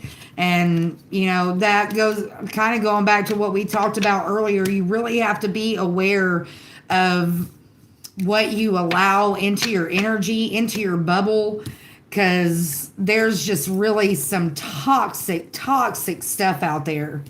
It blows. Sure, I'm a different generation, but it's like, it blows my mind at how different things are in this world, and just some of the things that people encourage and even tolerate. And it's, for me, in a lot of cases, it's very heartbreaking. Yes, I've never used TikTok. The only social media I do is YouTube and Facebook. That's it. I think I'm sure at some point with a couple of them, like, I've gone on and, set up an account just to see what it was, but I don't use any of that stuff. What's the other one that's really popular? Not TikTok, but Instagram. I don't do that. Snapchat. I don't do any of that stuff. Like, I think that there's been a few of them, like, where I think I did it with Snapchat once. Like, a girl that I work with, she was like, "Oh, you need to download this so we can Snapchat each other." And I'm like, I don't even know what the hell that is. And, so you go and you set up an account, and then you're just like, no, not for me. Oh, yeah. Now, Pinterest, I used to use Pinterest a lot. I forget about Pinterest, but honestly, I haven't been on there in a long time. But yes, I do have a very well-established Pinterest account. But it's been a long time since. Usually, I only go on there, like, if I'm looking for, say I've got an ingredient that I want to use, and I'm trying to find a recipe that uses that ingredient, I'll go on there and look. Or, if I'm winging it and just want to do a crafty project or something, I'll go on there and try to get ideas. But it's not something that I go on there often. But yeah, I forget about it. I don't use it enough. I have Pinterest. Yeah, I like Pinterest. Of course, I'm a crafty kind of person, so I like going on there and seeing all the, the DIY stuff and all that kind of stuff. But back when I used Pinterest a lot back when I was getting my yoga teacher certification. I would go on there, like, to print out pictures of the different poses, or, different, like, worksheets and stuff like that. I would go on there to print that stuff up, but I'm just not really involved with my yoga as much as I was back at that time. When my place of employment shut down where I was doing the yoga, I very much experienced a lot of discouragement, and so much so that I really don't even do it. I should do it more than I do. We'll just put it that way. I don't work in that field anymore, but I really don't even do it enough in my personal life as I should. I still do it from time to time, but I very much got discouraged. And, just like anything else, those are all issues that we deal with from time to time. And it's a matter of getting ourselves, back in the groove, and, surrounding ourselves with people that encourage us to push through those moments of discouragement. And I mean, I'm making my way back there. These last 2 years have been really hard for me. And I'm just, as far as my mental space goes, really, like since I've gotten my apartment, the last 3 months, 4 months, my mental space has gotten better. It's like now I just need my body and my physical and my mental to align, and I'll be doing a lot better. And, my gaining a lot of weight like I did, I really got discouraged with the yoga. That had a lot to do with it too. But I fell in, since the beginning of 2022.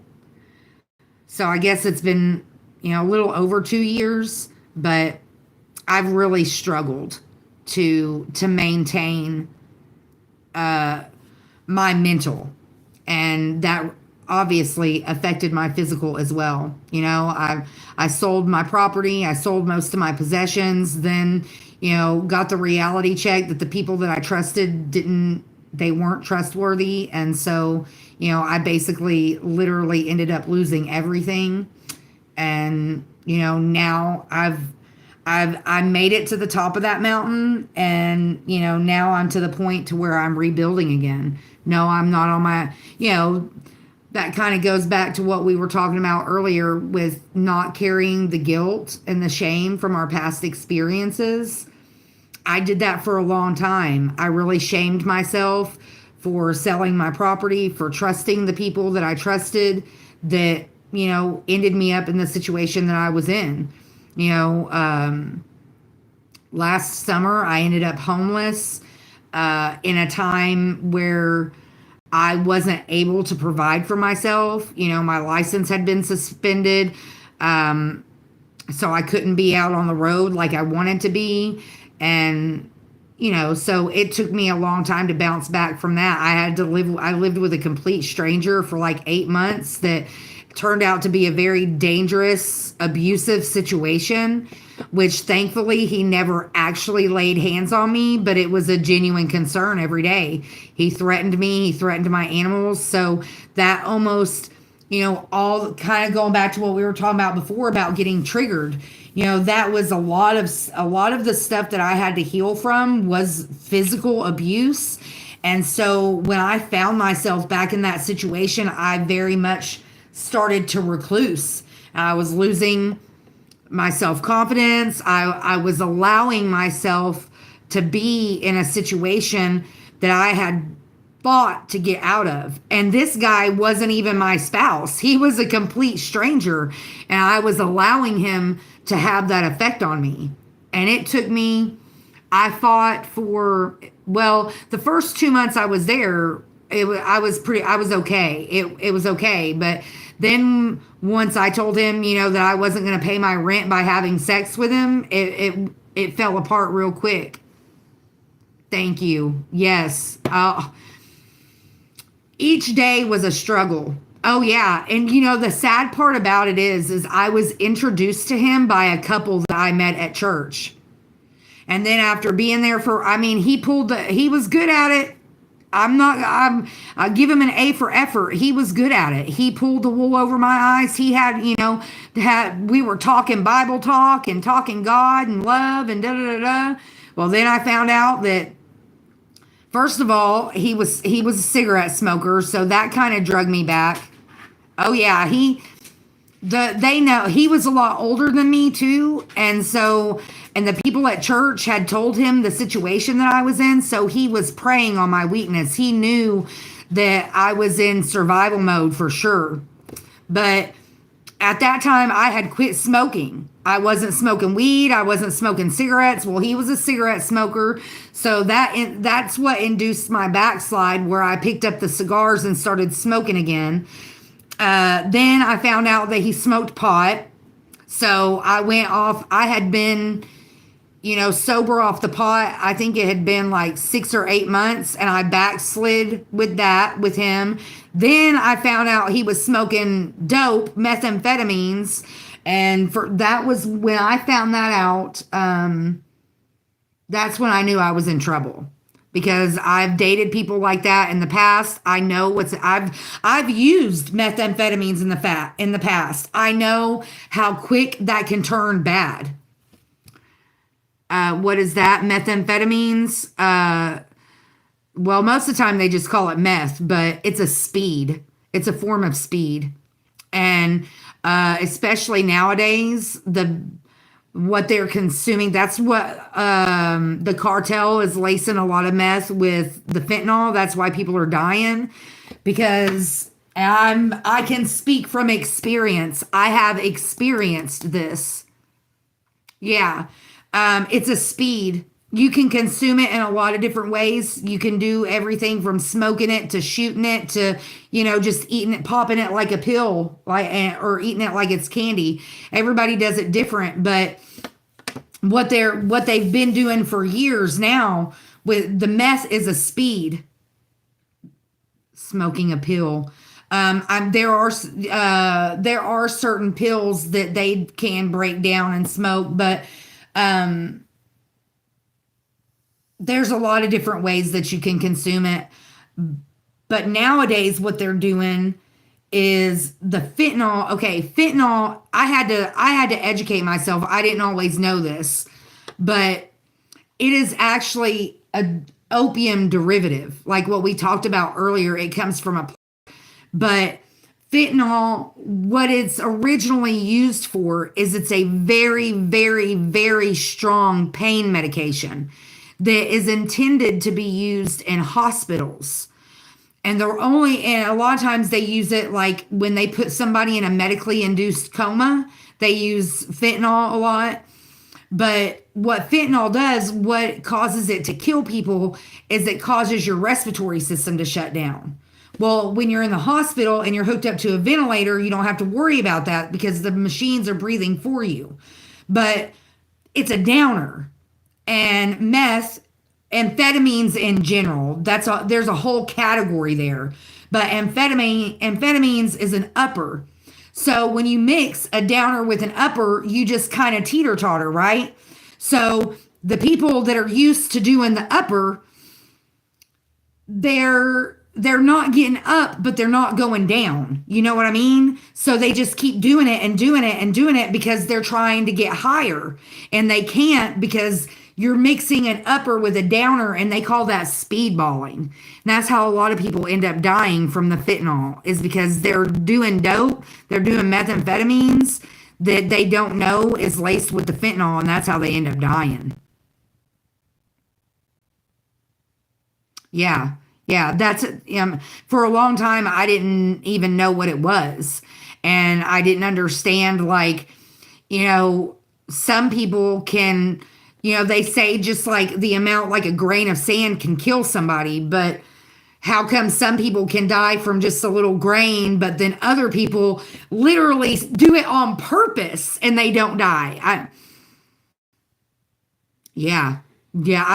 Well, the sad part about it is people do it, people knowingly do it. They're not just getting it by accident. They're, and that was, I've dealt with a lot of addicts that did that. I've literally, and obviously, you've experienced it to a point. I've literally sat there and watched them do it. Like, I want to understand what is so great that it's worth risking your life. But a lot of people don't even know they're doing it. I am one of those people. There was a time in my life where I did dabble with amphetamines. I was never an addict. I did it recreationally, but I would be like, I just smoked a whole bowl of dope and I'm falling asleep. Like, what's wrong? And that's how people build up a tolerance to it and they don't even know that they're doing that. Yes. Yeah, because you can absorb it through your skin. Yeah, it's scary stuff. But the cartel is they're the people that started doing it. But people, even on the lower levels, just your basic up the road dealer got to where he was lacing his dope with fentanyl because they're going to come back and buy more dope. Like, I'm not getting high. I'm still falling asleep. Like, sell me some more. And it's a really dangerous cycle for sure. I've seen a lot of things in this life that, a lot of people, they look at me and they're like, there's no way that you've experienced that. Well, we don't always look like what we've been through. I've seen some messed up stuff. I mean, I've been drugged. For real. I had a man and a woman drugged me with a peanut butter and jelly sandwich. And now I'm the type of person that I don't even want to, if you bring me something to eat, I'm not going to eat it. Like, it's not personal. I mean, if you're somebody that I don't really know very well, because I knew this man and this woman, I knew who they were. We had,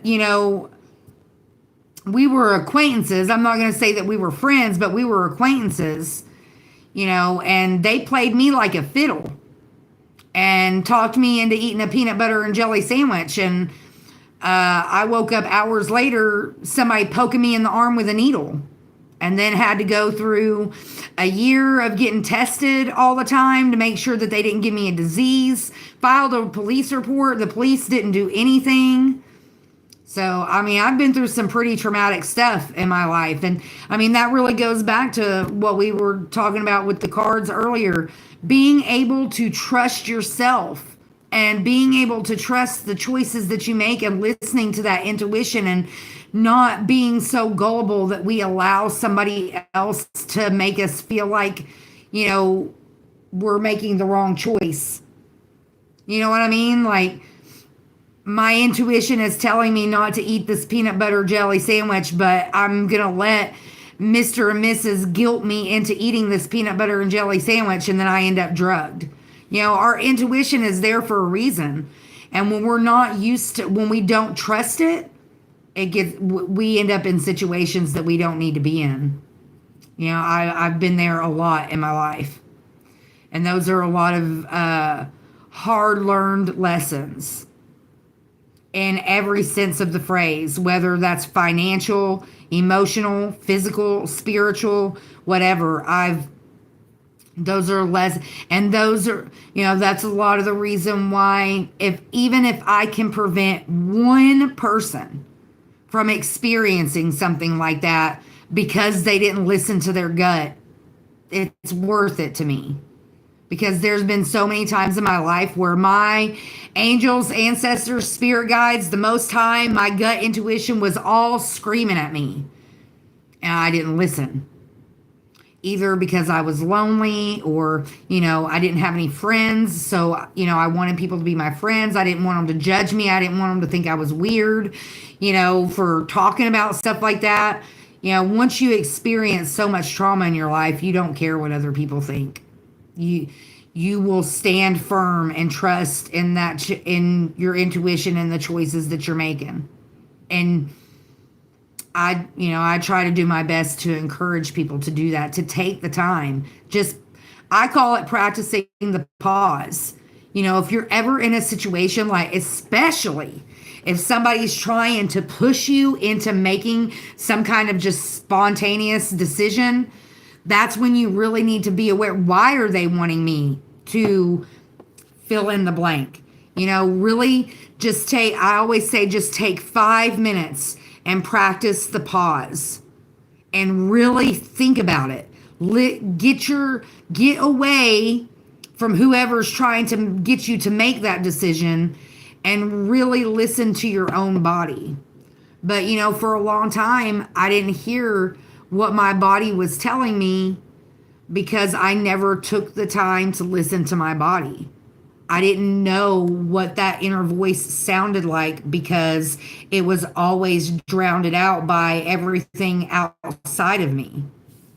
And I think for most of us, that's a big part of the journey, is learning how to disconnect from the world and reconnect to who we really are, what we really want, and what our body is trying to tell us.